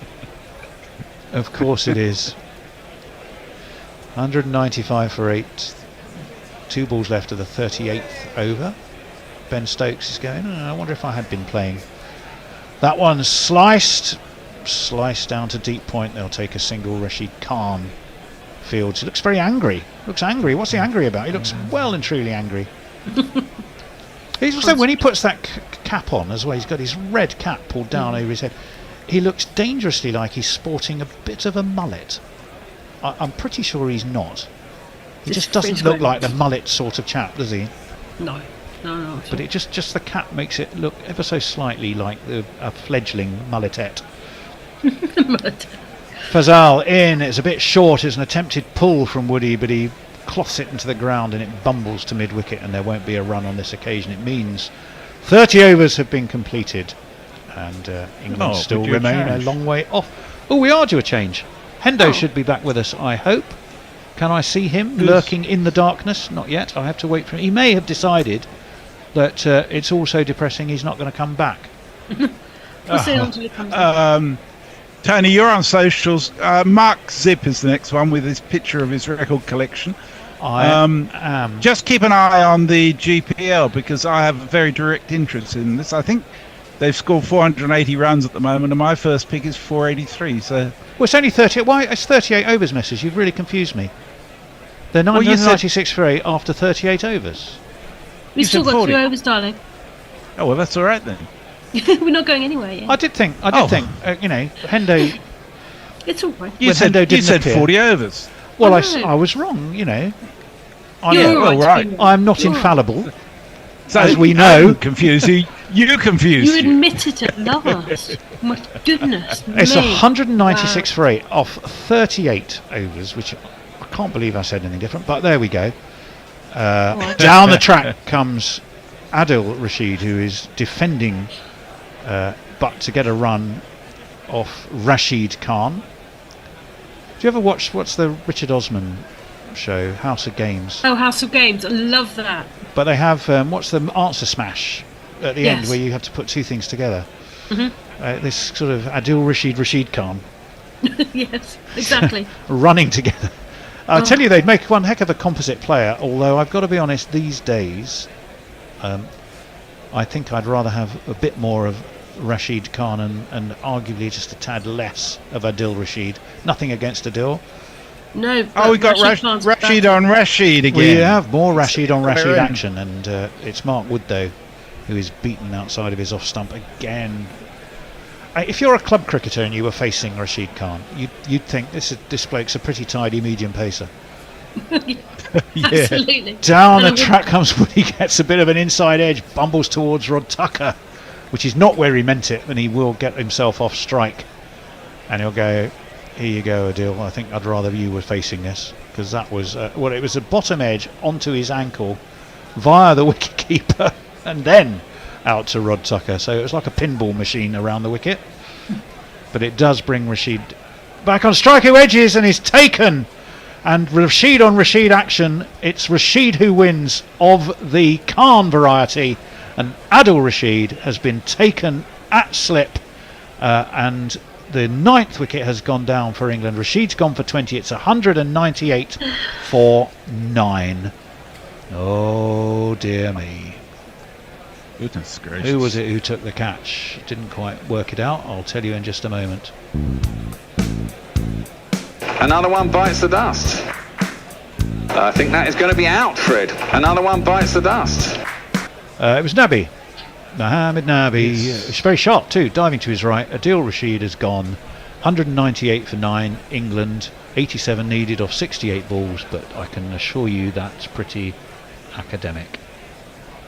I need one more run, Tony. You need... Oh, dear, what, for the GPL? Yes. Ooh, you Yes. might be in business there. You might be in Because business I'm on there. 483. Toppers has got to come out with his dodgy knee. We did see him sitting kind of relaxed with a sort of his leg up and somewhat bandaged, maybe being iced, I don't know. But that could well mean, well, I suspect he is going to bat, or is he? They're walking off. No! Oh, Topley is coming out, but hang on. I'm confused here. Oh, they are just having a drinks break. Moeen Ali was on the pitch. Everyone seemed to be walking off. Jonathan Trott looks confused. Topley seems to have a massive bandage around his arm. Well, yeah, this is extraordinary. Nabi was very sharp down to his right to take that catch. Well done him. It was the classic leg break, spun away from the prod of the Rashid of the Adil variety. It was Rashid Khan's turn to run away football celebration style. Who was there first to meet him? Y Majib, of course. They have been fabulous today for their country. Oh, it's just an arm guard. It is an arm guard. After that, not an enormous bandage. He's not come out to bat Colin Cowdrey style with his plaster in a cast. Although you know the mythology. Rashid is in. Batted. That's not such a good ball. And Topley says thank you very much and crashes it out towards the point boundary. But there is a man at deep backward point who will get there, and Topley will get himself off the mark with a single. Bring Mark Wood back on. It's 199 for 9. I suppose there's something to be said. Do. That's all I need. Right. So if England, what's the pot, missus? £105. £105 to be won. If England don't score another run. Smashed by Mark Wood straight to Fazal. Have they taken a single? No. Was it a chance? Possibly. We need to have another look at that. It's a dot ball though. Still 1 run needed. I think that was a drop, Hattie. We'd like to see another. I think Rashid Khan thinks it's another drop. He's taken 2 for 35 of his 9. He's got another over to bowl. We'll be able to tell you now if it was or was not a drop. It was absolutely it really was. Straight to Fazal at point. It died on him. It seemed to drop very rapidly. Ooh. He owes me 103 quid if they score any more runs.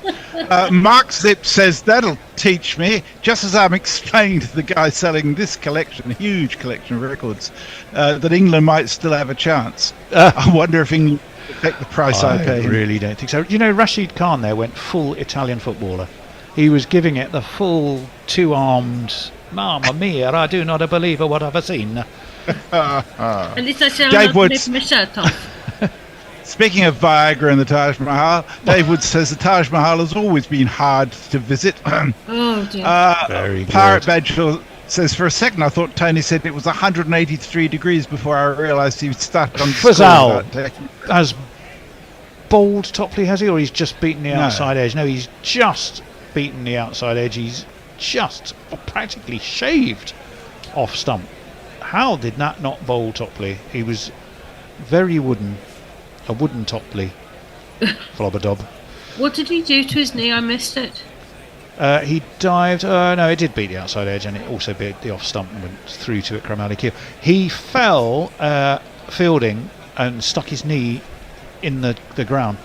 The one injury they were desperate to try and avoid up at Dharamsala looked like he'd done at Delhi. He had plenty of time off and then came back on and still managed to bowl his overs. Full trying to york him was Fazal.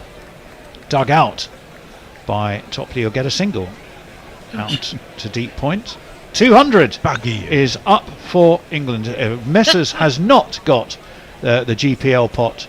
200 is up for England. They are another 9 runs I need now. After 39. I need another 9 runs. Tony missed an opportunity to say they're nicely chopped by Woody with his axe. Jeff Hutton just says two gorillas. So I said walked into a bar. Dom Diego goes to Silly Pants, says ouch ouch. Says one, did you push the fucking button? I did. I just did it. I literally just did it just now.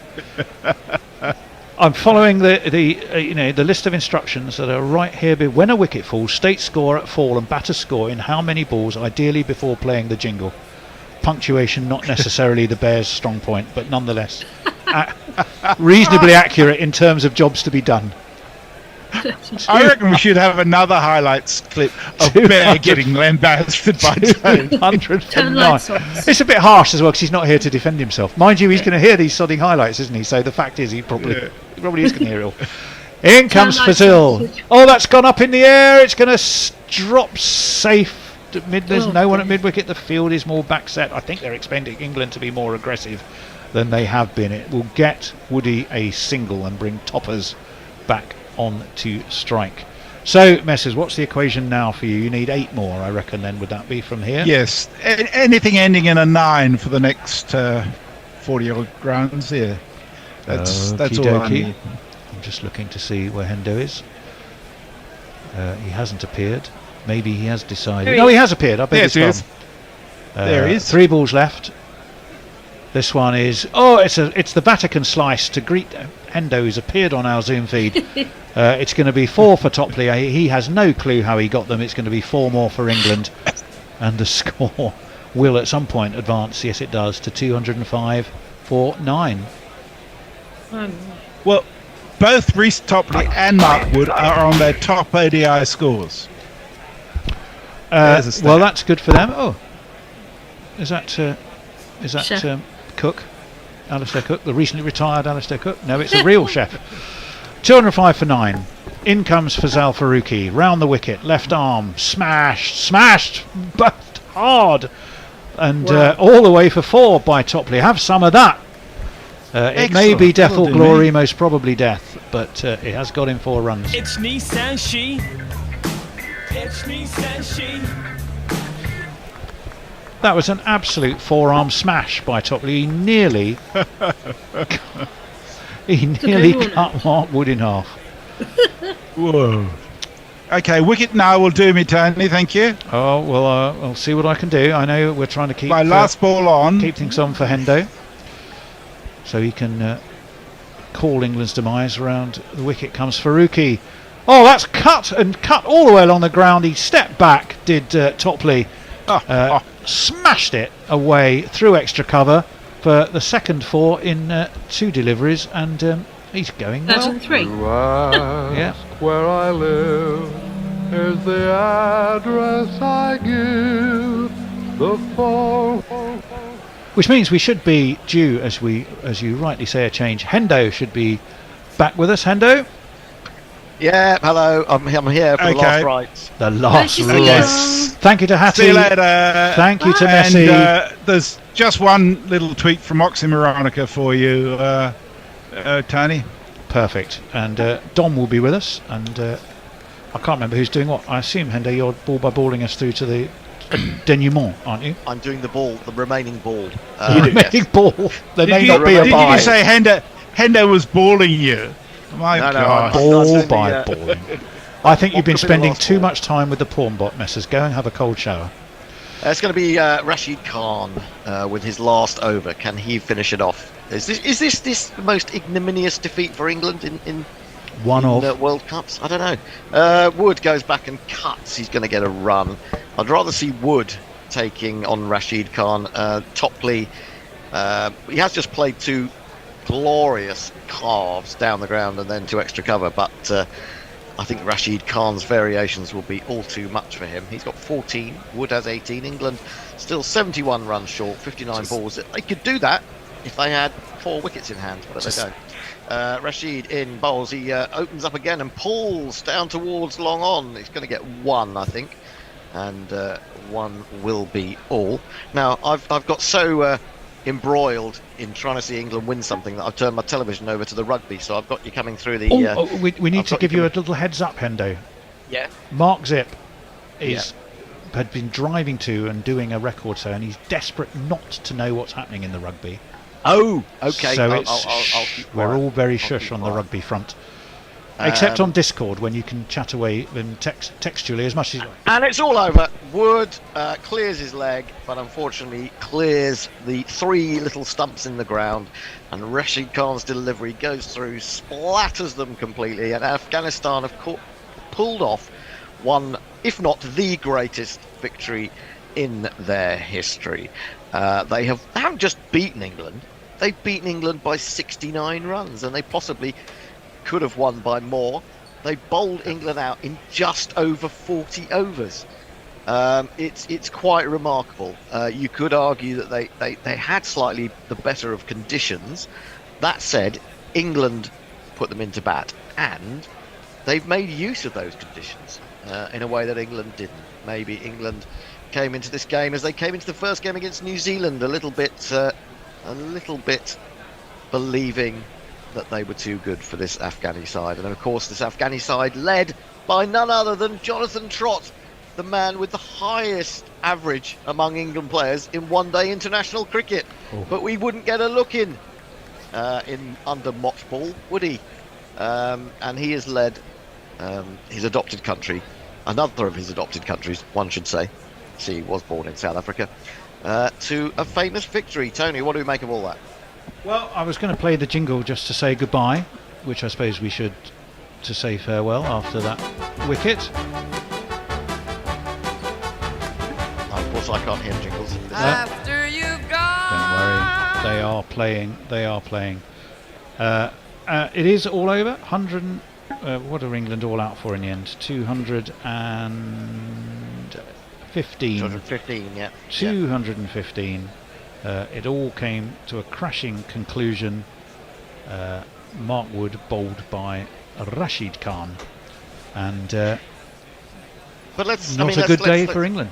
Let's pick the bones out of that. I mean, where did it go wrong? I mean, Afghanistan have played some magnificent cricket, and because they got a little bit ahead of the game and they got early wickets, they were able to keep their slips in for their slower bowlers, and there were a couple of catches that slipped.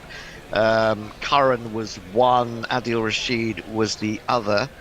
But do England have to look to their top order? Harry Brook, if he'd stayed in there, England probably would have got there.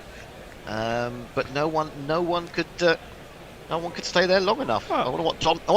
Well, I was about to say we should ask Dom, who's sat here silently, waiting for just the inevitable to happen. Yeah, I'm a bit gutted really, so probably haven't got too much to say. Afghanistan win by 69, and I will say there's nothing funny about that today, fellas. England outplayed in all three aspects of the game. Afghanistan outbowled them, they outbatted them, and they outfielded them, which was a surprise to me.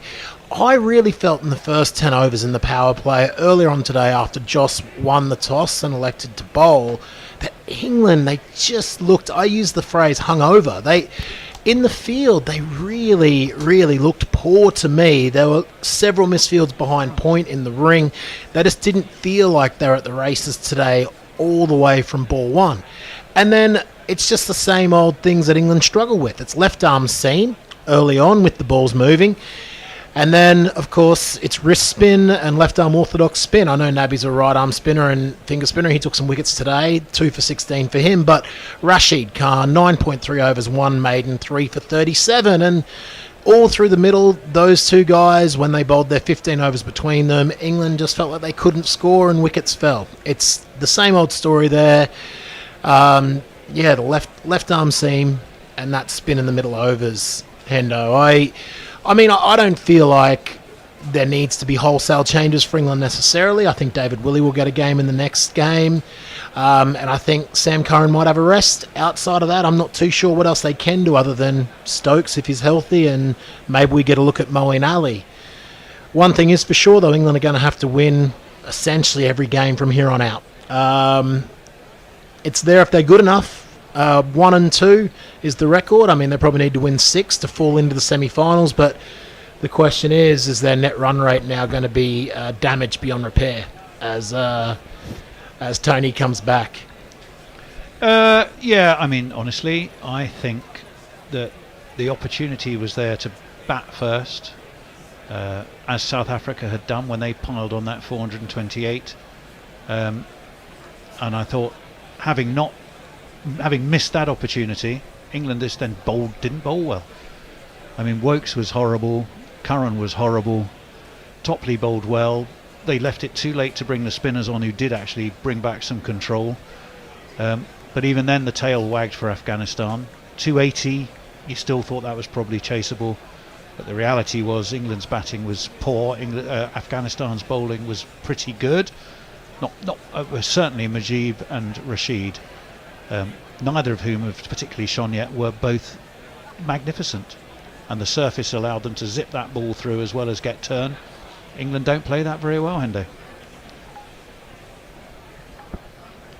Hendo, I think we lost you, so he's stunned into silence. Hendo, are you with us? I don't know if you're on mute, mate, or what, but anyway, I was going to say that I think a lot of the fallout from this is probably going to be around England's selection. People are going to talk about Curran, people are going to talk about Wokes, but it's execution more than selection, isn't it, Tone? Like, you look at that side today, someone's going to say, well, they're a batter short, but if they were 2 for 200 after 30 overs, there's no way anyone's going to say they're a batter short. It's just execution. I think England need to pretty much roll with what they've got out there. They're going to have to find a way for both their top order to fire on dry, dusty tracks, because it's what they're going to keep coming up against. And they're going to have to find a way for their bowlers to get the ball singing early. I think David Willey will be a big improvement there, but today it just felt like they almost tried to outthink themselves. They, back of the hand slower balls in the power play. Is that what was required? Hendo, I don't know if you're back with us yet, mate. Hendo, can you hear us? You are fantastic. Yeah, I don't know what happened there, but we weren't plugged in or something. I think there's a ready-made excuse for Australia and England here, is that the having to play the Ashes in basically a month and a half has tired them out so much, even if they weren't actually playing, half of them, that they can no longer perform at the top level for a while. So that's going to be the spin that I'm going to put on it for England. Yeah, just incredibly disappointing. I mean, we spoke about the New Zealand game and we thought, is this the wake-up call? Well, it seemed that it was, it wasn't really the wake-up call for them. They got the win over Bangladesh, quite a healthy win over Bangladesh, but they've come back here and they seem to have played again with a little bit of complacency. I mean, you look. I'm afraid you're breaking up there, Hendo. To your point there, Hendo, about players being tired, I know that Joss Buttler didn't play in the Ashes, obviously, but he's had a big summer. Worst World Cup shots I think I've ever seen. It was, I mean, you could have literally driven a cruise liner between his bat and his pad. And really, I think he made Naveen look a lot better than he is. I mean, Naveen was an improvement than against India, but he basically has one ball which is from wide on the crease. He gets very wide on the crease, doesn't get anywhere near the wicket, and so he's always spearing it into you. So you can argue that there is an angle, yes, but it's an angle that you can get used to and should get used to. All the way from the hand, isn't it? Yeah, there's nothing there. He's not doing very much with it, and it's just the angle. And Buttler was so far away from no movement of his feet, and his bat was miles away, and it looks great when he hits those, and you think, oh, what great hands he's got.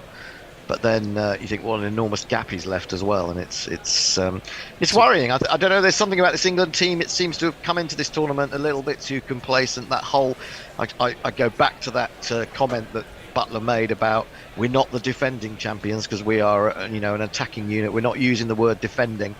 Well, they're not defending anything, are they? They've been appalling, really. They haven't even played up to the Bazball. I know Baz is not involved in the one-day side, but they're not even played up to the Bazball edict because they've been timid a lot of the time. Yeah, they have. We can tell you that tomorrow the show rolls on and we roll on with it. It will be our friends in Mooney Ponds, who is Australia, yet to win. They will be taking on Sri Lanka. Where are they playing that? In Lucknow. And we will be covering that for you. That kicks off at again 9:30 UK time, which I think is sort of early evening in Australia. So you can catch up with that. Two winless teams, both looking to get on the board. Sri Lanka coming off runs, aren't they? Sort of 340 and 320 in their two games so far and lost both times. So it's going to be interesting to see whether Australia can restrict their batting and then how they fare against their bowling with a fragile top order as well. Look forward to seeing that tomorrow. Well, we will be with it via our Aussie team. For now, I think we should probably go away and lick our wounds on England's behalf, but we should also celebrate the fact that I can remember a country that's just lost thousands of people in an earthquake, has had a population abused by its new government, and Jonathan Trott's stated ambition was to try and bring some joy to that country, and today, aided heavily by Gabaz, Rashid Khan and Mujib, and the others, of course, they have most certainly done that by defeating England in the finest style. So there's a cloud, a silver cloud, if or a line, a silver lining to the cloud at least. I know what I meant to say. Yeah, I mean, I don't know that cricket can make up for all the horrible things that have been going on there, but you know, it is a little bit of joy, and it, you know, it has to be their biggest win in their history, doesn't it? And may this be a starting point for the even greater growth of Afghanistani cricket. We would like to think so, but with that, we are going to love you and leave you, and wish you well. Virat Kohli's on the screen I'm looking at, selling tyres, bless him. He does have an inflated opinion of himself. Right, with that, we shall move and say farewell. Good night, all. Good night. Drink lots of water, look after your mates. Guerrilla cricket. Whoa. Guerrilla cricket. Whoa. Guerrilla. Take guard, man the barricades, patrol the cover boundary. At last the time has come, this is a cricketing emergency. Hear this call to arms for every cricket revolutionary. Take up your bats and stumps for the test match insurgency. At first they tried to silence us, but we would not be silenced. They threatened us with lies, so we threatened them with violence. Che Guevara, Sangakkara, Joseph Stalin, Douglas Jardine, Robespierre, Darrell Hare, Vladimir Lenin, O'Brien Kevin, guerrilla cricket. It's not about the winning, it's about how many rules you break. Even in cricket commentary, this is the best advice to take.